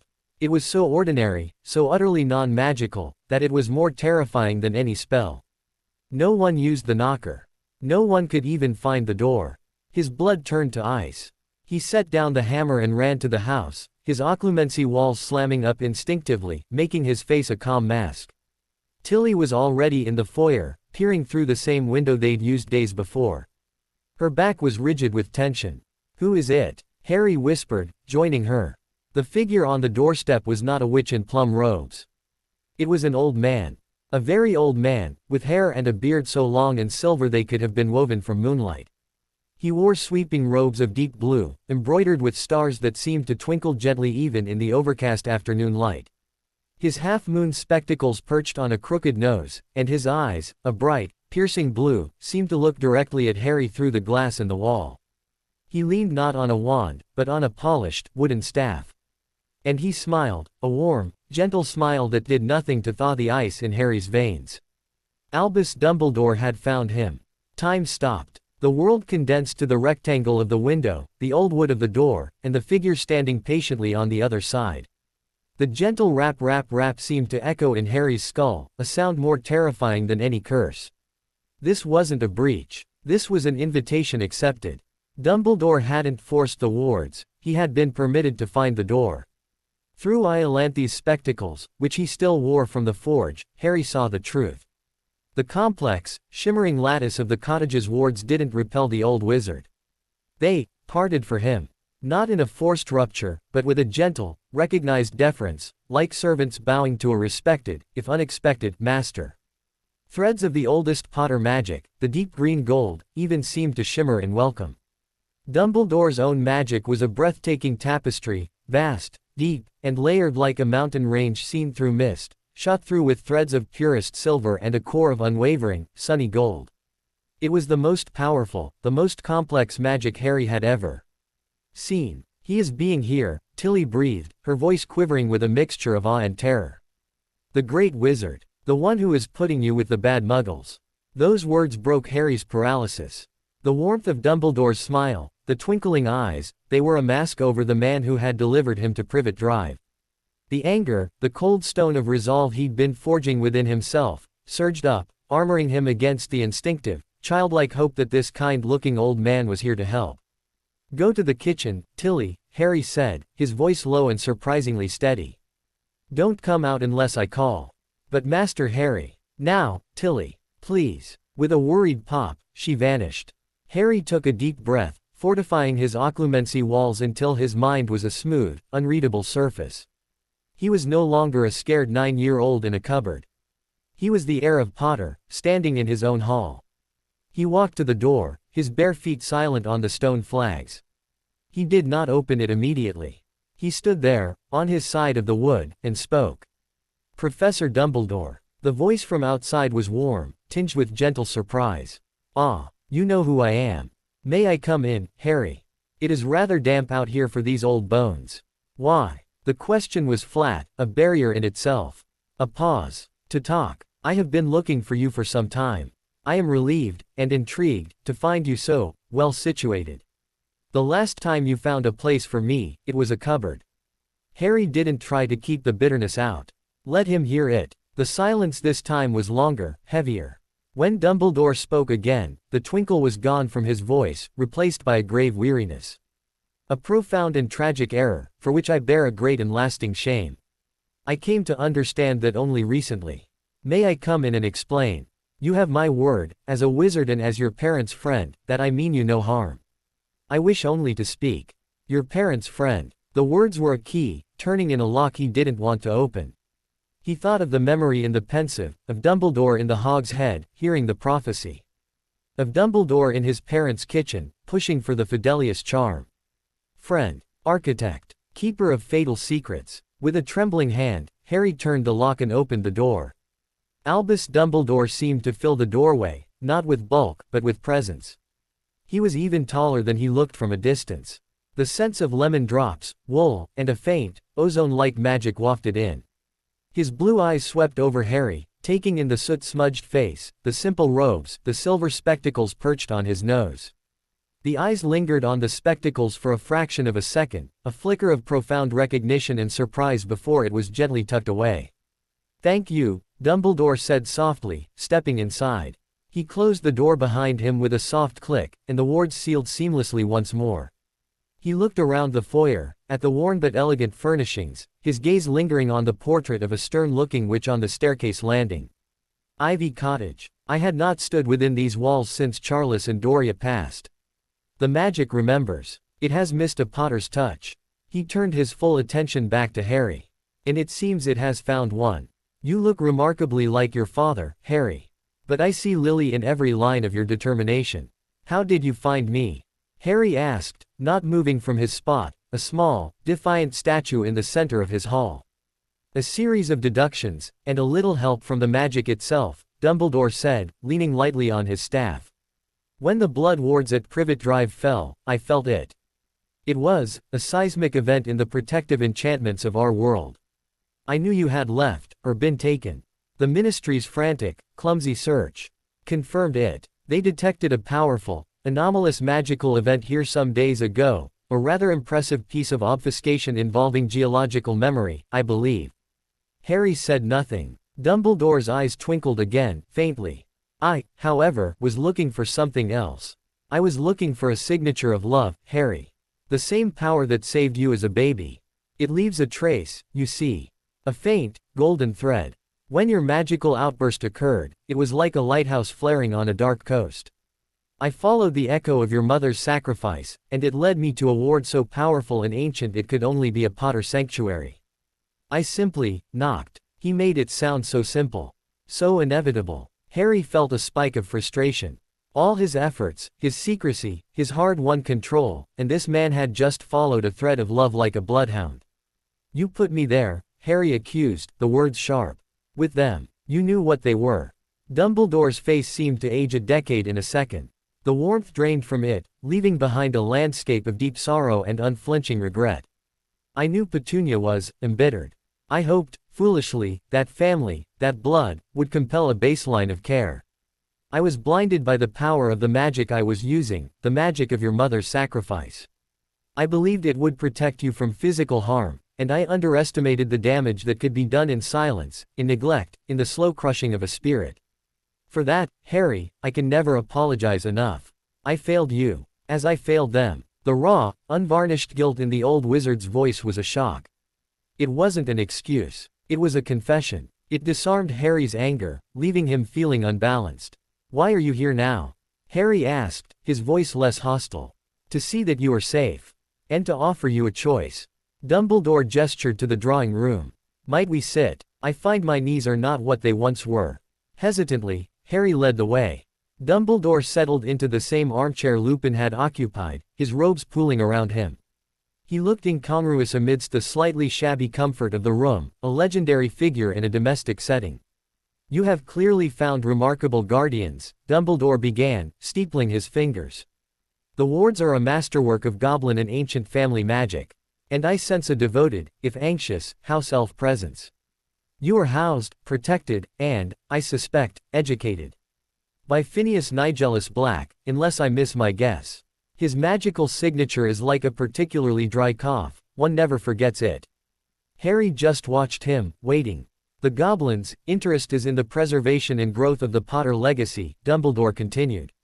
They will make you fiscally and politically astute. Professor Black will make you magically precise. These are not bad things. But they are incomplete. He leaned forward, his intense blue eyes holding Harry's. You are more than an heir, Harry. You are a boy who has known great darkness and discovered great power within himself. You stand at a crossroads. The path of the Goblin Ward is one of calculated strength, of walls and vaults and cold logic. It is a safe path, in its way. And the other path, Harry whispered, the other path is the one your parents walked. It is harder. It is fraught with peril and heartbreak. It is the path of connection, of love as a weapon and a shield, of fighting for a world where love is not a weakness to be locked away, but a strength to be celebrated. His gaze was piercing. It is the path that understands why a hammer must be a chisel, and not just a club. Harry's breath caught. How could he know about the hammer? As if reading his mind, Dumbledore said, magic leaves stories, Harry. The hammer's song is a new, fierce note in this old house's symphony. I can hear the clash between its desire to break and your desire to shape. That clash is where your character is being forged. In the crucible of that choice lies your future. He stood up, pacing slowly before the hearth. The ministry will not stop looking. The incident with Mrs. Jones has alarmed them. They see a powerful, unknown magical presence guarding a child they consider their ward. They will escalate. The goblins can hide you for a time, but a confrontation is coming. You cannot remain a secret forever. He turned to face Harry. I am here to offer you a third path. Not the goblins' cold calculus, not the ministry's stifling control, but the protection of Hogwarts. Come with me now. The castle's wards are older and stronger than any on this house. You would be safe. You could be with children your own age. You could learn magic not as a transaction or a weapon, but as a wonder. You could have a childhood, Harry. The offer hung in the air, dazzling and terrible. A childhood. Friends. Hogwarts, the school from his parents' stories, from Lupin's fond recollections. Safety behind ancient walls. It was everything he'd secretly longed for. But, he looked around the drawing room. At the walls that hummed with his magic. At the French doors leading to his wild garden. This was his. He had won it. He had bled for it on a wax seal. He had defended it with a hammer and a river's memory. He thought of Professor Black's dry lessons, which were building a foundation of iron in his mind. He thought of Ragnarok's blunt honesty about transactions and assets. He thought of Tilly's fierce, squeaky devotion. He thought of Lupin's painful, loyal friendship. This was his path. Messy, dangerous, forged from betrayal and reclaimed by his own will. It wasn't safe. It wasn't a normal childhood. But it was his. No, Harry said. The word was quiet, but absolute. Dumbledore did not look surprised. A deep sadness filled his eyes, but also a flicker of that familiar, maddening twinkle. I thought you might say that. You have your mother's courage. And your father's stubborn pride. He sighed. Then I must ask for something else. A chance to help. To atone. Let me strengthen these wards. Not to control, but to reinforce. The ministry's next move will not be a single witch with a probe. Let me give you more time. Harry considered. This man's magic was vast. His help could be real. But his help had once been a prison. What do you want in return? Dumbledore smiled, a real, tired smile. You have been among goblins too long, Harry. I want nothing but your safety. And perhaps, when the time is right, your trust. But that must be earned, not bargained for. He walked to the center of the room and raised his staff. Without a word, he began to weave magic. It was nothing like Harry had ever seen. No incantations. No sharp gestures. Dumbledore's will flowed out of him like a gentle, irresistible tide. Through the spectacles, Harry watched, awestruck, as threads of purest silver and gold spun from the tip of the staff, weaving themselves into the existing ward matrix. They didn't override the goblin runes or the Potter magic, they knitted them together, reinforcing weak points, adding layers of misdirection and gentle, persuasive power that whispered, nothing to see here, to the outside world. It was masterful. It was art. When he finished, the air in the cottage felt thicker, quieter, safer. The wards hummed a deeper, more resonant chord. Dumbledore lowered his staff, looking older and more drained. That should hold against anything short of a full ministry siege. And it will warn you, subtly, of any approach long before they arrive. He walked back to Harry and placed a gentle hand on his shoulder. Harry didn't flinch. The touch was warm, and carried a weight of terrible, grandfatherly concern. You have chosen a hard road, Harry Potter. I will not lie to you. The path you are on will intersect with your destiny sooner than anyone hoped. The man who killed your parents is gone, but his shadow is long, and his servants are patient. What you learn here, what you become here, will determine how you meet that shadow when it finally finds you. He squeezed his shoulder once. Remember, true power is not in what you can destroy, but in what you can protect. And in knowing the difference. He moved towards the door. I will go now. I will do what I can to misdirect the ministry. But our time is finite. Be ready. At the threshold, he looked back. One last thing. The spectacles. Iolanthe Peverell was a witch of rare insight. They show you the truth of magic. Remember that the most powerful magic often hides in plain sight, in the spaces between what is said and what is meant. Use them well. And with a nod that was both a blessing and a farewell, Albus Dumbledore stepped out into the grey afternoon. He did not apparate. He simply walked down the garden path, and as he passed the gate, he seemed to fade into the landscape, becoming one with the mist and the falling light. Harry stood in the open doorway, the cool air washing over him.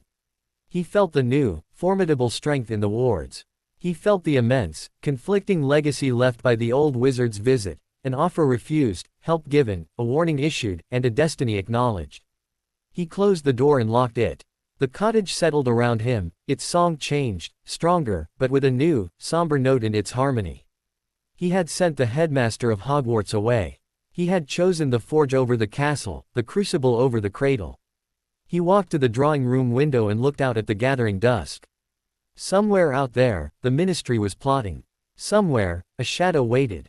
And in a quiet cottage that was now a fortress, a small boy with his great-grandmother's sight in his parents' eyes began to understand the true cost of building his own road. It was paved not with gold, but with choices. And every one of them was his to make. The silence after Dumbledore left was a different kind of quiet. Before, the cottage had held the watchful hush of a hidden place. Now, it thrummed with a profound, fortified stillness, as if the very air had been woven into chainmail. Harry stood in the center of the drawing room for a long time, feeling the new magic settle. It was like hearing a familiar song played on a grander, deeper instrument, the same melody, but now with the power of a full orchestra behind it. Iolanthe Peverell. The name echoed. Dumbledore had recognized the spectacles instantly, had named her not just as a Potter, but as a Peverell. The connection itched at the corner of Harry's mind, a piece of a puzzle he didn't have the picture for. He took off the silver spectacles and stared at them. They looked delicate, almost frail. But they showed the bones of the world. He didn't go to the portrait. He didn't go to the forge. He went to the library, to the darkest, highest shelf, and began to pull down every book that mentioned family lineages, wizarding genealogies, historical artifacts. He found the Potters easily enough, their line traced back through centuries of modest achievement and quiet service. But the Peverells were different. They were a ghost in the records. Mentions were scarce, shrouded in legend and fear. They were called, the Deathly Hallows family, in one footnoted, skeptical tome. The author dismissed the Hallows as a fairy tale, a metaphor for the three great pursuits of magic: invisibility, resurrection, and invincibility. Invisibility. The cloak. Resurrection. The stone. Invincibility. The wand. Harry's breath caught. The triad Charles had mentioned. Cloak, stone, and wand. The brother wands, Holly and Yew, both with phoenix feather cores, connected to the invincible wand of legend. Was that the power the Dark Lord knew not? Was it not love, as Dumbledore implied, but this legacy of shadows and death? He felt a cold thrill of understanding, immediately followed by a wave of nausea. His family heirlooms weren't just comforts or tools. They were pieces of a myth so dark it was whispered as a children's story. And he owned two of them. The third, the stone, was lost.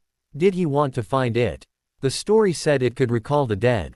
The thought of seeing his parents, truly speaking to them, it was a desire so sharp it was a physical pain. But the legend warned of misery, of souls dragged back but not truly living. A false resurrection. He slammed the book shut, dust puffing into the slanting afternoon light. It was too much. He was 9. He was trying to learn how to not be beaten by his cousin, how to keep the ministry from dragging him away, how to make a hammer obey him. He wasn't ready for fairy tales of death. Yet, the evidence was in his hands. The cloak that defied all detection. The wand that was brother to a murderer's. The spectacles that saw truth. They were not normal magic.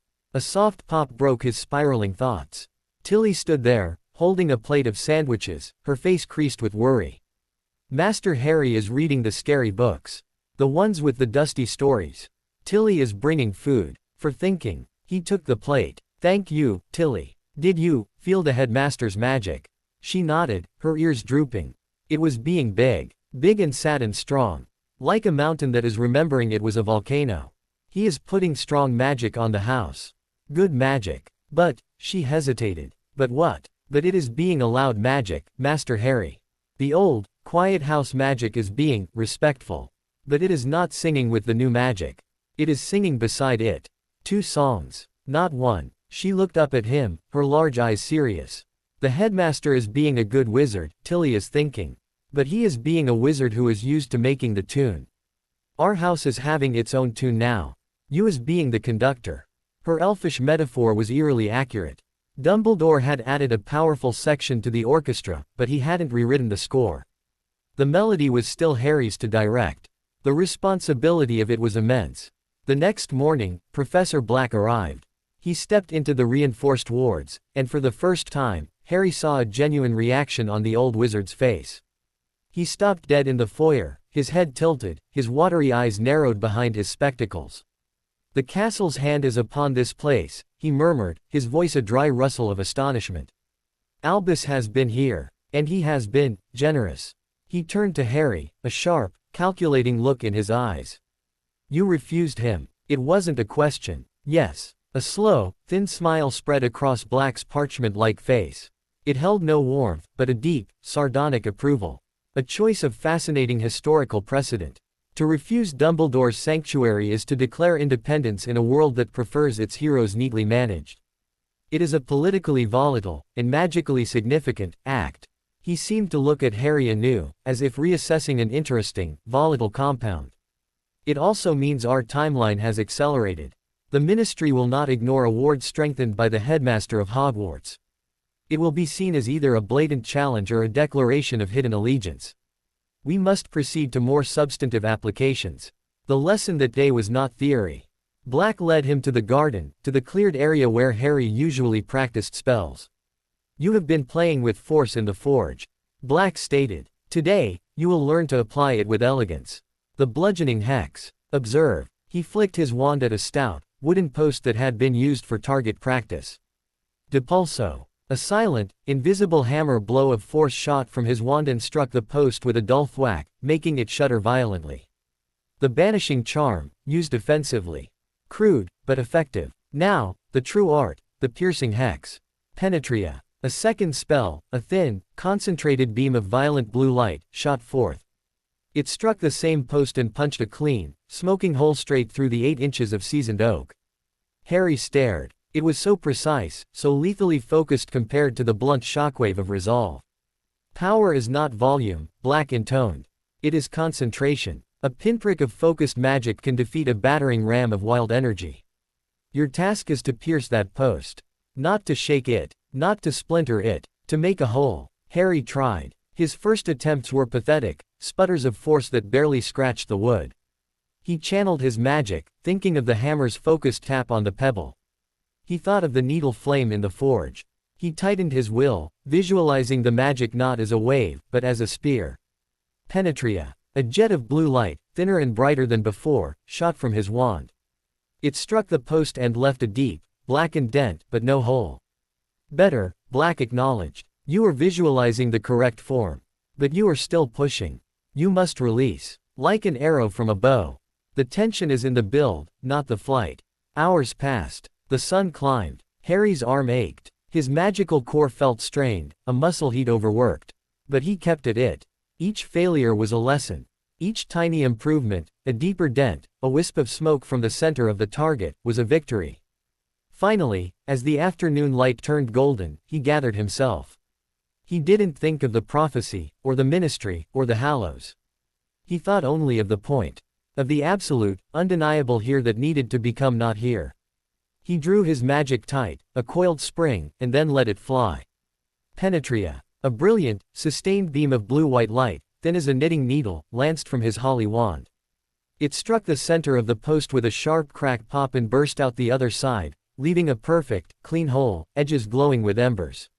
He'd done it. He lowered his wand, panting, sweat stinging his eyes. A fierce, primal satisfaction bloomed in his chest. This was his power, honed, directed, deadly. Professor Black gave a single, slow nod. "Adequate. You have learned to make a point. Remember, however, that in most conflicts, the mere threat of a point is more valuable than its use.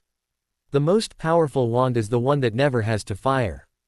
As Black left, Harry remained in the garden, looking at the pierced post. It was a statement. He could break. He could pierce. He could hide. He could see. But Dumbledore's words haunted him. True power is not in what you can destroy, but in what you can protect. What was he protecting? A cottage. A vault. A destiny he didn't want. He looked towards the house. Tilly was in the kitchen window, waving a spoon at something. The portrait of Charles was a silent sentinel in the library. The wards hummed their dual song of Potter legacy and Dumbledore's reinforcement. This was his. These fragile, strange connections were his. He wasn't just protecting a place. He was protecting a choice. The choice to be something other than the boy who lived, the weapon, the symbol. The choice to be Harry. That night, he did something he hadn't done since the first day. He took out the moving photograph of his parents. He didn't look at it with longing or sadness. He looked at it with the spectacles on. He saw the love magic. The rose gold glow. He saw the protective charms, the silver threads. And now, looking deeper, with his new understanding, he saw something else. A tiny, almost invisible signature woven into the very magical emulsion of the photograph. A mark. A symbol of three shapes, a line, a circle, a triangle. The symbol from the Hallows story. His breath fogged the glass of the spectacles. They hadn't just left him a memory. They had left him a sign. A confirmation of the legacy he carried, whether he wanted it or not. He was Harry Potter, son of James and Lily. Heir of Potter, heir of Peverell. The ministry was coming. The shadow of a dark lord stretched towards him. He had a hammer that wanted to break, a wand that was a brother to evil, a cloak of shadows, and spectacles that showed him terrifying truths. And he had a hole, clean and precise, through a block of oak. He put the photograph down. The choice was made. The path was his. He went to the window and looked out at the star-dusted night. Somewhere, a clock was ticking. Somewhere, a search party was gathering. Let them come. He would be waiting, not as a victim, not as a legend, but as a conductor. And his orchestra was just beginning to tune.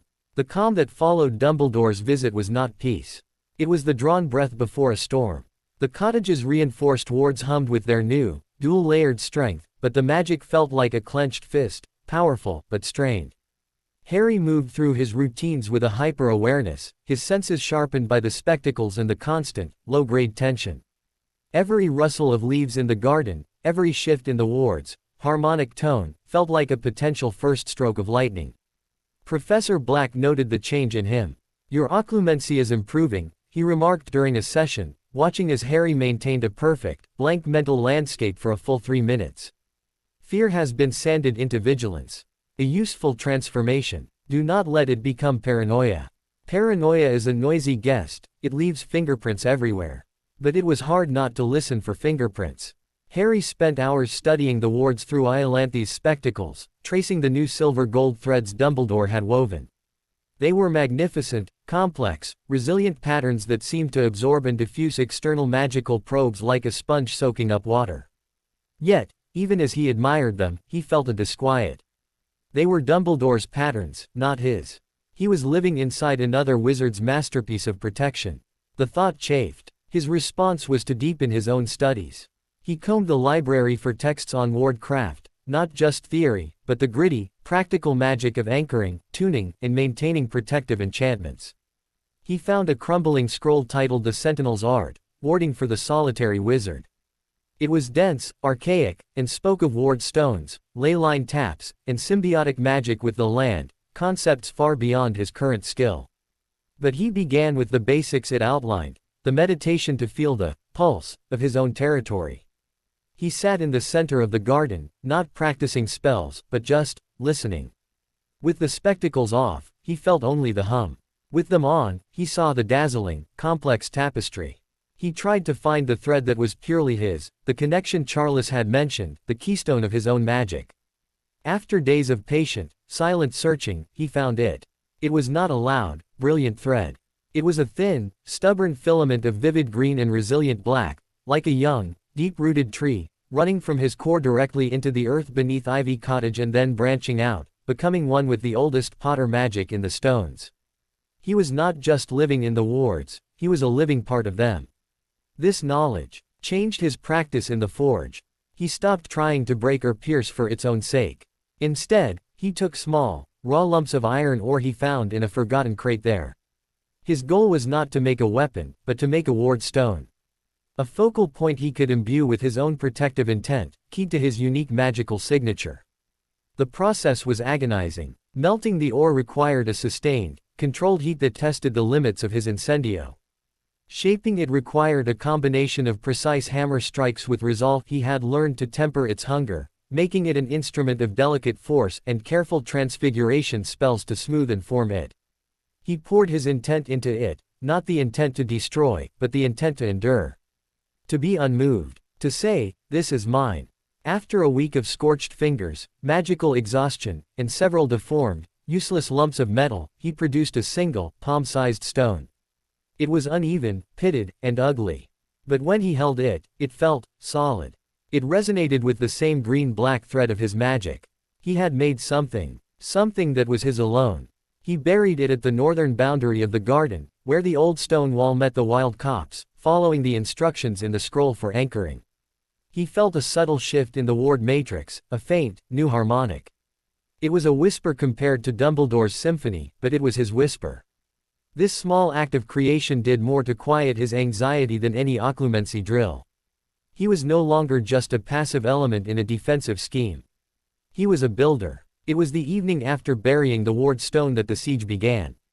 It did not start with alarms or explosions. It began with a silence. Harry was in the library, reading about the magical properties of different woods for wand cores, when he felt it. The ever-present hum of the wards changed.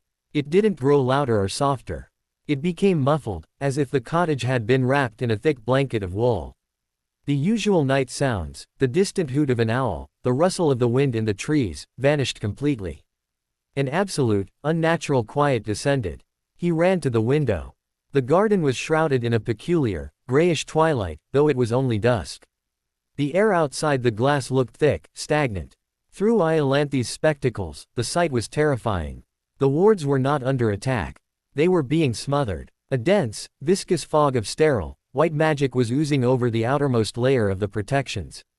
It wasn't trying to break through, it was adhering to the wards like a magical fungus, slowly coating them, absorbing their energy signatures, and damping all output, light, sound, magical vibration.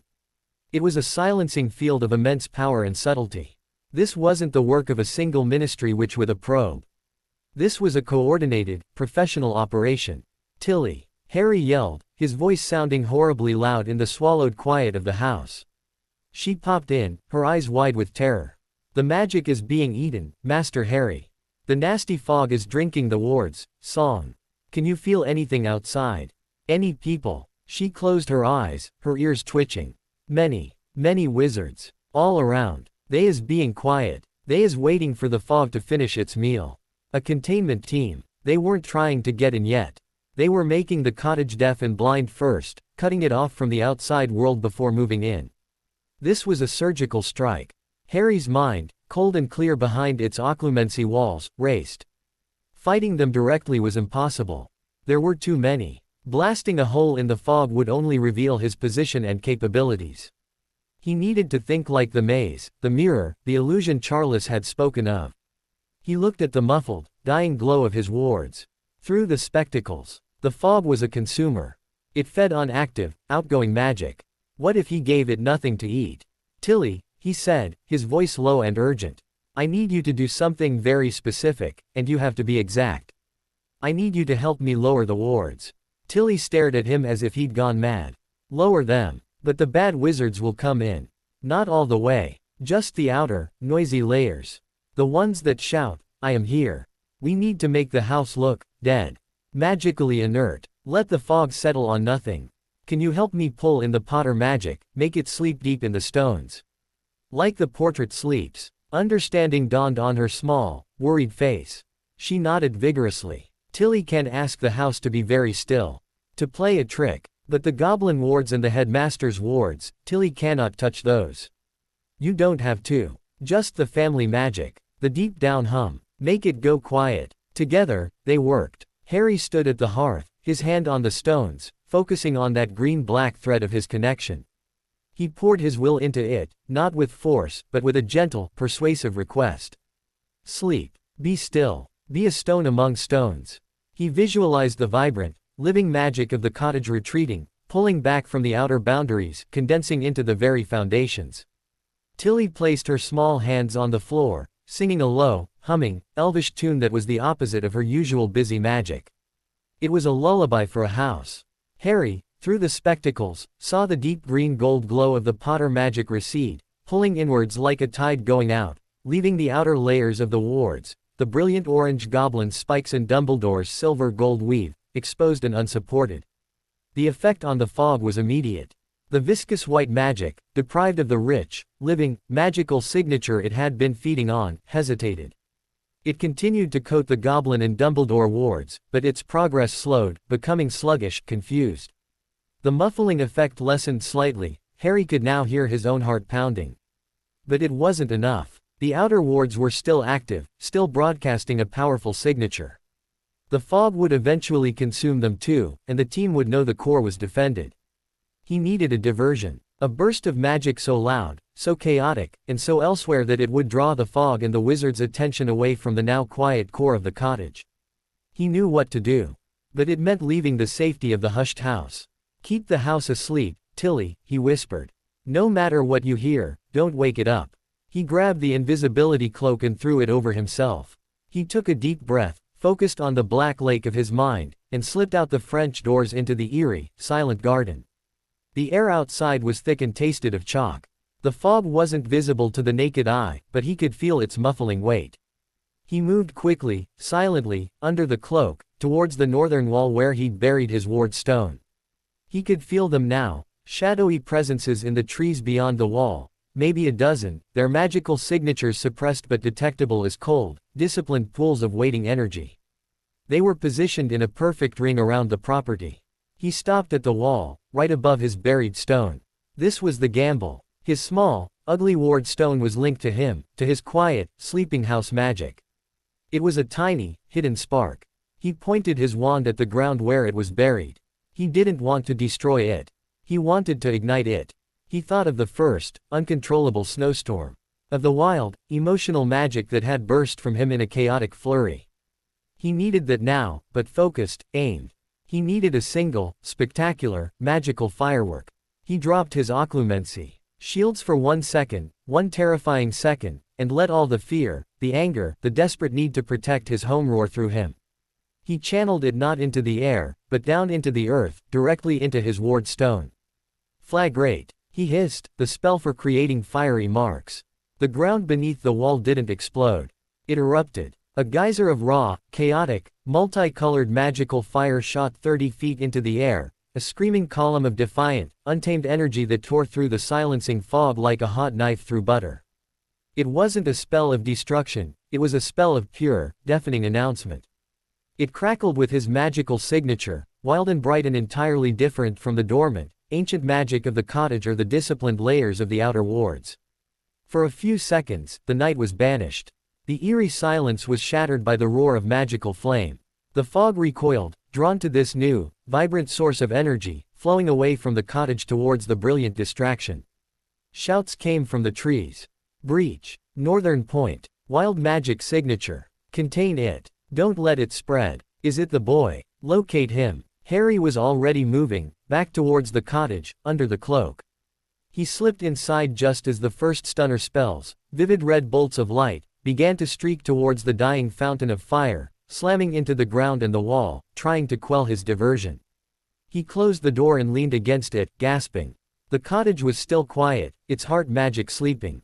Outside, the ministry team was in disarray, focusing on the chaotic burst he'd created, trying to analyze a magical signature that was already fading, that led nowhere but to a buried piece of iron ore. He had done it. He had turned a siege into a confusion. He hadn't fought them. He had fooled them. He looked at Tilly, who was still humming her lullaby, her eyes squeezed shut.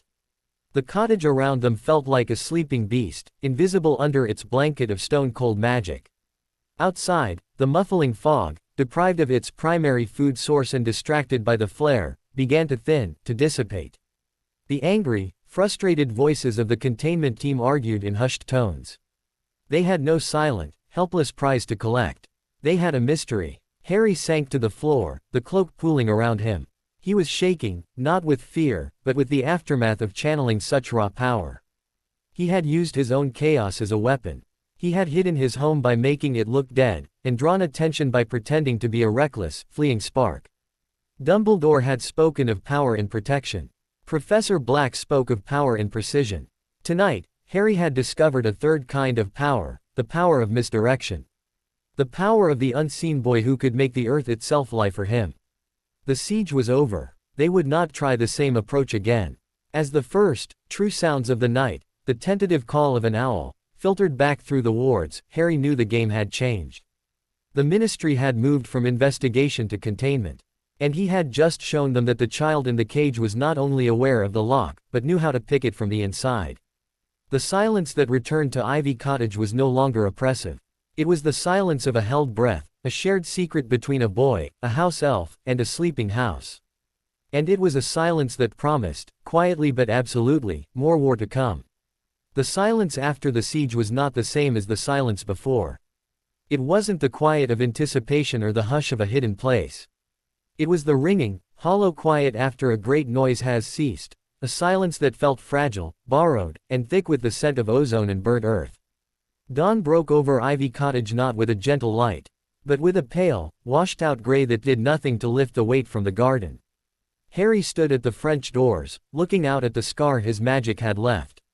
The northern section of the stone wall was blackened and cracked, a jagged wound in the otherwise peaceful boundary. The ground around it was scorched in a star-shaped pattern, the grass reduced to ash.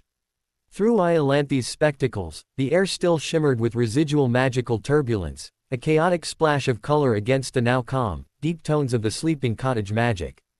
It was a vandal's mark on a masterpiece of silence. His victory felt ugly. Tilly had finally let the house magic wake at first light. The deep hum returned, but it was slower, deeper, like someone stirring from a troubled sleep. She'd spent the early hours repairing the physical damage to the kitchen from where a stray Ministry stunner had shattered a window before the fog fully dissipated, her small hands moving with a tired efficiency. "They is gone, Master Harry," she'd reported, her voice thin. "But they is leaving behind listening bugs in the air. Tiny, sticky magics. Tilly is plucking them out, like nasty thistles." She held up a pinched finger and thumb, within which Harry, through the spectacles, could see a squirming speck of invasive violet light before she vanished it with a pop. He had won. He had repelled a full Ministry containment team without revealing his face, without a direct fight. Professor Black would have called it a masterful application of misdirection. Dumbledore might have called it a brave, desperate act of protection. Harry just felt sick. He had tapped into the same wild, emotional magic that had caused the snowstorm. He had unleashed it on his own home, on the land he was supposed to be part of. The ward stone he'd buried with such care was gone, vaporized in the conflagration. He had used his connection to the earth not to nurture, but to detonate. The cost of his cleverness was a blackened scar and a deep, twisting shame in his gut. He had defended his cage by setting fire to the bars. He didn't go to the forge that day. The thought of the hammer, of its eager hunger for force, made his skin crawl. He avoided the library, where the portrait of Charles might offer dry congratulations. He stayed in his room, sitting on the edge of his bed, staring at his hands. They looked small. They had held a wand that made a column of fire. They had buried a stone they then destroyed. A soft knock, not on his door, but on the frame, made him look up. Tilly stood there, not popping in, but walking quietly. She carried a tray with a single cup of tea and a plain biscuit. Master Harry is not being hungry, Tilly is knowing. But tea is helping the thinking. She set it down on his bedside table. She didn't leave. She stood, wringing her pillowcase. The house, it is not being angry. Harry blinked, looking at her. What? The magic. The deep down song. It is feeling the hurt in the ground. But it is not being angry at Master Harry. It is being sad. Like a tree is sad when a branch is breaking in a storm. The branch is part of the tree. The fire was part of you. The house understands. Her words, simple and profound, landed softly in the turmoil of his mind. The magic of his family, of this place, wasn't judging him for the method. It was mourning the damage with him. It was a shared grief, not a condemnation. "I heard it," he whispered. "You is protecting it," Tilly corrected firmly. "The bad wizards was coming to swallow it whole. You is giving it a loud scratch so it could play dead. The scratch will heal. The swallowing would not." She nodded, as if this was the most obvious logic in the world. "Now the house knows you is willing to be the scratch to save the heart." That is, making the bond stronger, not weaker. She popped away, leaving him with the tea and a completely new perspective. He sipped the tea. It was hot and strong. He thought of the green-black thread, his connection. It had withstood the blast. It was still there, rooted deep. The house's magic had slept through his violence, trusting his plan. It had woken, seen the wound, and accepted it as the price. He wasn't just a boy in a house. He was a partner in a living, magical entity. And partnerships sometimes require difficult, damaging choices. This realization didn't erase the shame, but it placed a frame around it. It was no longer a personal failing, it was a wartime scar. He had been at war, and he had won a battle. The blackened earth was his battlefield. By the time Professor Black arrived for his afternoon session, Harry had cleaned up, changed his robes, and fortified his occlumency walls. The shame and doubt were filed away in a mental drawer labeled Aftermath, Lesson. He presented a calm, if subdued, exterior. Black, for once, did not launch immediately into theory. He stood in the drawing room, his sharp eyes missing nothing, the faint soot smell still in the air, the new, clean pane in the kitchen window, the exhausted set of Harry's shoulders. The Ministry's Illusion Breaker Corps, Black stated without preamble. A specialized unit designed to dismantle concealments and overwhelm magical defenses with pure, suppressive force. Their signature is a damping fog. You were visited by their B team, by the lingering crudeness of the magic. The A team would have used sonic destabilization harmonics. You are fortunate. Fortunate, Harry repeated flatly. Indeed, the B team's failure will cause significant bureaucratic embarrassment. It will also escalate the matter to a higher level of oversight. The Department of Mysteries may take an interest, or the Auror office, but it will take time for the paperwork to climb the ladder. Time is your currency now. Spend it wisely. He turned his piercing gaze on Harry. The diversion you engineered was, artistically crude but strategically sound. You identified the fog's nature as a consumer and starved it. You then created a more appealing target. You fought a battle of appetite, not of strength. That shows adaptive thinking. However, he held up a long, bony finger, you relied on an uncontrolled emotional release. A volatile catalyst. In a confined engagement, volatility can be a weapon. In a long campaign, it is a liability. It leaves traces even a mediocre forensic thaumaturge could follow. You must learn to achieve the same ends with cold precision. He was right. The chaotic fire was a beacon. If they analyzed its residue, they would learn about his magical core, its untamed potential. It was another piece of himself given away. How? Harry asked. By understanding what you did, and then learning to do it without screaming. Black gestured for him to sit. We will dissect the event. Then we will reconstruct it, spell by controlled spell. You will learn to create a magical diversion that is a whisper, not a shout. A lie so perfect it becomes a new truth. The lesson that followed was the most intense Harry had ever experienced. Black had him recall every second of the siege, the feel of the fog, the moment he asked the house magic to sleep, the specific emotional surge he'd channeled into the ward stone.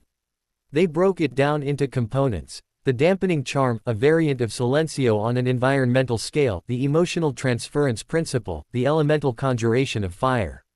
Then, in the garden, away from the scorched earth, Black made him try to replicate a fraction of the effect with control. Instead of raw emotion, he used a tightly focused memory of determination from his occlumency exercises. Instead of a wild flagrate, he used a combination of incendio and ventus, weaving a small, controlled fire whirlwind that roared and crackled with convincing fury, but consumed only the leaves and twigs he fed it, and could be extinguished with a thought. It was a puppet show of violence, all strings and careful manipulation. Better, Black allowed as Harry dismissed the fifth iteration. The sound and light are persuasive. The magical signature is consistent and bland, like a standard atmospheric charm gone rogue. It suggests a ward malfunction, not a defender. Remember, the goal is not to prove you are strong, but to suggest you are not there at all. As the day wore on, the hollow feeling inside Harry began to fill with something new, competence. The shame was still there, but it was now joined by the understanding that he could learn from it. He could turn his mistakes into new techniques. That evening, a new owl arrived. Not Lupin's small, brown one. This was a sleek, ministry bird, but it carried no official seal. It dropped a single edition of the Daily Prophet onto the garden table before winging away sharply. The headline was not about him. Sightings stir fears. DEMENTORS spotted near Muggle settlements. The article described panic in a West Country village, rumors of soul-sucking despair, and the ministry's assurances that the Azkaban guards were under control and the sightings were likely a case of magical fog and mass hysteria. But the tone was nervous. The subtext was clear, things were slipping. The world was getting darker. Harry read it, the words icing his veins. Dementors. The creatures Lupin had described, that fed on happiness, that left you with your worst memories. Guards of Azkaban, where Sirius Black rotted. Were they loose? Or were they being moved? He thought of his single, shining memory, the hum of the house, the feeling of safe silence in his own room. Was that strong enough to fight a Dementor? Lupin had said the Patronus charm was advanced magic, far beyond him. But it was powered by a happy memory. He had won. He took the newspaper inside. The siege, his personal shame, the goblins, the ministry, it was all part of a smaller, tighter war. The article hinted at a larger battlefield, one where Dementors floated over Muggle villages and the ministry lied about it. A battlefield where a prophecy said he had a role to play. He went to the secret room. He didn't take out the pensive. He stood before the empty stone basin and the blank wall. He thought about the Hallows symbol on his parents' photograph. About the brother wand. About the cloak on his bed. He was 9. He was in over his head. But the water was rising all around him, and he was learning to swim not with gentle strokes, but with the desperate, precise movements of someone who knew sharks were in the water. He left the room and climbed the stairs to the highest point of the cottage, a small, dusty attic. From its round window, he could see over the wall, across the wild land, towards the distant, hazy lights of London. Out there, the ministry was licking its wounds. Out there, Dementors were drifting. Out there, a shadow of a past war waited. In here, he had a scarred garden, a tired elf, a portrait, a goblin's education, and a head full of slowly crystallizing strategies. He had asked for freedom. He had gotten a fortress. And now he understood that a fortress was not a hiding place. It was a command post. The echoes of his victory were fading, replaced by the grim understanding of what came next. They would be back, and they wouldn't knock next time. He touched the cool glass of the window. His reflection, lit by the soft glow of the rising moon, looked back at him, a boy with a lightning scar and old eyes. Okay. Harry Potter whispered to the night, to the waiting world. Let's see what you've got. The blackened scar on the land did not heal quickly. Days passed, then a week, and the ground remained a stark, ashen patch against the green wildness of the garden. It was a daily reminder, a silent teacher. Harry visited it every morning, not with guilt, but with a grim acknowledgement. This was what happened when magic met desperation. This was the price of a win. He didn't try to fix it with magic. He'd considered it, a powerful herbivicous charm or transfiguration to regrow the grass. But it felt dishonest. The scar was part of the story now. Instead, he worked around it. He and Tilly cleared the loose, charred stones from the wall, stacking them in a neat, somber pile to one side. He brought soil from the far end of the garden and gently packed it into the worst of the fissures, not to hide them, but to give new life a place to start. It was manual, Muggle work. It felt right. As he worked the earth with his hands, he felt the house magic through his fingertips. It wasn't angry, as Tilly had said. It was attentive, like a large animal gently nosing a wound. The deep hum resonated through the soil, a vibration of slow, patient healing. He was part of that process. His hands in the dirt, his magic intertwined with the lands, both scarred, both recovering. Professor Black's lessons took on a new, practical urgency. The theoretical wardcraft was now supplemented with aggressive counter-charms and environmental manipulation. The ministry's next approach will not be suppression, Black stated, standing in the garden as Harry practiced. Suppression failed. They will attempt penetration or subversion. They may send a single, highly skilled operative under a false identity, a concerned neighbor, a social worker. Or they may attempt to compromise your guardianship contract with Gringotts through legal channels. Your defense must be multi-layered, magical, physical, and political. He taught Harry to weave detection webs that could distinguish between benign magical creatures like the bowtruckles they'd used as cover and a human wizard using sophisticated concealment. He taught him the basics of the hominum revelio charm, not to cast it himself yet, but to recognize its distinctive, tickling sensation if someone else used it on the cottage. Your greatest advantage remains anonymity and misdirection, Black said, watching Harry struggle to maintain a detection web for more than a few minutes. They do not know the capabilities of the defender. Every action you take should deepen that mystery, not solve it. Harry took the advice to heart. He began using his controlled diversion techniques at random intervals, creating small, convincing magical glitches in the wards. A flicker of phantom light in an upper window at midnight. A sound of distant, spectral laughter from the cops. A brief, localized rain shower over the cottage on a clear day. He made Ivy Cottage seem not like a fortified bunker, but a place touched by minor, unpredictable hauntings, a nuisance to observe, not a threat to besiege. Through it all, the Daily Prophet continued its ominous reports. The Dementor sightings spread. A small town in Yorkshire. The outskirts of Birmingham. The ministry's explanations grew more strained, shifting from mass hysteria to rogue experimental charms, to finally, a terse statement about ongoing investigations into Azkaban security. The wizarding world's anxiety was a palpable thrum, even through the insulated walls of the cottage. The news changed Harry's private practice. He returned to Lupin's book, to the chapter on the Patronus charm. He didn't attempt the full spell. He focused solely on the memory.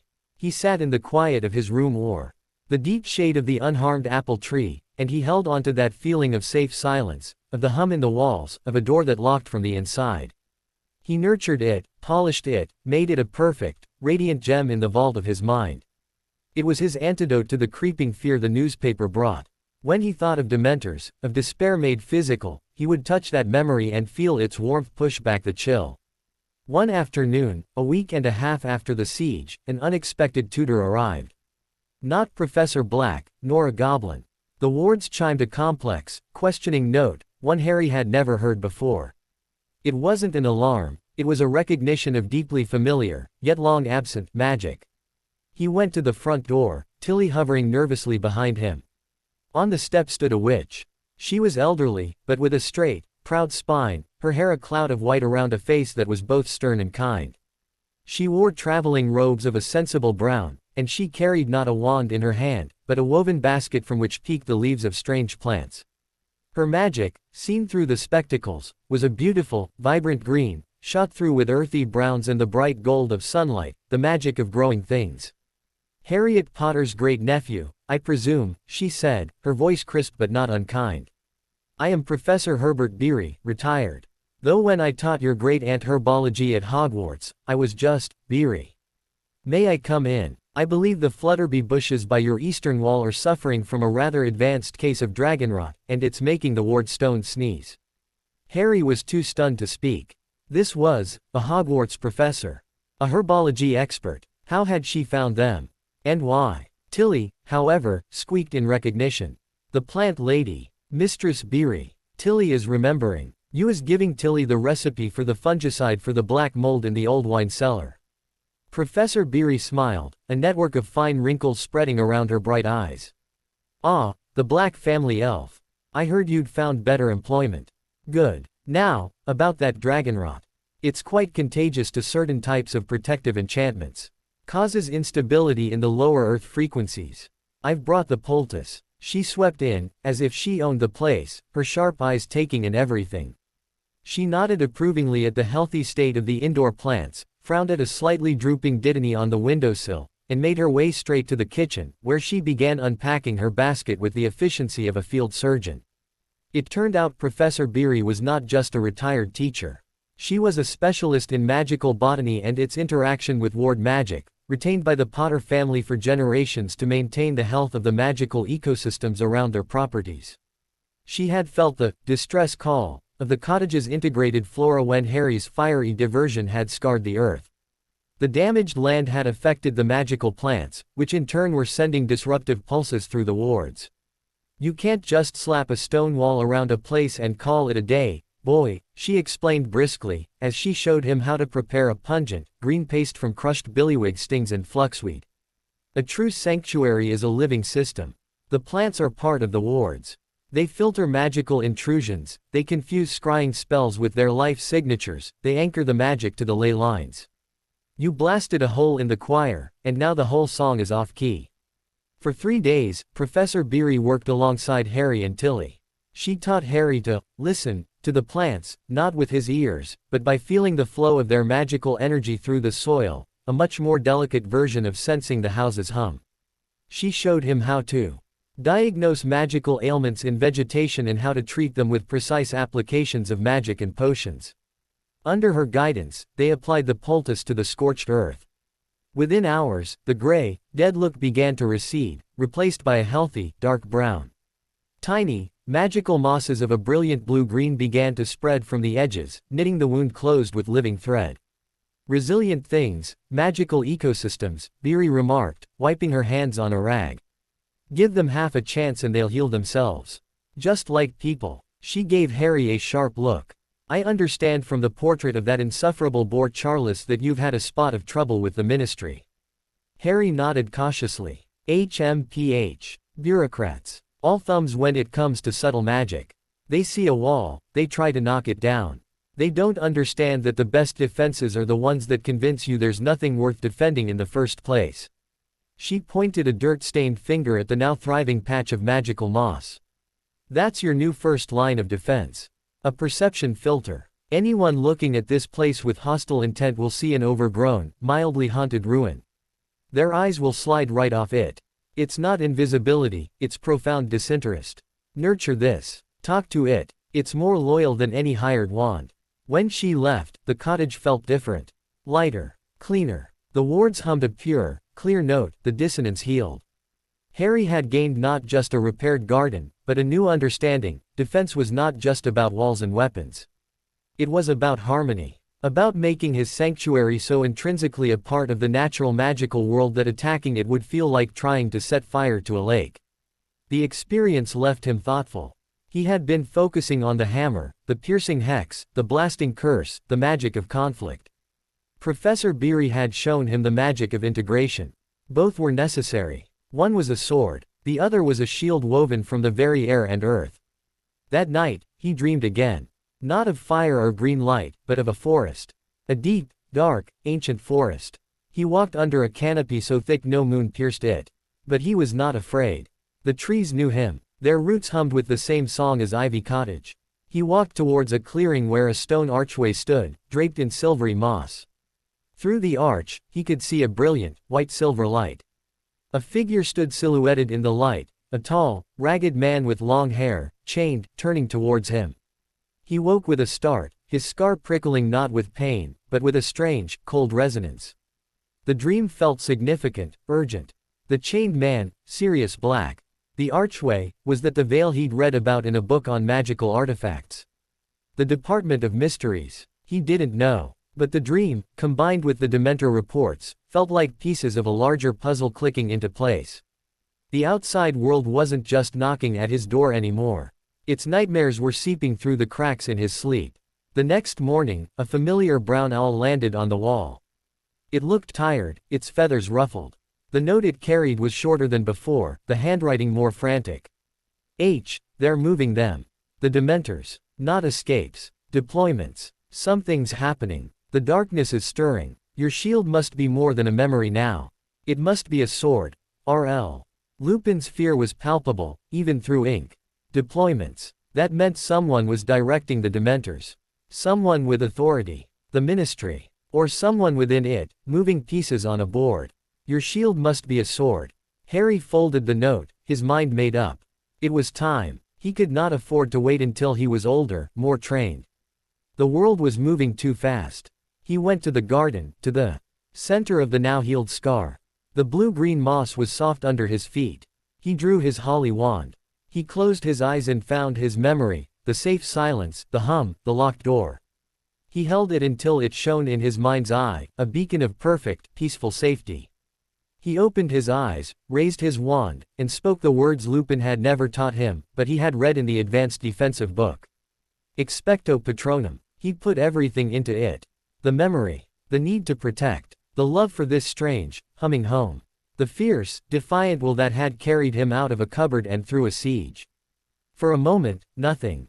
Then, a wisp of silver mist, pathetic and thin, leaked from his wand tip and dissolved. He wasn't disappointed. He had expected failure. What mattered was the attempt. The commitment. He tried again. And again. All morning. The silver mist grew slightly thicker, lasted a second longer. It was not a Patronus. It was a sigh. But it was a start. He was shaping his happiness into a weapon. A shield that could become a sword. As he stood there, panting with effort, he felt the house magic around him, the vibrant plant magic beneath him, the deep, old earth magic holding him up. They were all part of this. His will, their strength. He looked at the holly wand, at the silvery haze still fading from its tip. He thought of its brother, the yew wand, out there somewhere in the darkness, maybe moving dementors like pieces on a board. The echo of his dream, the chained man, the silvery arch, lingered. The quiet of Ivy Cottage was no longer just the silence of hiding. It was the quiet of a deep breath held before a leap into the unknown. Harry Potter, 9 years old, stood at the center of his healing world, a wisp of silver light on his wand, and knew with cold certainty that his childhood was over. The next storm wasn't coming. It was already here, and he would need more than a hammer or a wall to meet it. He would need a light that could cut through the deepest dark. He lowered his wand, the resolve hardening in his heart like cooled steel. The practice was over. The real work began now. The silvery mist from his failed Patronus hung in the air for a moment longer than usual, a ghost of a shield, before dissolving into the afternoon light. Harry lowered his wand, his arm trembling not from exhaustion, but from the sheer, focused effort of will. It wasn't enough. A sigh against the coming darkness. But it was a beginning. The memory was strong. The magic was willing. The connection between them was still a frayed, thin wire. He turned from the healed scar in the garden, the blue-green moss now a vibrant patch of life, and went inside. The cottage welcomed him with its deep, steady hum, but Harry no longer found simple comfort in it. It felt like the calm before a battle. Lupin's frantic note, the prophet's grim reports, the chillingly specific dream of the chained man and the arch, they were no longer distant threats. They were a countdown. He went to the library. Not to read, but to think. He stood before the large, empty desk, maps and books scattered from his recent studies. He had been reacting for months. To the Dursleys, to the goblins, to the ministry, to tutors, to sieges. He had defended, hidden, misdirected. He had been a fortress under attack. Fortresses, he was learning from Professor Beery in his own scarred garden, were static. They could be worn down, surrounded, starved out. A fortress waited. He was done waiting. He needed to become not a fortress, but a general. And a general needed intelligence, strategy, and allies. The first piece of intelligence was within reach. He went to the secret room. The pensive waited, its silvery contents holding memories of love, of prophecy, of a past that shaped his present. But there were other memories in the library, he realized.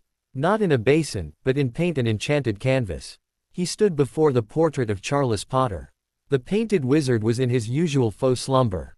Harry didn't speak. He put on Iolanthe's spectacles and looked. The portrait's magic glowed with that same, watchful awareness.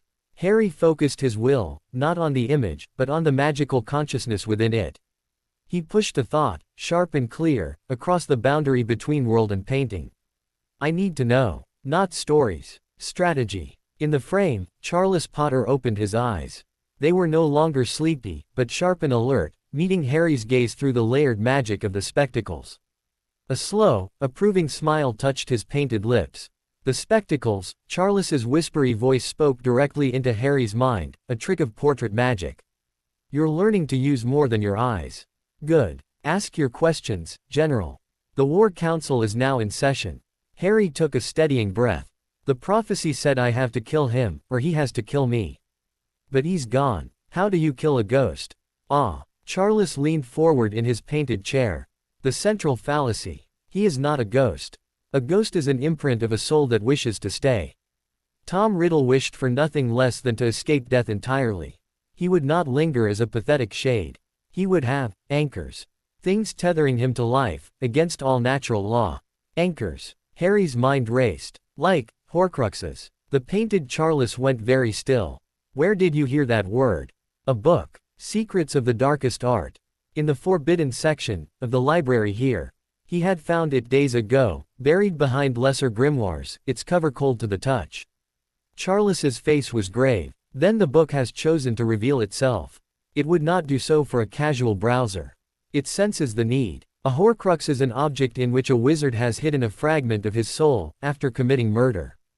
It anchors him to earth, making him immortal so long as the object survives. It is the ultimate act of evil, a mutilation of the soul. The book would only speak of it to one who faces an enemy who has used such magic. The pieces crashed together in Harry's mind. The diary Lucius Malfoy had tried to slip to Ginny Weasley, that had been a Horcrux, though he hadn't known the term then. The locket none could open. The cup, the diadem, Voldemort hadn't just tried to cheat death once. He had done it multiple times. He was a spider in a web of his own soul fragments. How many? Harry asked, his voice hollow. I do not know. But the magic favors significance. 7 is a powerfully magical number. He would have been drawn to it. Charles's painted eyes were full of pity and grim respect. This is your task, then. Not to face a man, but to dismantle a monstrosity. To hunt down the anchors of a shadow. It is a quest that would break seasoned oars. The weight of it was astronomical. Find and destroy fragments of a Dark Lord's soul, scattered who knew where, protected by who knew what. He was 9. I can't do that, he whispered. Not today, Charles agreed. Not this year. Perhaps not for many years. Which is why you must do the other thing a general does. You must build your army. I have no army. I have a house elf and a portrait. You have a house elf bonded to a noble line, whose magic can go where wizards cannot. You have a portrait with the knowledge of centuries and connections to other portraits in places of power. You have, though you may not know it, the tentative loyalty of the most powerful wizard in Britain, who is currently racked with guilt over you. You have the legal and financial might of Gringotts, which, while self-serving, is a formidable weapon. And you have a werewolf, loyal to your parents' memory, who moves unseen in the shadows of our world. Charles ticked them off on painted fingers. These are not soldiers. They are assets. Pieces on the board. You must learn to move them. Strategy. Not just spells. Politics. Alliances. Leverage. The goblins want me financially and politically strong. Dumbledore wants me protected and morally guided. Lupin wants me safe and loved. Their goals are not the same. But they can be aligned for a time, towards my goal. Charles's smile was fierce. Now you're thinking. The first move is information. You must know the battlefield. The portrait network is limited to places I have been, or where my counterparts are hung. But I can listen. I can inquire. The paintings at Hogwarts, at the ministry, in certain ancient homes, they see and hear much. They are a web of gossip and forgotten observation. I will begin to listen for whispers of strange objects, of dark protections, of movements in the shadows. Harry nodded. And I need to understand the enemy. Not just his magic, his mind, why he chose the things he did. The books here, they might tell me. But I need a guide. Someone who understands the dark arts, not to use them, but to dismantle them.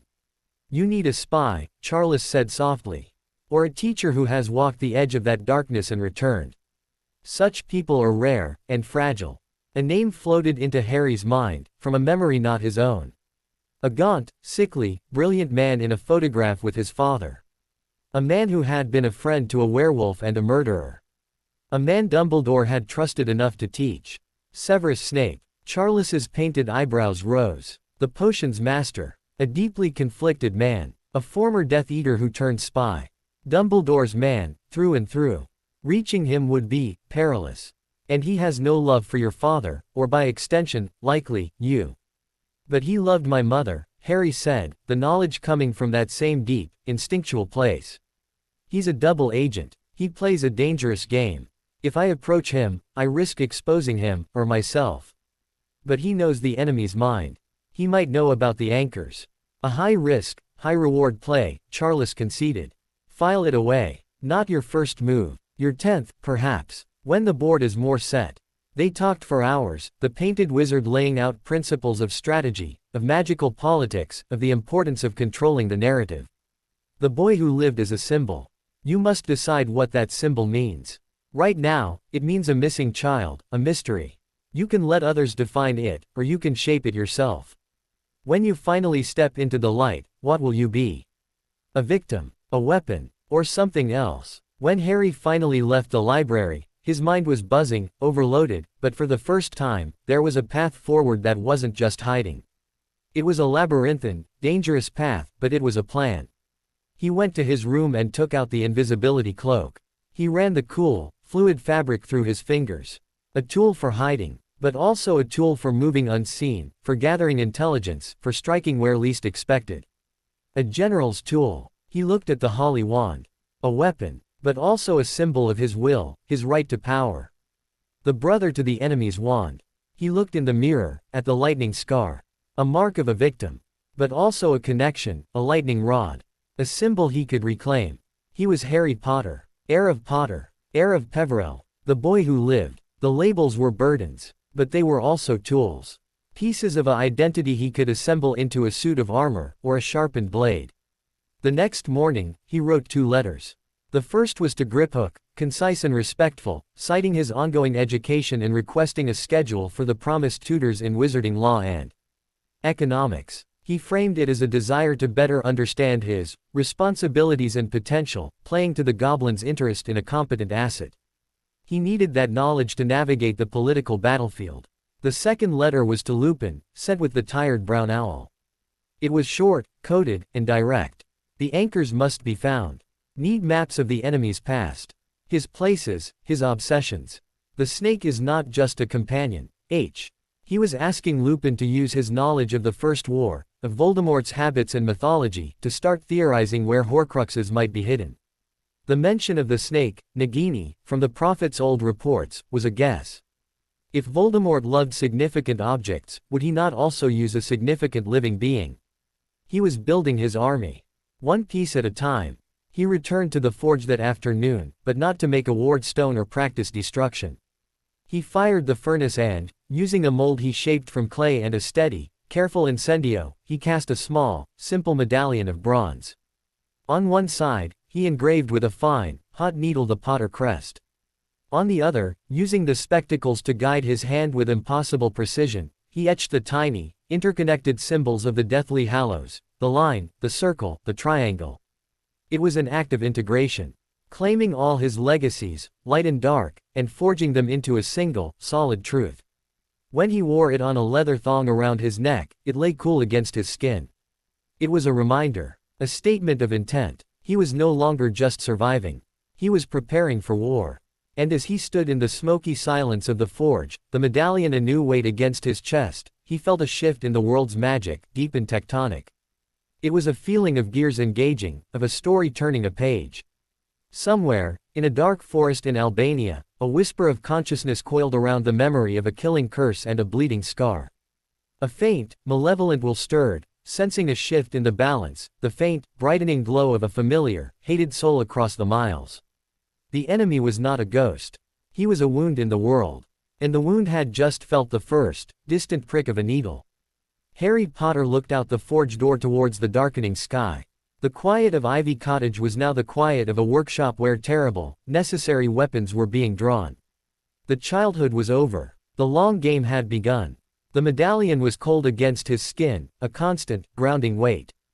It felt less like jewelry and more like a lodestone, a physical manifestation of the new gravity pulling at his life. The knowledge Charles had given him, of Horcruxes, of a shattered soul anchored across the world, was a poison and an antidote in one.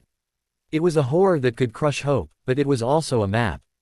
However terrible, it was a problem that could, theoretically, be solved. Unlike a ghost, an object could be found. An object could be destroyed. Harry spent the days after his strategic conference with the portrait in a state of focused intensity. He followed through on his letters. He received a terse reply from Griphook acknowledging his request and promising a tutor in wizarding law would be arranged within the fortnight. The goblin's note contained a single, pointed addition, productive application of resources as noted. Continue. It was as close to encouragement as he would ever get from that quarter. There was no immediate reply from Lupin. The silence was worrying, but Harry forced himself not to dwell on it. Lupin was in the dangerous, shifting shadows of the outside world. Silence could mean caution, or it could mean trouble. Worrying changed nothing. Instead, Harry turned his focus inward, to the resources he could immediately control.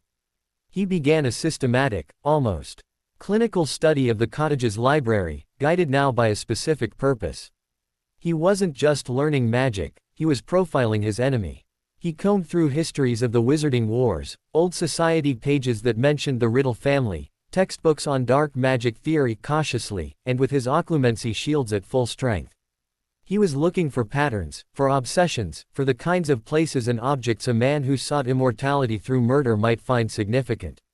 He found Tom Riddle mentioned in a dusty Hogwarts trophy log for special services to the school. The date was 1943. The reason was vague. Harry filed it away. Significance. Hogwarts was important to him.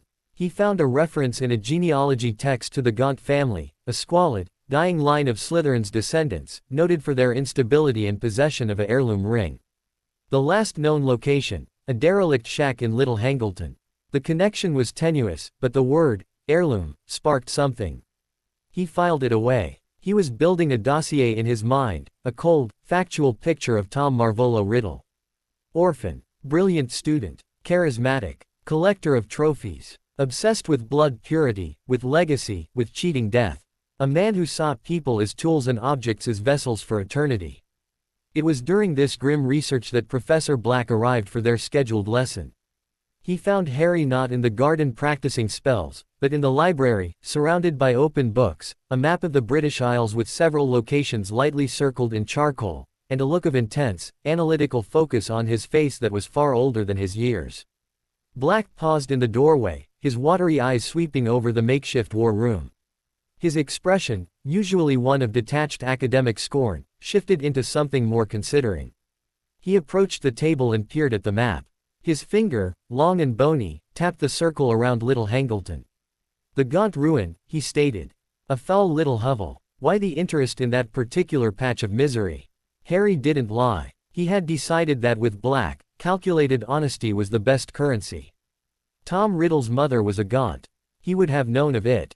He valued lineage. He valued significant objects from powerful lines. Black's eyes snapped to his, a flash of sharp intelligence behind the spectacles. You are hunting. It wasn't a question. You have identified a methodology. Ancestral places. Objects of symbolic power. You believe he would use them as repositories. The word, Horcrux, hung unspoken in the air between them. Harry simply nodded, holding the old professor's gaze. A long, silent moment passed.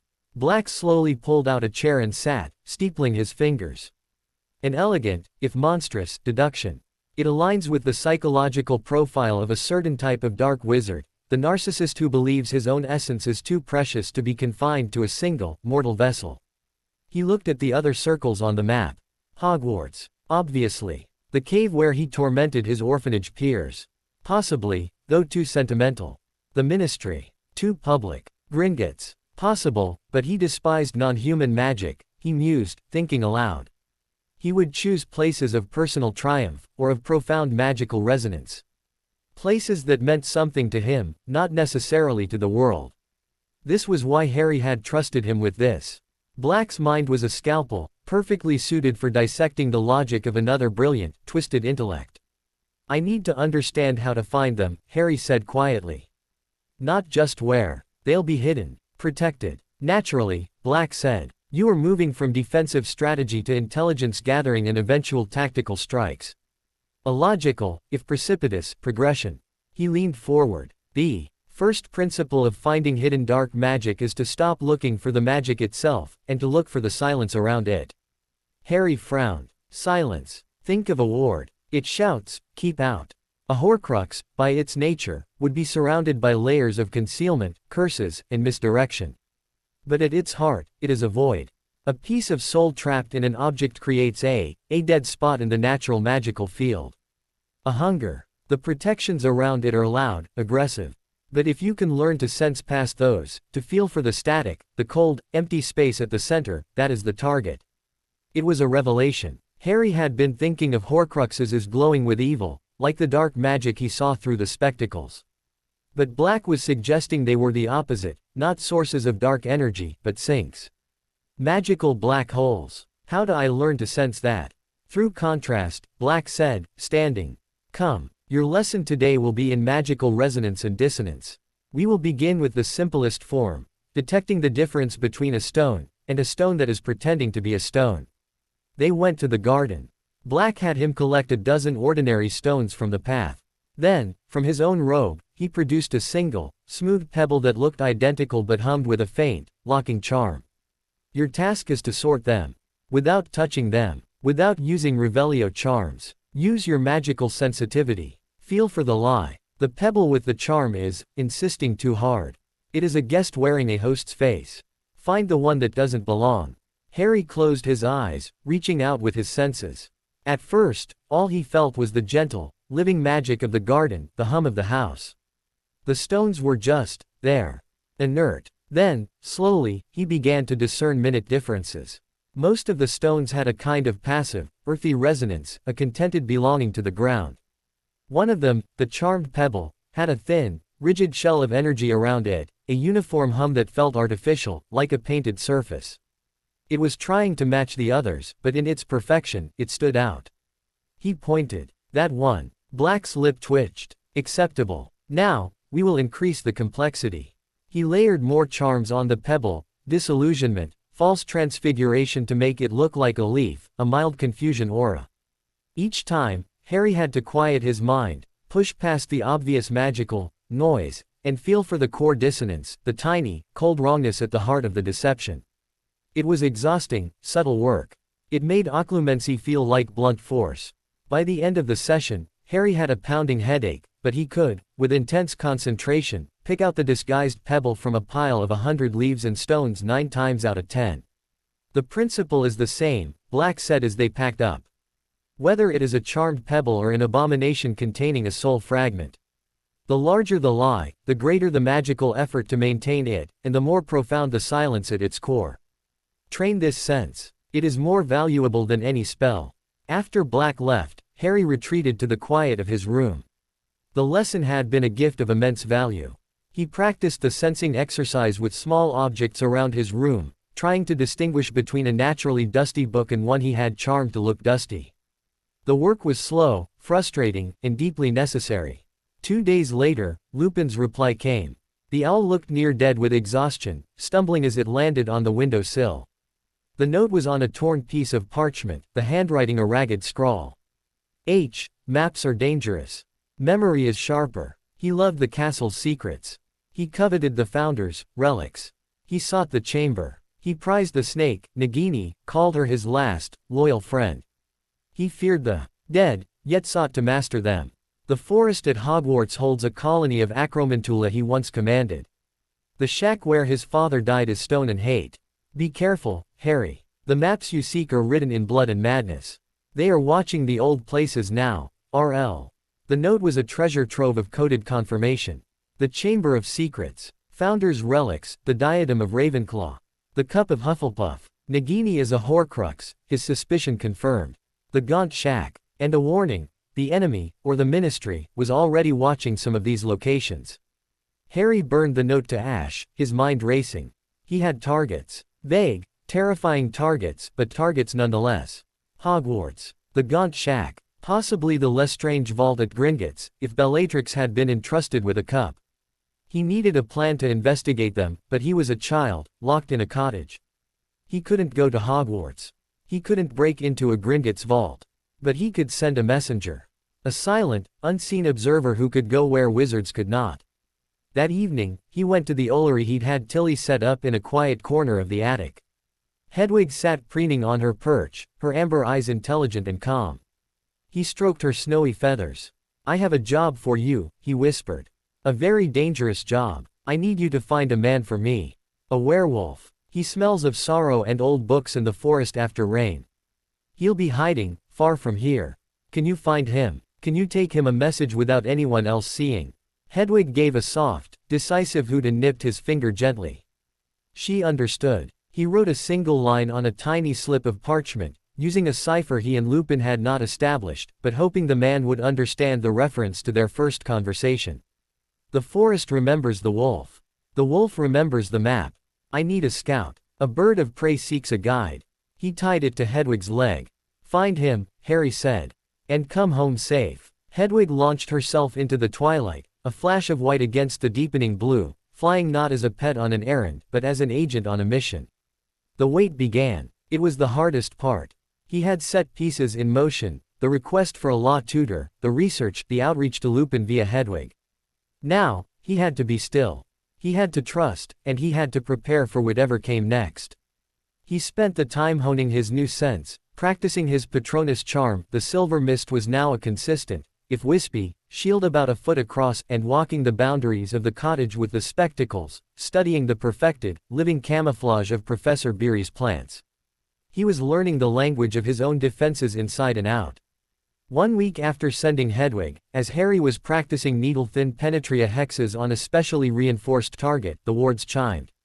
Not an alarm. The clear, formal tone of an expected, approved visitor. It was not Professor Black. Standing at the garden gate was a witch he had never seen before. She was middle-aged, with a severe, handsome face and dark hair pulled into a tight, efficient knot. Her robes were neat, unadorned, and a deep gray. She carried a briefcase of worn dragonhide. Her magic, through the spectacles, was a disciplined, intricate pattern of navy blue and sharp silver, the magic of law, of boundaries, of unyielding structure. "Herr Potter," she said, her voice crisp and without warmth. "I am Eleanor Vector, solicitor of magical law, under contract with Gringotts Bank. I am here to begin your instruction in wizarding law and estate management. Shall we begin?" Eleanor Vector did not have a classroom. Her classroom was the drawing room of Ivy Cottage, and her curriculum was the intricate, often brutal, machinery of wizarding society. She did not smile. She did not offer praise. She presented law as a series of levers, pulleys, and traps, a cold, elegant engine that could elevate or crush with equal, dispassionate efficiency. "The foundation of wizarding Britain is not magic, Herr Potter," she began, setting her worn briefcase on the table with a definitive click.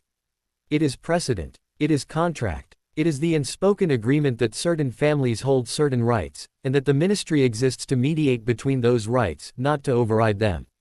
You have been operating in the interstices of this system.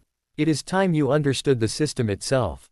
From her briefcase, she produced not textbooks, but real documents. Copies of Wizengamot rulings, ancient land deeds for Potter properties, the Charter of Gringotts, detailing its extraterritorial sovereignty, the marriage contract of James Potter and Lily Evans. Each document was a lesson.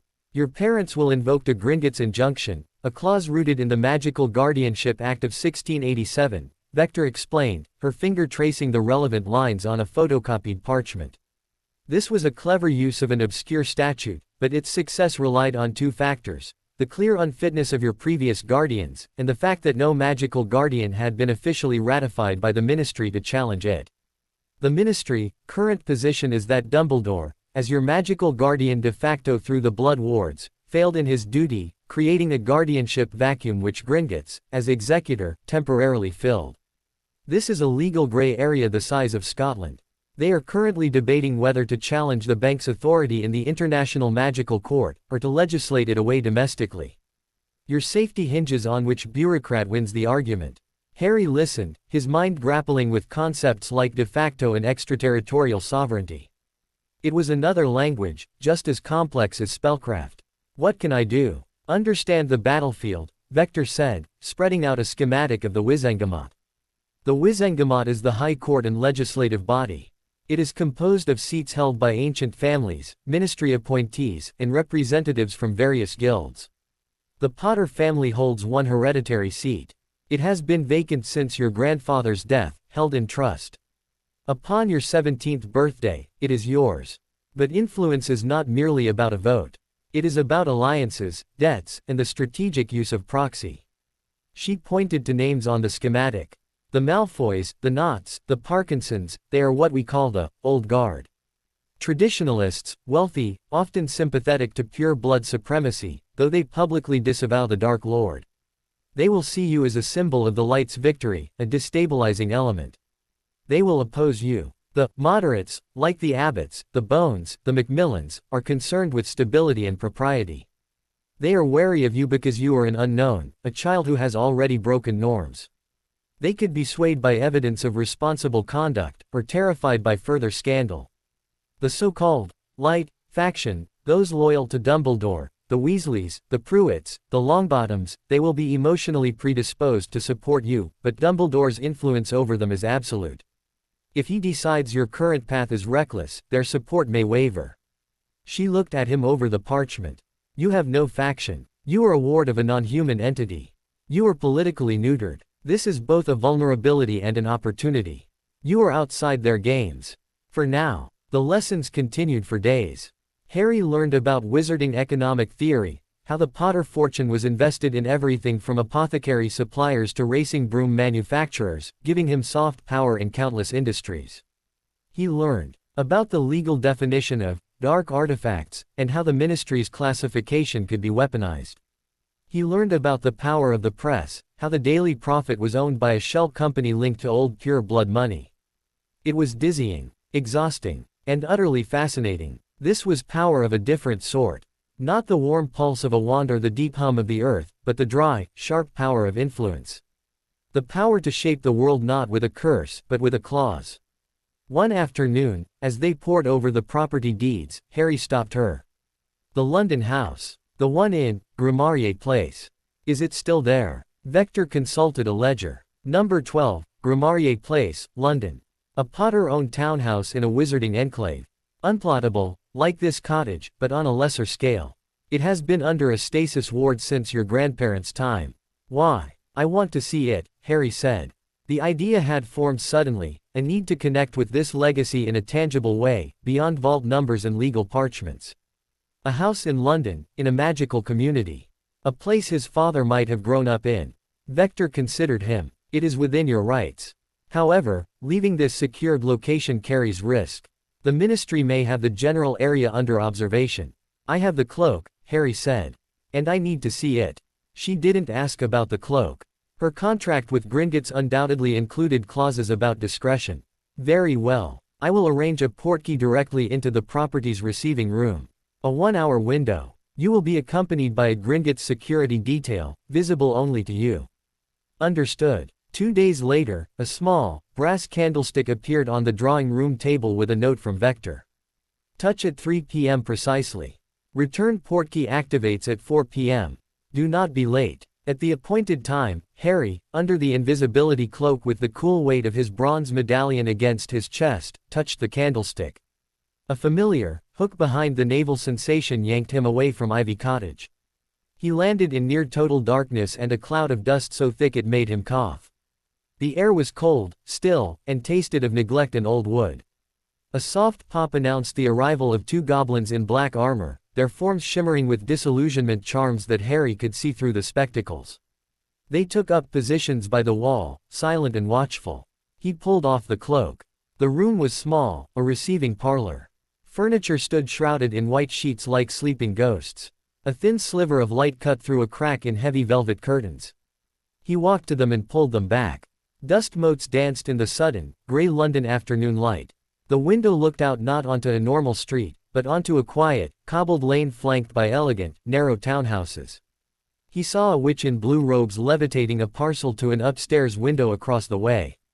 An easel sat on a wall, washing its paws. Grimmauld Place. A hidden street in the heart of London. He turned from the window. The silence of the house was different from the cottage's hum. This was a dead silence, a paused silence. He walked out into the hall.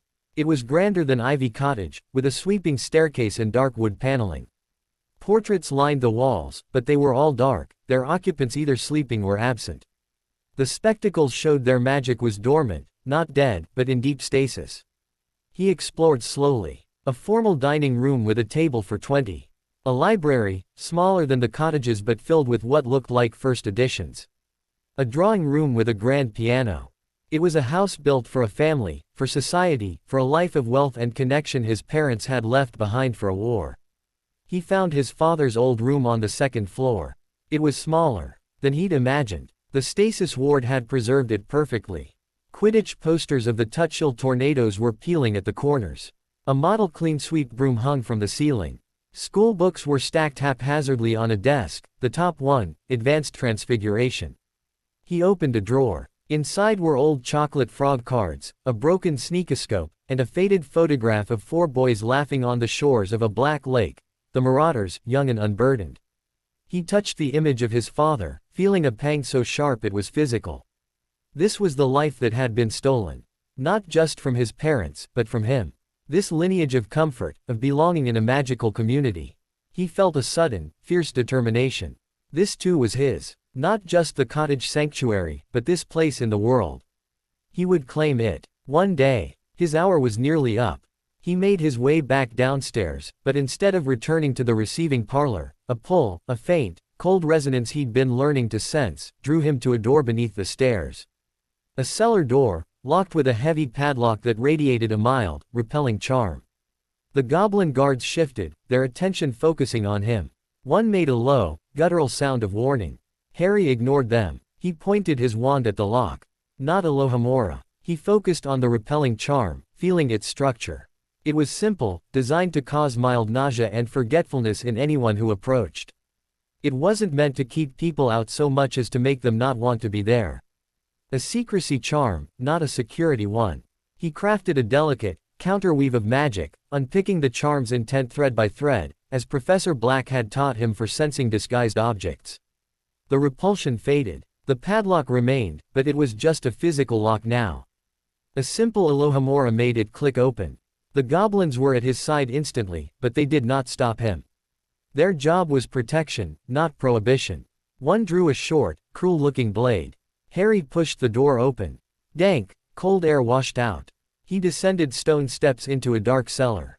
With a whispered, Lumos, his wand light revealed not wine racks, but a different kind of storage. Trunks. Dozens of them, old and embossed with the Potter crest. And on the far wall, covered by a dusty tarp, was a large, rectangular object. He pulled the tarp away. It was a tapestry. Not a painting, but a woven genealogical tree, like the one he'd read about belonging to the Black family. The House of Potter. It glittered with golden and silver thread, names and dates shimmering.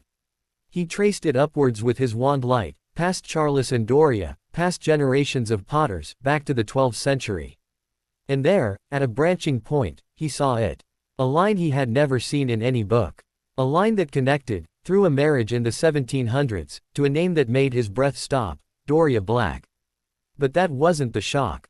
The shock was that from this union, two lines descended. One was the familiar line leading to his grandfather, Fleamont. The other was a thinner, almost faded line, that branched off and ended with a name that had been carefully, but not completely, unpicked from the fabric, Black. A disowned branch. A secret line. The tapestry magic was powerful, it would only show true blood relations. There were other Potters. A line that had married into the Black family and, continued. Or was hidden. And at the very bottom, where his name should be, connected to James and Lily, there was a faint, ghostly outline, as if the tapestry was waiting, unsure how to proceed. Was he a Potter? Was he something else now, after the will, after the goblin wardship? The medallion around his neck felt suddenly heavy, the Hallows symbol pressing against his skin. Heir of Potter. Heir of Peverell. And perhaps, through this faded thread, something more. Something connected to the dark, madhouse where his godfather had been raised, and to a chained man in his dreams. A sharp crack from upstairs, the return portkey activating, a 5-minute warning. He covered the tapestry, his mind reeling. He had come for a connection to his father's childhood. He had found a labyrinth in his own bloodline. As he climbed the stairs, the goblins falling in behind him, he knew his understanding of his family, of his place in the world, had just fractured and expanded in a single, dusty afternoon. He touched the candlestick, the London house dissolving around him, but the image of the tapestry, with its secret, faded branch, was seared into his mind. He had legal power to learn, political factions to understand, Horcruxes to find. And now, it seemed, he had family secrets to unravel. Secrets that might lead to unexpected allies, or terrifying new enemies. The lexicon of power had just gained a new, cryptic chapter. And Harry Potter was determined to learn to read it. The return portkey deposited Harry back into the warm, living silence of Ivy Cottage, but he brought the cold dust of Grimmauld Place with him in his lungs and the chill of the tapestry's secret in his bones. The drawing room, usually a haven, felt suddenly small, a temporary hiding place compared to the sprawling, dormant legacy in London. The bronze medallion felt like an anchor, dragging him down into deep, murky waters of family history he'd never imagined. Tilly popped in, took one look at his dust-streaked face and distant eyes, and vanished, returning moments later with a steaming, strong-smelling tea. "For the dust," she said, not asking questions. "And for the seeing of old ghosts." He drank it, the heat doing little to dispel the internal chill. He saw the tapestry in his mind's eye, that deliberate, unpicked thread leading from Doria Potter née Black. A disowned branch. A secret. The Blacks were synonymous with dark magic, with purity mania, with Sirius, the betrayer. And his own blood was tangled with theirs. He had to know. He went to the library, not to the general shelves, but to a specific, locked cabinet he'd noticed before but never opened. A cabinet that smelled, through the spectacles, of old varnish and a faint, coppery tang of protective magic. The Potter family archives. The lock was keyed to blood. He pricked his finger with a careful diffindo and touched the ornate brass plate. It glowed a soft gold, and the doors swung open silently. Inside were not books, but carefully preserved scrolls, journals, and sealed boxes. He bypassed the financial ledgers and property deeds.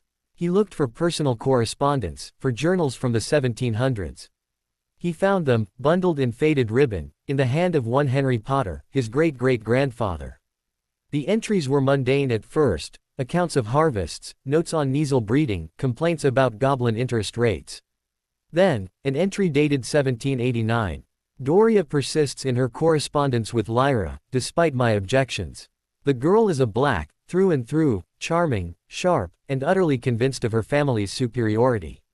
She writes of her brother Cygnus's fascination with certain unspeakable branches of magic.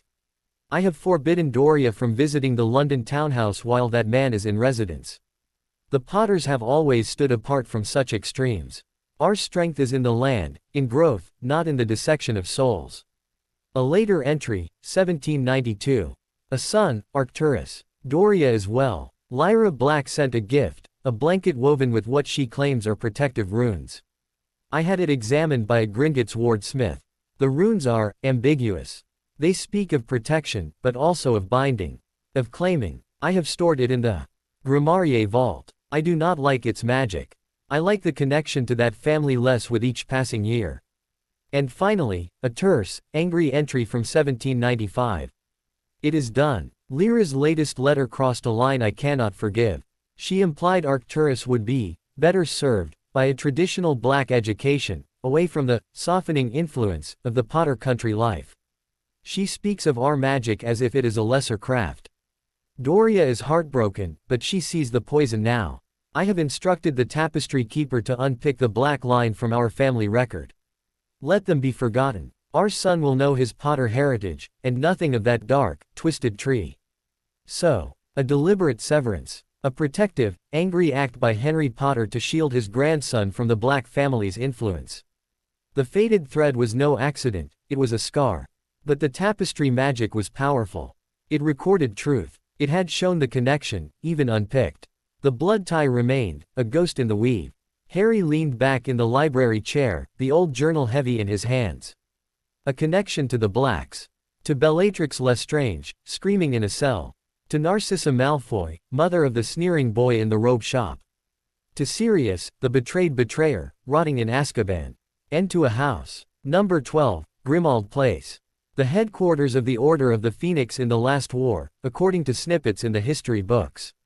A house of Black family magic, ancient, dark, and powerful. A house that might hold secrets not in books, but in its very walls. Secrets about Horcruxes. About Voldemort's rise. The Blacks had been among his earliest, most ardent supporters.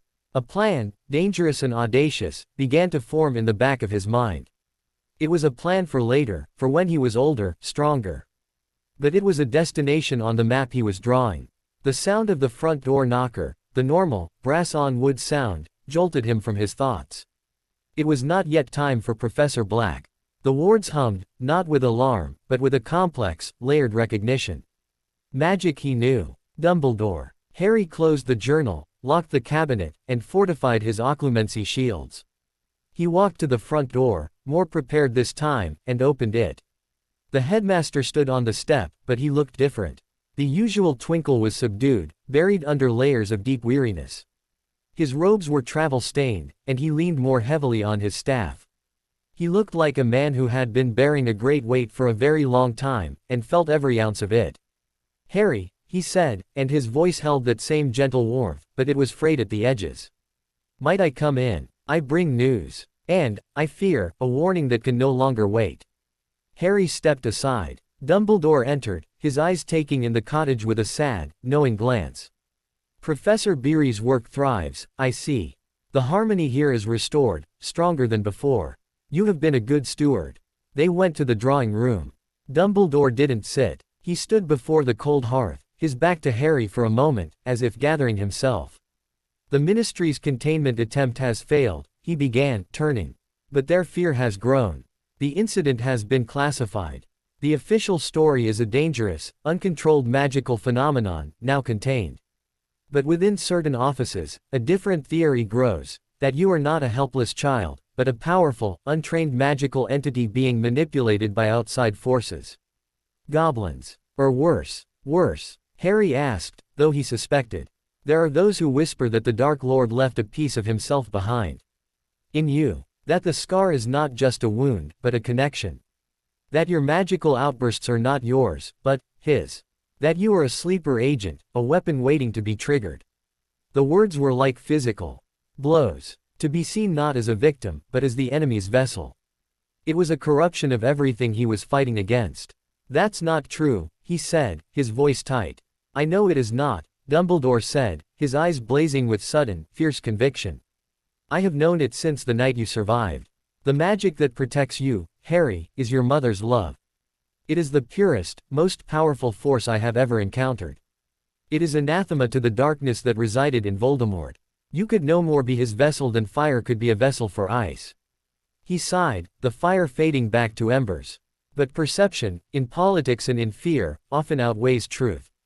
And the perception is being carefully cultivated by those who would see you controlled, or eliminated." "By who?" "A faction within the Ministry.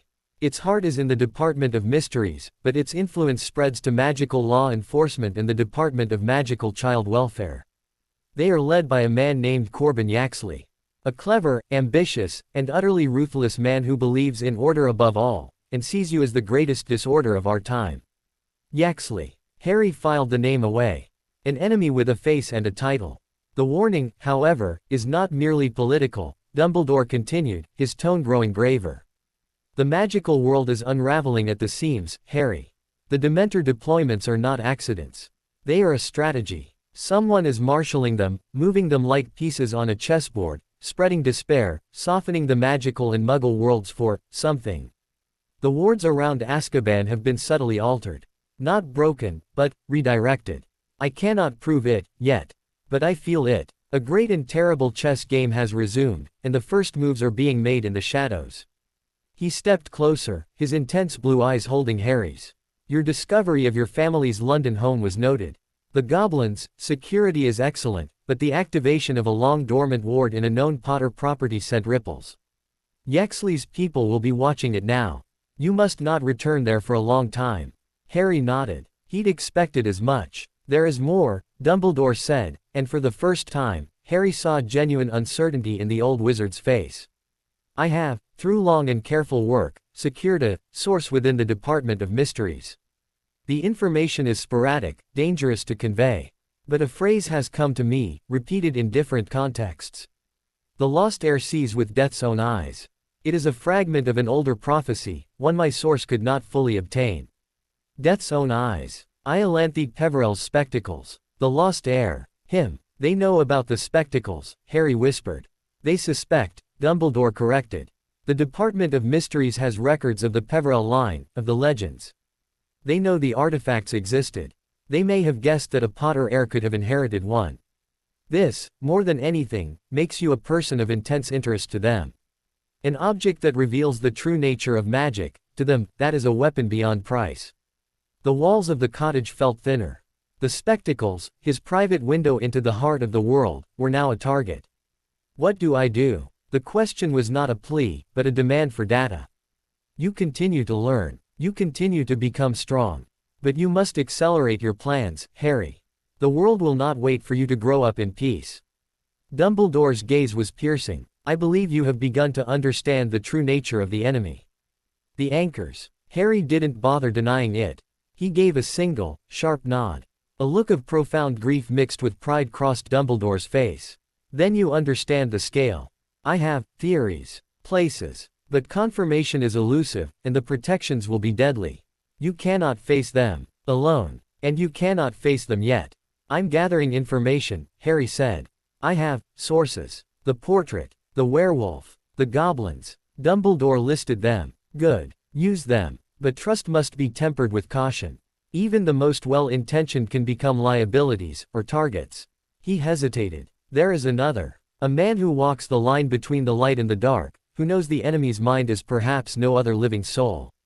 He is dangerous, embittered, and his loyalties are complex. But he is the finest mind for this kind of war one have ever known. When the time is right, and if you are willing to walk a razor's edge, I will introduce you. Snape. It had to be. I understand, Harry said. Dumbledore studied him for a long moment. You have changed, Harry. The boy who opened the door to me weeks ago was angry, defiant, but still a child. The young man before me now is a strategist. The crucible is shaping you. Remember, as it is, what you are forging yourself for. Not just against. He moved to leave, then paused. One last thing. The connection to the Black family. You have discovered it. It wasn't a question. Harry wasn't surprised. The tapestry in London. A painful severance by a loving grandfather, Dumbledore said softly. But blood magic is persistent. The connection exists. It may yet be of use. The Black family home contains many secrets, and many dangers. It is a place of ancient, spiteful magic. But it is also a fortress, and its master is your godfather, though he cannot claim you. Sirius Black. The chained man in his dream. Is he sane? Harry asked, the question blunt. Dumbledore's face clouded. Azkaban breaks the mind. But the heart can cling to one thing, through all the madness. He clings to the idea of you. To the memory of his friends. It is a tiny, battered lifeboat in a sea of despair. Whether it is enough to ever sail again, I do not know. He placed a hand on Harry's shoulder. The weight was immense. The path ahead is dark, Harry. And you are so very young to walk it. I would give anything to spare you this. But the choice was never mine. It was made the night you survived. He left then, fading into the afternoon as quietly as he had come. Harry stood alone in the drawing room. The warnings settled around him like falling ash. Yaxley's faction, the Department of Mysteries, the spectacles as a target, the Dementor deployments, the razor's edge of Snape's allegiance. But amidst the threats, he saw the map more clearly. He had allies, a portrait network, a werewolf scout, goblin financiers, a guilty headmaster. He had assets, a cloak, a wand, spectacles, a hammer, a cottage, a London house, a blood tie to a dark fortress. He had a goal, find and destroy the anchors of a Dark Lord's soul. And he had a new piece on the board, the faded black thread. A connection to a house of secrets. To a godfather chained in despair. He walked to the window. The sky was darkening towards evening, the first stars pricking through the violet gray. He was 9 years old. He was the general of a ghost army, the hunter of a dead man's soul, the heir to light and dark legacies. He touched the bronze medallion at his throat. The first move in the great game had been made long ago, by a Dark Lord in a Godric's Hollow nursery. Now, it was his turn. He would need a sharper blade, a brighter light, and a much, much quieter step. The shadows were gathering, and Harry Potter would learn to walk among them, until he was shadow himself. And then, he would strike. The silence after Dumbledore left was a thinking silence. It wasn't empty, it was thick with plotted lines, potential moves, and the cold, sharp scent of impending conflict. Harry stood in the center of the drawing room for a long time, his mind a map of threats and resources. The faded black thread, the Department of Mysteries, Yaxley's faction, the anchors of a shattered soul, they were all points on a battlefield he couldn't yet see, but was determined to chart. He needed eyes. He couldn't leave the cottage, but not all reconnaissance required legs. Some required paint and memory. He went to the library. The portrait of Charles Potter was in its usual faux slumber.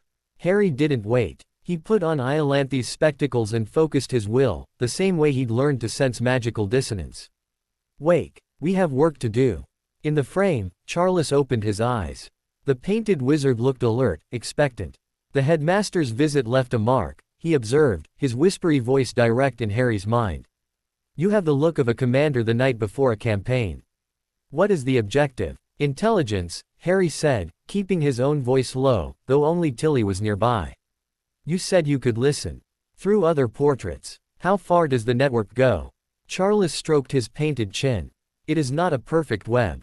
I can only visit paintings I have physically been in during my life, or that are connected by magical sympathy, other Potter family portraits, for example.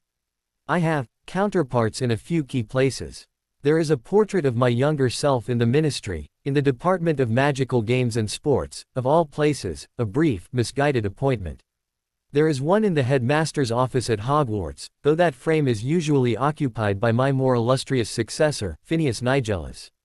I can sometimes eavesdrop there if he is absent. There are portraits in a handful of ancient family homes we were allied with, the Bones, the Abbots. But access is limited, and listening is a delicate art.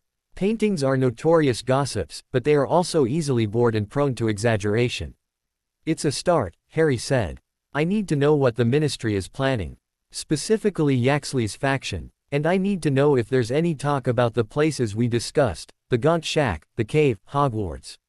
The Department of Mysteries. Charles's painted eyes gleamed. You wish to turn the portrait gallery into a whispering gallery.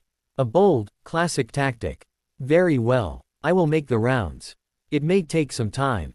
Travel through the frames is not instantaneous, and convincing other portraits to hold a coherent conversation can be like herding cats. But I will see what I can hear. With that, the portrait's expression went slack, the keen intelligence receding. The figure of Charles turned and walked out of the frame, disappearing into the painted hallway beyond, leaving an empty chair. He was gone. Harry let out a breath. It was a long shot, but it was action. He couldn't just read books and practice spells. He had to understand the movements of his enemies. He filled the waiting time with relentless training. Professor Black's next session focused on extending the duration and sensitivity of his magical perception. They moved from pebbles to more complex objects, a book that was also a locked box, a quill that wrote lies, a mirror that showed not your reflection, but your fear. Harry learned to feel for the layers of enchantment, to identify the core truth beneath the magical noise. The principle is universal, Black intoned as Harry, sweating with effort, correctly identified that the fear in the mirror was actually a simple illusion charm keyed to his own cortisol levels, not a deep psychic scan. Whether a charming trinket or a soul jar, all deception has a flaw. Its energy is directed outward, maintaining the lie. The truth it hides is passive, often cold. Seek the stillness within the storm. In the afternoons, he worked on the Patronus. He stopped trying to force a corporeal form. He focused on the memory, the safe silence, the hum, the locked door, and simply tried to extend its feeling through his wand. The silver mist grew denser, brighter. It could now hold back a small, magically conjured gloom for almost a minute before sputtering out. It wasn't a shield yet, but it was a veil of light. His lessons with Eleanor Vector grew more intense. She brought draft legislation, proposed by Yaxley's allies, that sought to clarify the guardianship of underage witches and wizards with significant magical heritage or volatility. The language was bureaucratic poison, designed to override ancient family rights and Gringotts contracts in the name of public safety. They are building a legal framework to take you, Vector said, her voice clipped. The hearing they will call is a formality. Their evidence will be the dangerous magical event of your diversionary fire, the unauthorized breach of blood wards, and the unknown influences of your goblin guardians. They will argue you are a magical hazard and a political pawn. What's our defense? Harry asked, his mind already working through the clauses she'd taught him. Multiple layers. First, we assert the inviolability of the Gringotts contract, citing the bank's extraterritorial status. Second, we produce evidence of your responsible magical education in stable environment, testimonials from your tutors, wards assessments from independent experts like Professor Beery. Third, we offer a compromise, the appointment of a magical guardian of record, approved by the Wizengama, to oversee your welfare while the Gringotts executorship remains for financial matters. This guardian would be a respected, neutral figure who can assure the ministry of your stability. Dumbledore, Harry said flatly. The obvious choice. His influence is immense. His endorsement would likely quell the panic. But it would also bring you firmly under his aegis. A trade, safety for autonomy. Harry didn't like it, but he saw the logic. It was a strategic retreat to hold the line. And if they refuse the compromise, then we fight. We tie them up in the International Magical Court for years.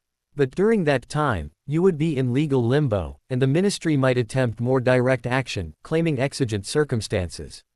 It is a risk. He stored the information away. Another move to consider. 3 days after Charles began his travels, Hedwig returned.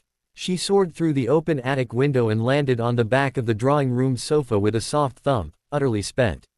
One wing feather was askew, and there was a thin, healed scratch over one eye. She held out her leg, to which was tied not a parchment, but a small, smooth river stone. The moment Harry touched it, a message in Lupin's voice, thin and strained, whispered from the stone directly into his ear, a sophisticated, one-use sonorous charm. Harry, the map is written in peril. The gaunt shack is a nest of dark enchantments and Ministry watchers. I could not approach within a mile. The cave by the sea, the air there tastes of despair and salt. It is guarded by more than magic. I felt a presence. Old. Hungry. Not Dementors. Something else. Hogwarts is under Dumbledore's eye, but the forest whispers of giant spiders and darker things. The Lestrange vault is a myth of its own. But I heard a rumor, from a contact in Nocturne. Bellatrix spoke in her sleep of a cup that would never break, that would outlive us all. She was obsessed. It must be there. I am moving north. The Dementors are thickening like fog. They are being herded, Harry. Someone is conducting a symphony of despair. Be ready. Your shield must become a sword. I will send word when I can. The stone crumbled to gray dust in his hand. Lupin's fear was a live wire in the quiet room. The cave was guarded. The shack watched. The cup was in a vault. And Dementors were being moved with purpose. Harry fed Hedwig, who ate ravenously and then fell into a deep sleep on her perch. He was grateful for her, and terrified for Lupin. The man was walking a knife's edge. The following evening, as Harry practiced wand movements for a complex ward-reinforcing charm Black had diagrammed, the portrait of Charles suddenly flickered. The empty chair was filled. The painted wizard leaned forward, his expression grim. I have news, Charles's voice whispered urgently. And none of it good. Harry rushed to the library. What did you hear? The portrait in the Ministry, the one in the sports department, is next to a loo. Not ideal, but civil servants gossip while washing their hands. Charles's face was tight. Yaxley has fast-tracked a hearing before the Wizengamot. It's scheduled for 1 month from today. The charge, magical negligence and endangerment of a child of significance. They intend to declare the Gringotts guardianship void and make you a ward of the Ministry, specifically of the Department of Magical Child Welfare, which Yaxley effectively controls. 1 month. The timeline had just collapsed. There's more, Charles said. From the Hogwarts portrait, Phineas Nigellus was complaining to a portrait of Dilys Derwent about that infernal headmaster poking into things best left buried. He mentioned Dumbledore has been making frequent trips to the Department of Mysteries, and has been researching magical receptacles of exceptional durability in the restricted section. The Unspeakables are not pleased. They feel he's encroaching on their domain. Dumbledore was hunting Horcruxes, and the Department of Mysteries knew it. And one last thing, Charles said, his whisper dropping even lower. A portrait in the hallway outside the Department of Mysteries overheard 2 Unspeakables talking. One said, the Peverell lens is the key. If the boy has it, he can see the stitches in the world. He can find what's been hidden. The other replied, then we find the boy before the Dark Lord's remnant does. Or before Dumbledore turns him into a martyr. Harry, they're not just interested in the spectacles. They're afraid of them. And they're afraid of you. The walls of the library felt like they were breathing in, constricting. The Ministry wanted to cage him. The Unspeakables saw him as a key to be turned or broken. Dumbledore was racing a clock. And Voldemort's shadow was stretching across the land, moving Dementors like chess pieces. He had 1 month. 1 month to prepare for a hearing that could end with him being taken by the very people who might want to dissect him for his eyes. Panic was a cold flood in his veins. He fought it down, building his occlumency walls stone by stone. Panic was a luxury he couldn't afford. He needed a plan. He thanked Charles, who promised to continue listening, and went to his room. He took out a blank parchment and began to write, not with ink, but with a sharp, clear focus in his mind. Objectives 1 month. 1. Win the hearing. Retain freedom. 2. Strengthen magical defenses personal and cottage. 3. Advance Horcrux intelligence. 4. Secure ally. Snape. He looked at the list. It was impossible. He was a child. But he was a child with a fortress, a goblin army at his back, a werewolf scout, a portrait spy, and the most powerful wizard in Britain feeling guilty over him. He wasn't alone. He went to the forge. He didn't light the furnace. He stood in the dark, cool space, the smell of soot and iron grounding him. He took the bronze medallion from his neck and held it in his palm. The Potter crest, the Hallows symbol, light and shadow, legacy and burden. He had asked for freedom.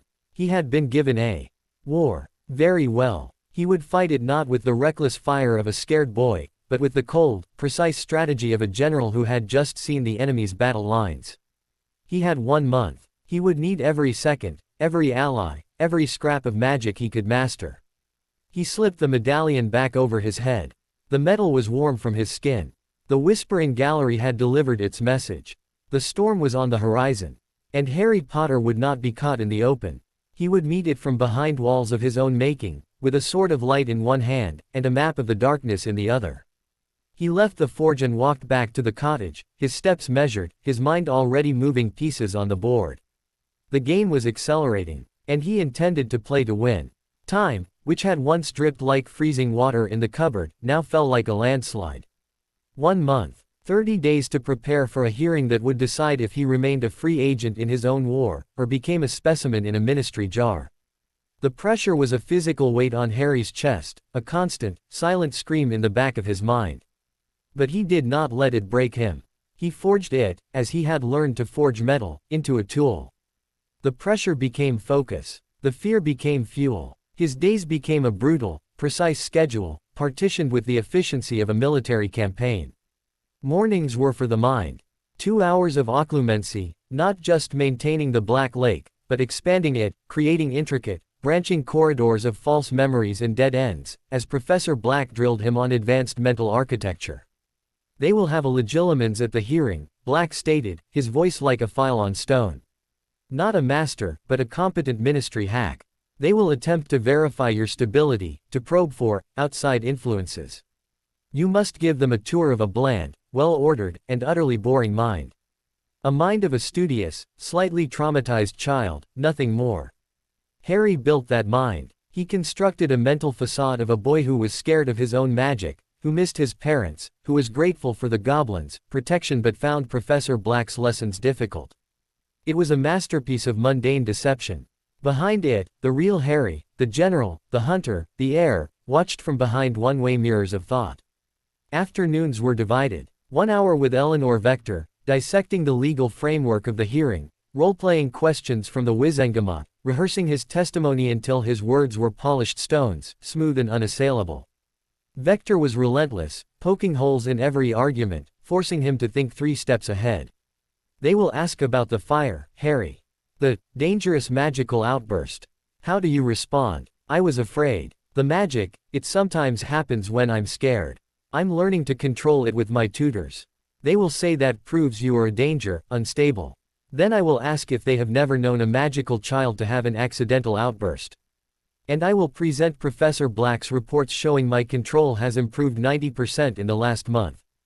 Good. But they will pivot. They will ask why you refuse ministry-approved guardians. I don't refuse them. I am under the protection of a legally binding contract my parents wrote. I honor their wishes. The ministry is welcome to appoint a magical guardian to oversee my welfare, as proposed in our compromise. And if they insist on removing you from Gringotts, care entirely. Then I will ask by what authority they override a centuries-old goblin treaty and the last will and testament of 2 war heroes. I will ask if they are declaring war on Gringotts. The legal sparring was as exhausting as any duel. The rest of his afternoons were for magic. Not just practice, but application. He worked with Tilly and the now awake house magic to strengthen the cottage's defenses, integrating his own ward stones. He made 3 more, burying them at the cardinal points with Professor Beery's perception filtering plants. The cottage didn't just hide, It became a mirage, a daydream of nothing important here, that seeped into the very air. And he worked on the Patronus. He stopped trying in the garden. He went to the forge, to the place of fire and force, and in that space of elemental power, he sought its opposite. He sat on the soot-stained floor, closed his eyes, and held his memory of safe silence.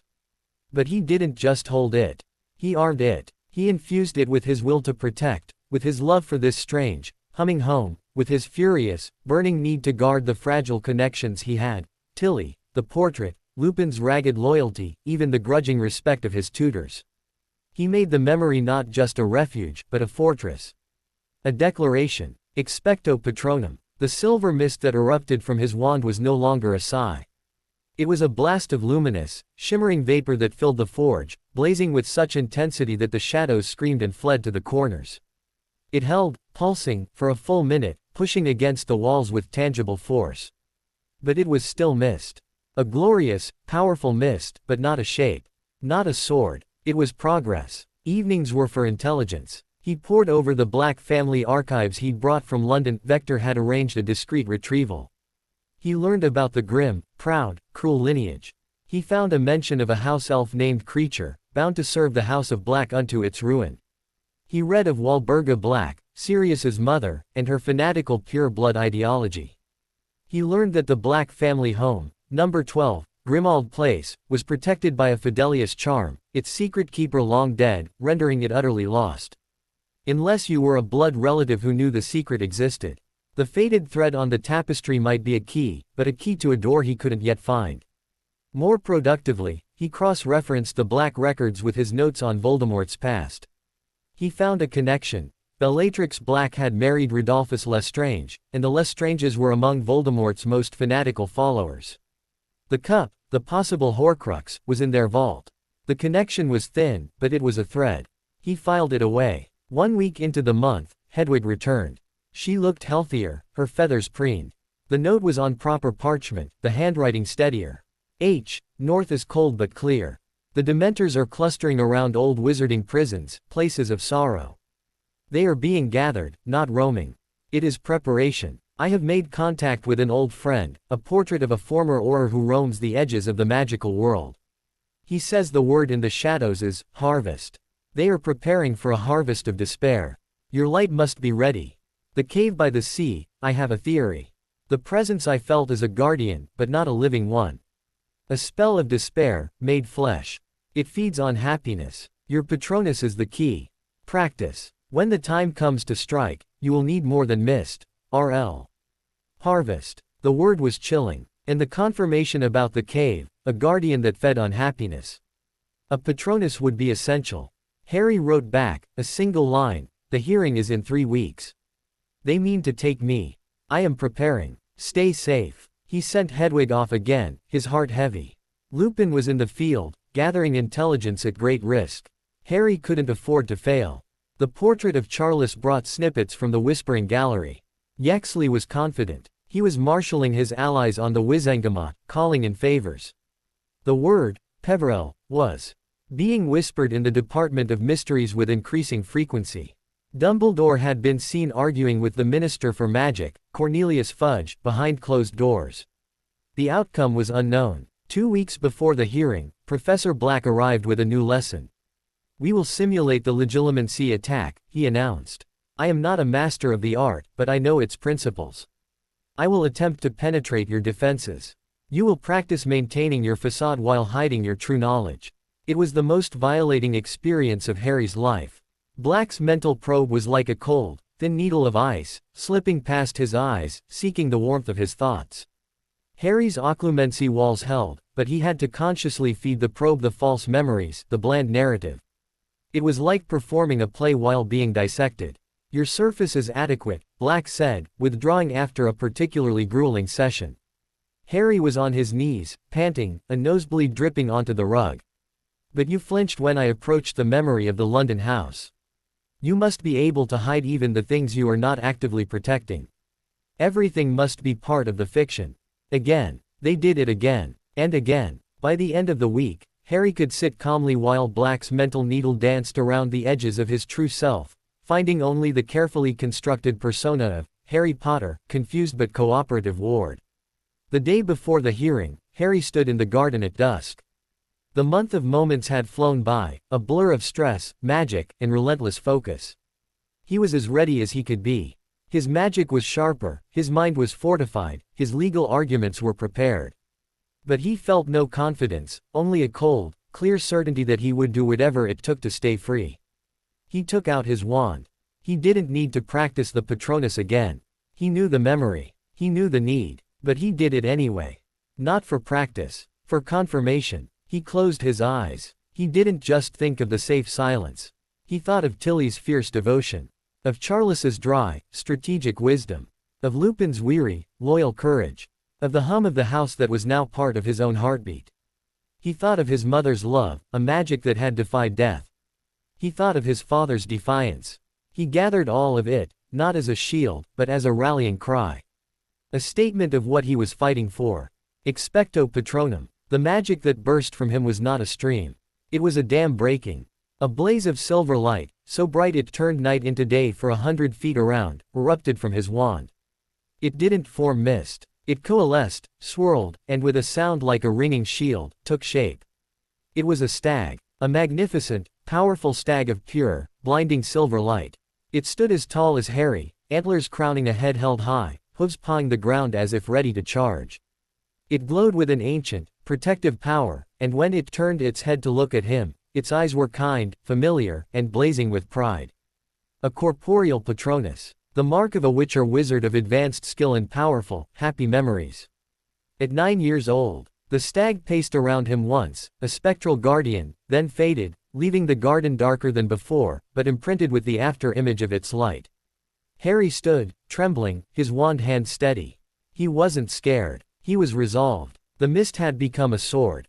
A sword in the shape of his father's animagus form. He looked up at the cottage. Tilly was at the window, her hands over her mouth, tears streaming down her wrinkled face. In the library, the portrait of Charles was on his feet, a look of stunned, triumphant awe on his painted features. Harry nodded to them. Then he turned and walked inside. He had one more night. One more night in his home, his fortress, his sanctuary.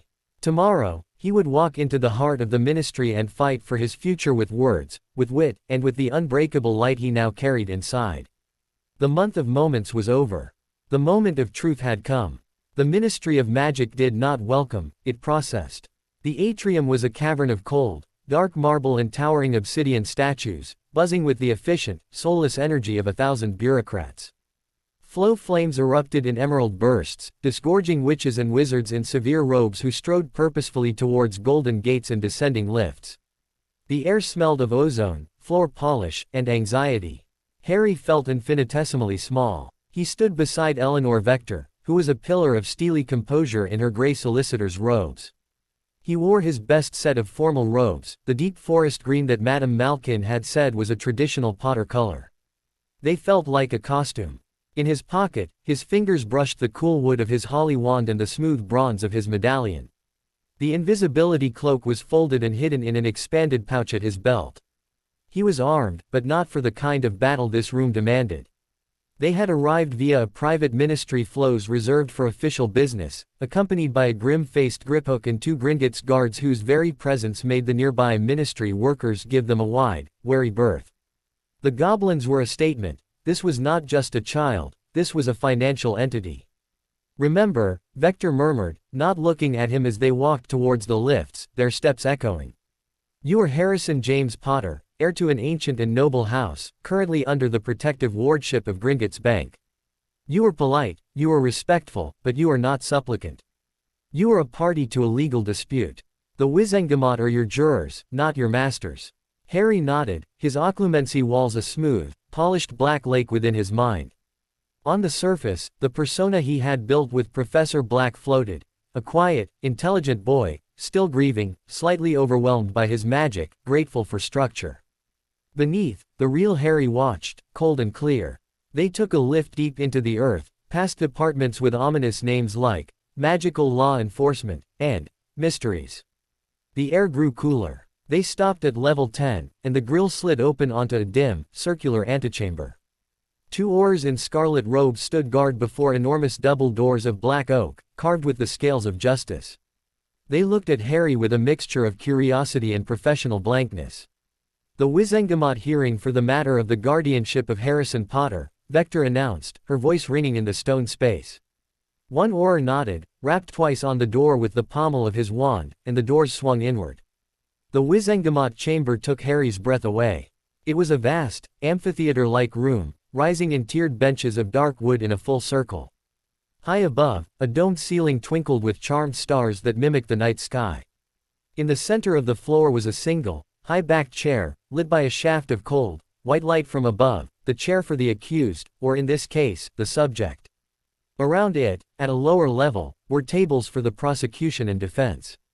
And on the highest bench, directly ahead, sat the chief warlock, a severe-looking witch Harry didn't recognize, flanked by dozens of others, the members of the Wizengamot.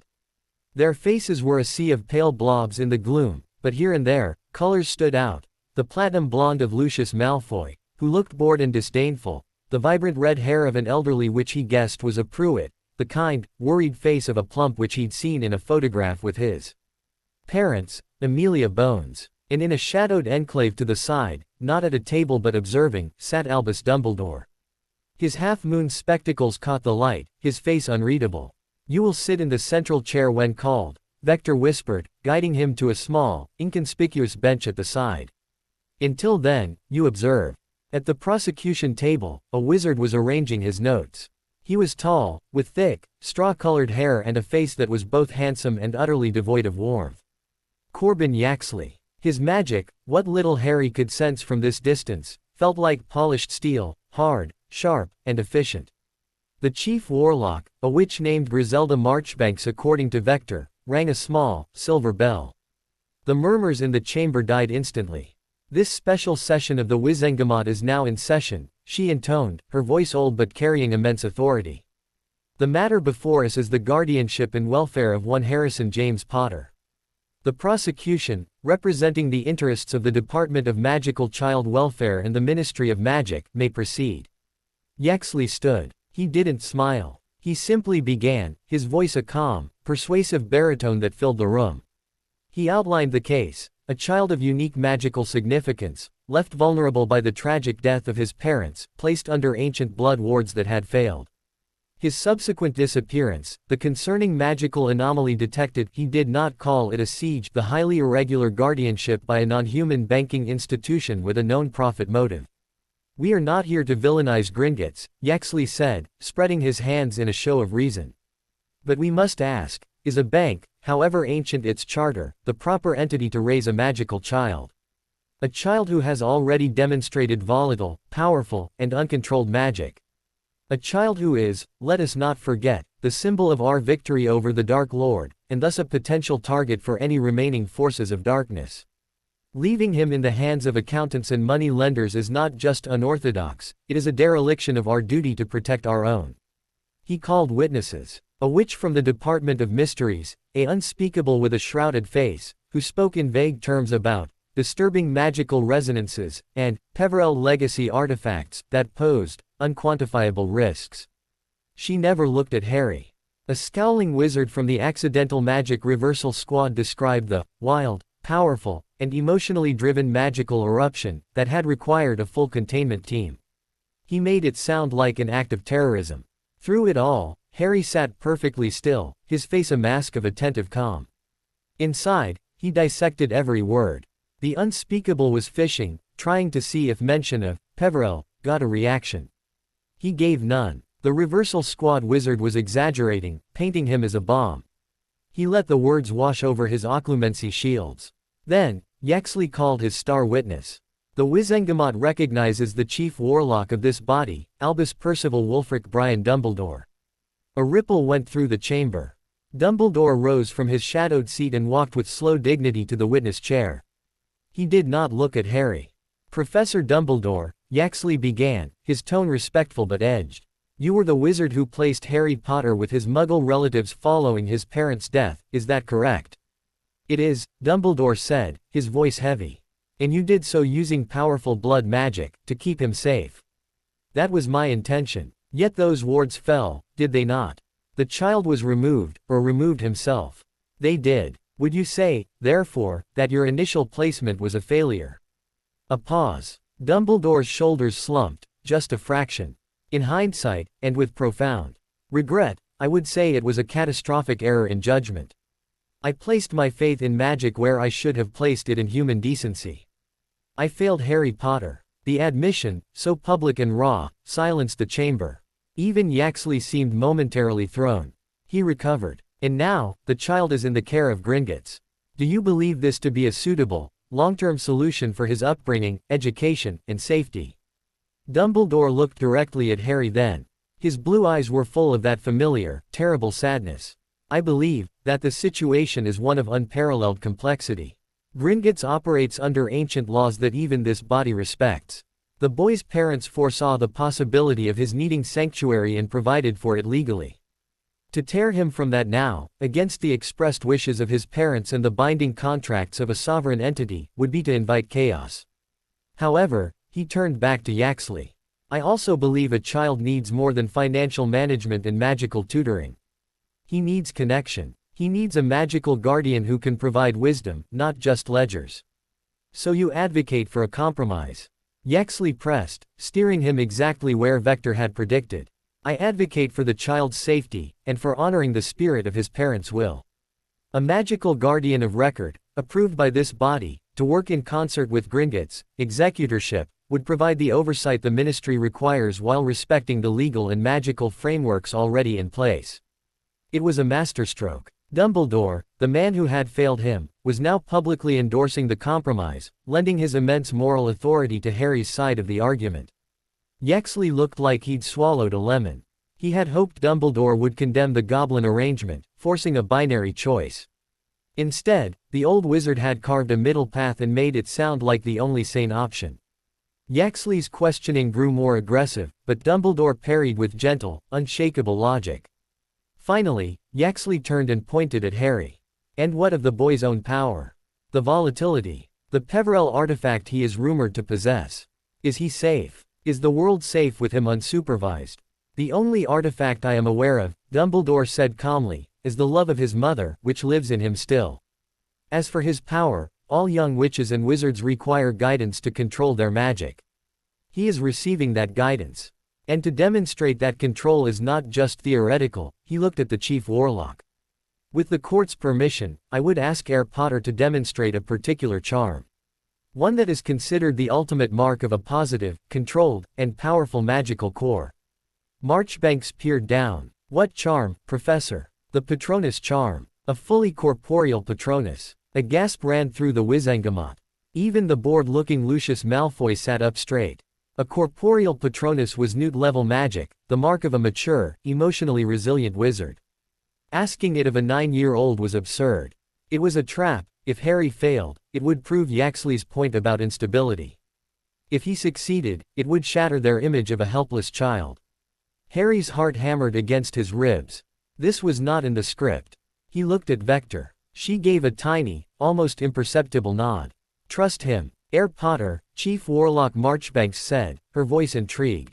Will you comply? Harry stood. Every eye in the chamber was on him.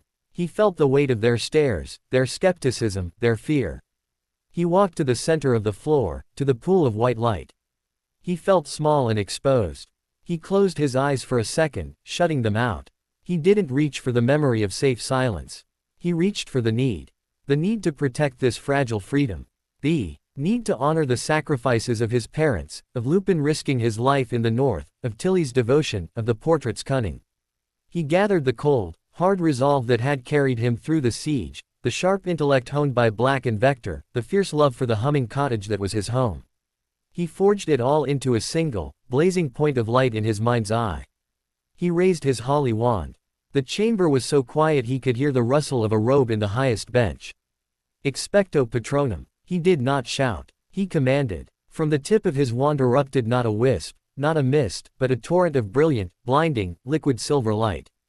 It flooded the chamber, washing the cold stone in warmth, making the charmed stars overhead seem dim. The light coalesced, swirled, and in a heartbeat, the great silver stag stood beside him, solid, real, and radiant. It tossed its magnificent head, its hooves striking the stone floor with silent, powerful authority. It turned its head and looked at the assembled Wizengamot, its gaze proud and protective. For a full 10 seconds, no one spoke. The stag paced a slow circle around Harry, a living shield of light, then faded, leaving the chamber in a stunned, dimmer reality. Harry lowered his wand. His breathing was even. He looked up at Chief Warlock Marchbanks. The old witch was staring at him, her mouth slightly open. Around the room, faces were painted with shock, awe, and, in some cases, dawning fear. A corporeal Patronus. At 9, it wasn't just control. It was preternatural power, guided by a profound, positive force. It was the absolute antithesis of the unstable, dark-tainted creature Yaxley had tried to paint. Yaxley's face was a mask of fury, swiftly hidden. He had been outmaneuvered, not just legally, but magically and symbolically. The rest of the hearing was a formality. Vector presented her arguments with crisp efficiency. She introduced sworn statements from Professor Black and Professor Beery attesting to Harry's progress and stable environment. She reiterated the compromise, a magical guardian of record, approved by the Wizengamot, with Gringotts retaining executorship of the estate. When it came time for the vote, the result was decisive. The motion to make Harry a ward of the Ministry was soundly defeated. The compromise was accepted. Dumbledore was formally appointed as his magical guardian of record, tasked with overseeing his welfare and education, in cooperation with Gringotts. It was a victory. A complete, stunning victory. As the Wizengamot filed out, Harry stood with Vector and Griphook. He felt numb. Dumbledore approached, his eyes weary but with a faint, genuine smile.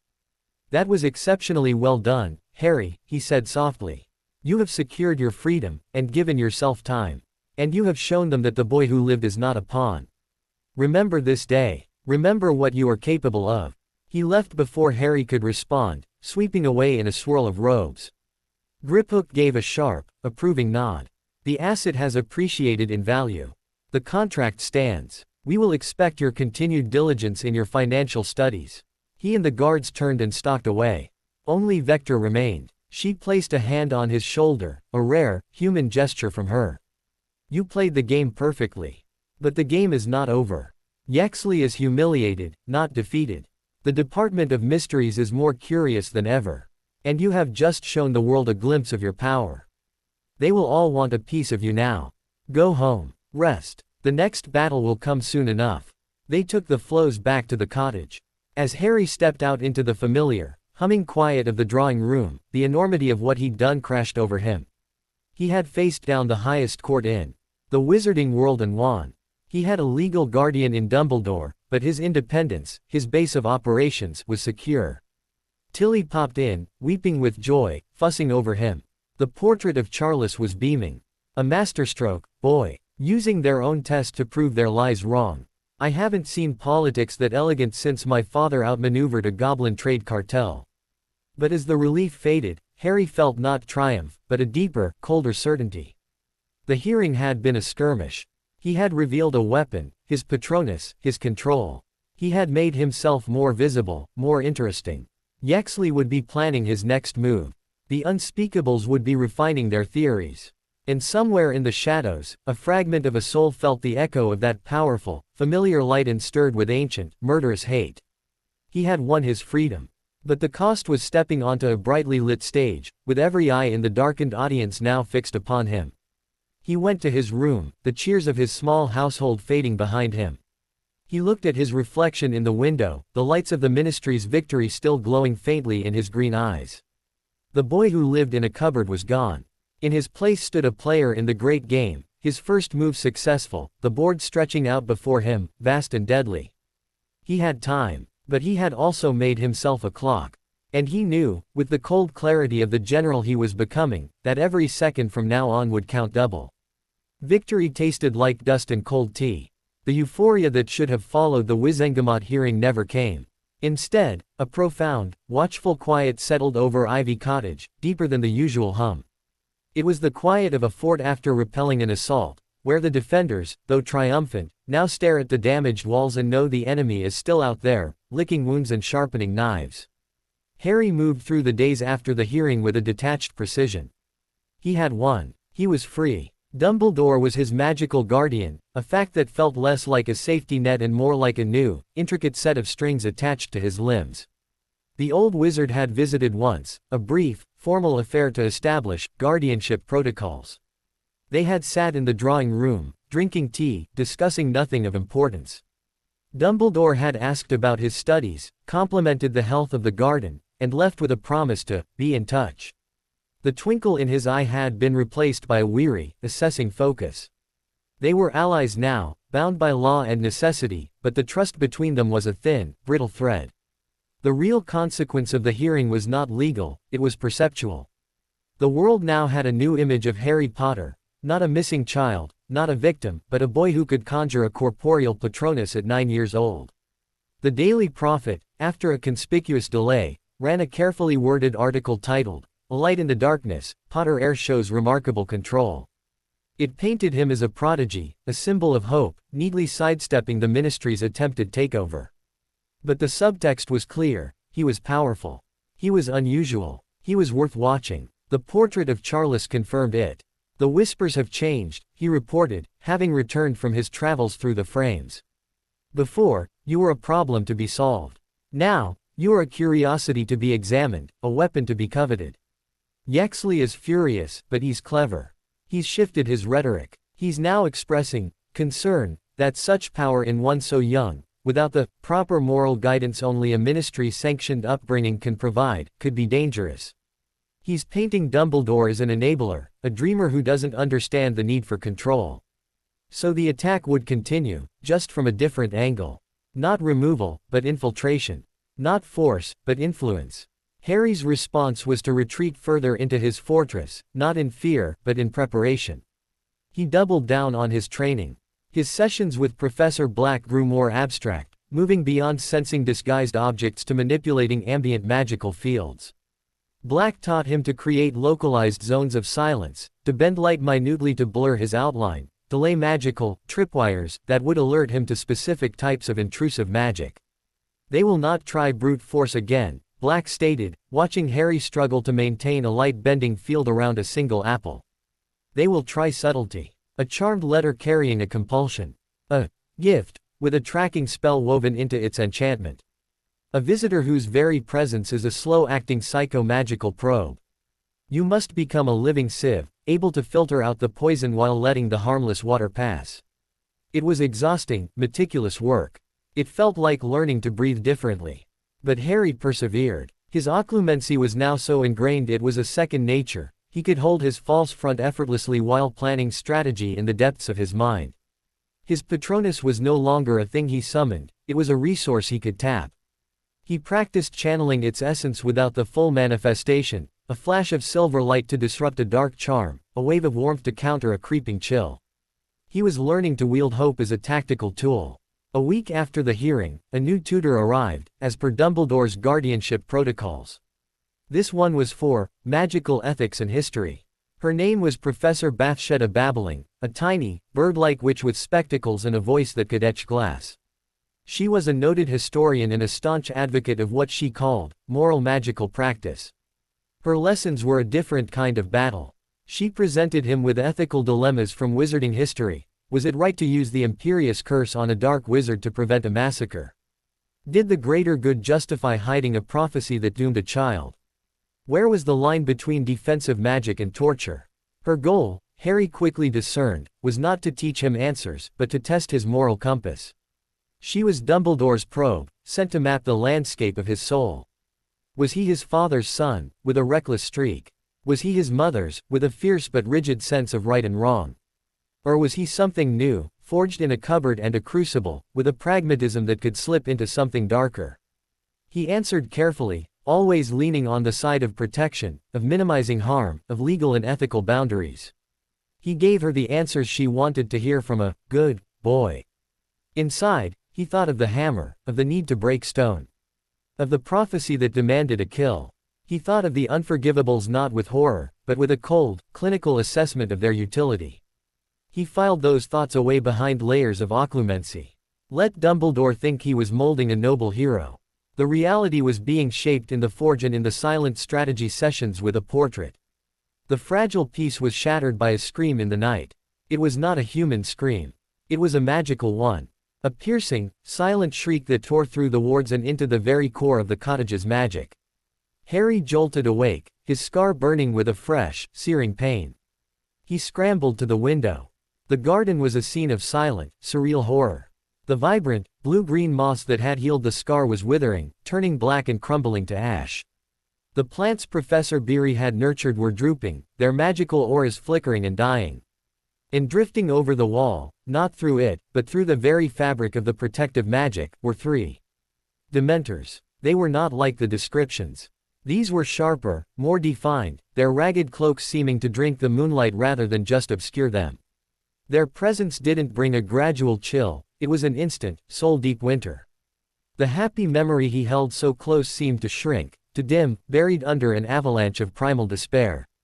They were inside the wards. Not by breaking them, but by ignoring them. As if the magic meant to repel them was simply irrelevant. They've learned, a cold part of Harry's mind realized. They've adapted. Panic, raw and paralyzing, clawed at his throat. He fumbled for his wand. Expecto Patronum. The silver stag burst forth, brilliant and powerful, and charged. It smashed into the lead Dementor, which recoiled with a soundless hiss. But it did not flee. The other 2 simply flowed around the stag, their focus fixed on the cottage, on the life within. The Patronus could only chase one. They were using tactics. Tilly. Harry roared. The house elf appeared beside him, not with a pop, but with a shuddering wrench of magic. She took one look and her eyes widened in terror beyond any she'd shown for ministry wizards. Dementors. But how? The wards, they is being made wrong. The magic is being unhappy to stop them. The house magic itself was recoiling, confused, its harmonious song corrupted by the Dementor's innate nullification of joy. They were a walking anti-Patronus, a void that magic based on positive intent couldn't comprehend. The Dementors were at the French doors now. The glass frosted over, then cracked with a sickening snap. The warm, wooden frame began to gray and splinter. Harry acted on instinct. Not the trained, precise instinct of his tutors, but the raw, survival instinct of the cupboard. He didn't try another Patronus. He thought of the hammer.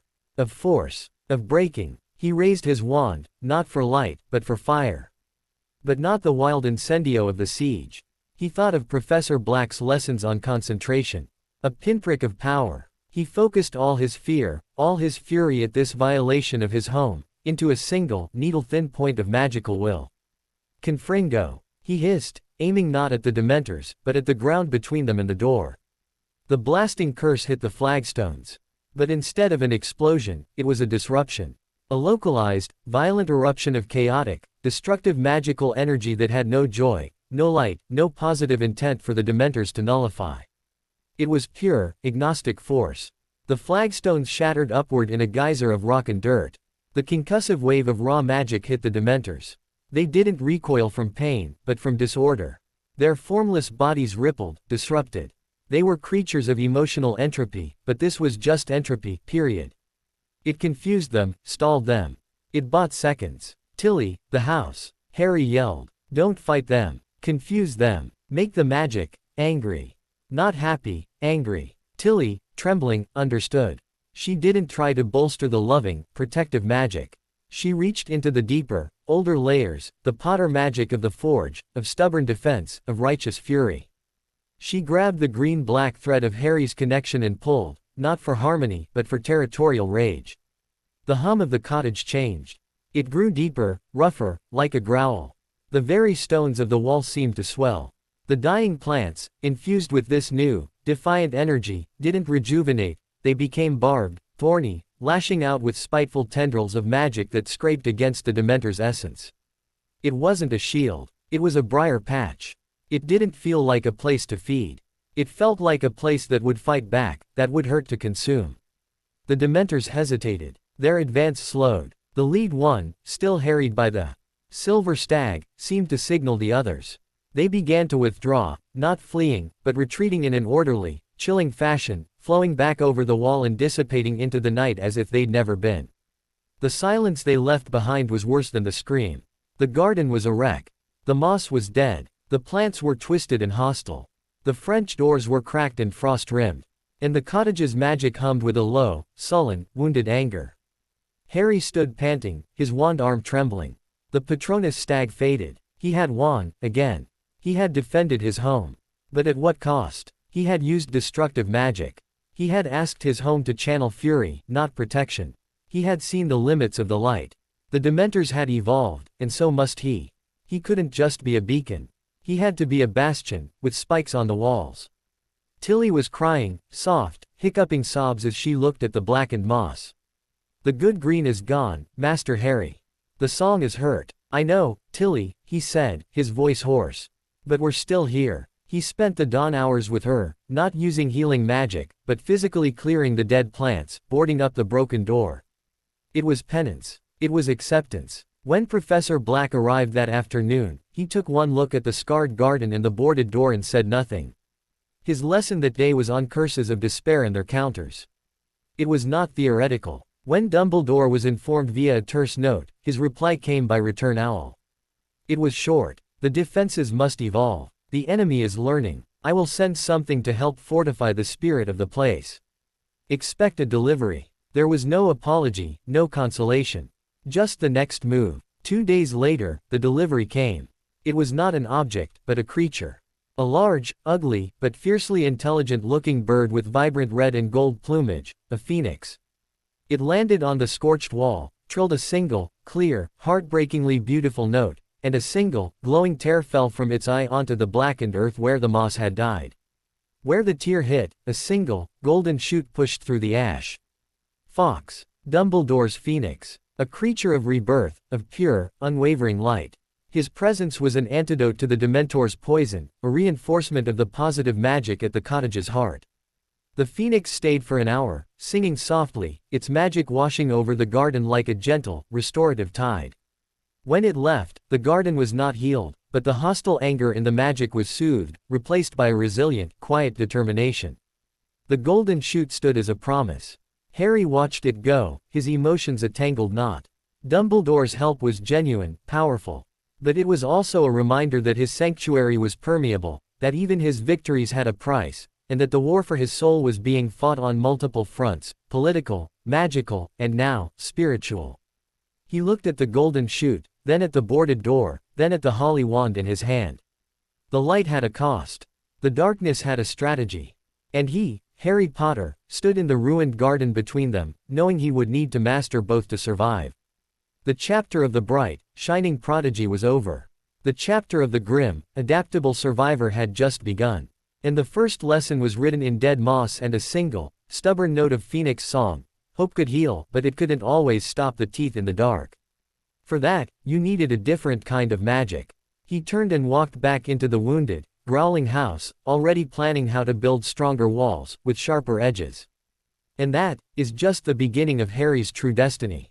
If you want to see how far his power rises, or how the wizarding world reacts next, make sure you like this video and comment if you want Part 2. And hey, if you're new here, don't forget to subscribe right now.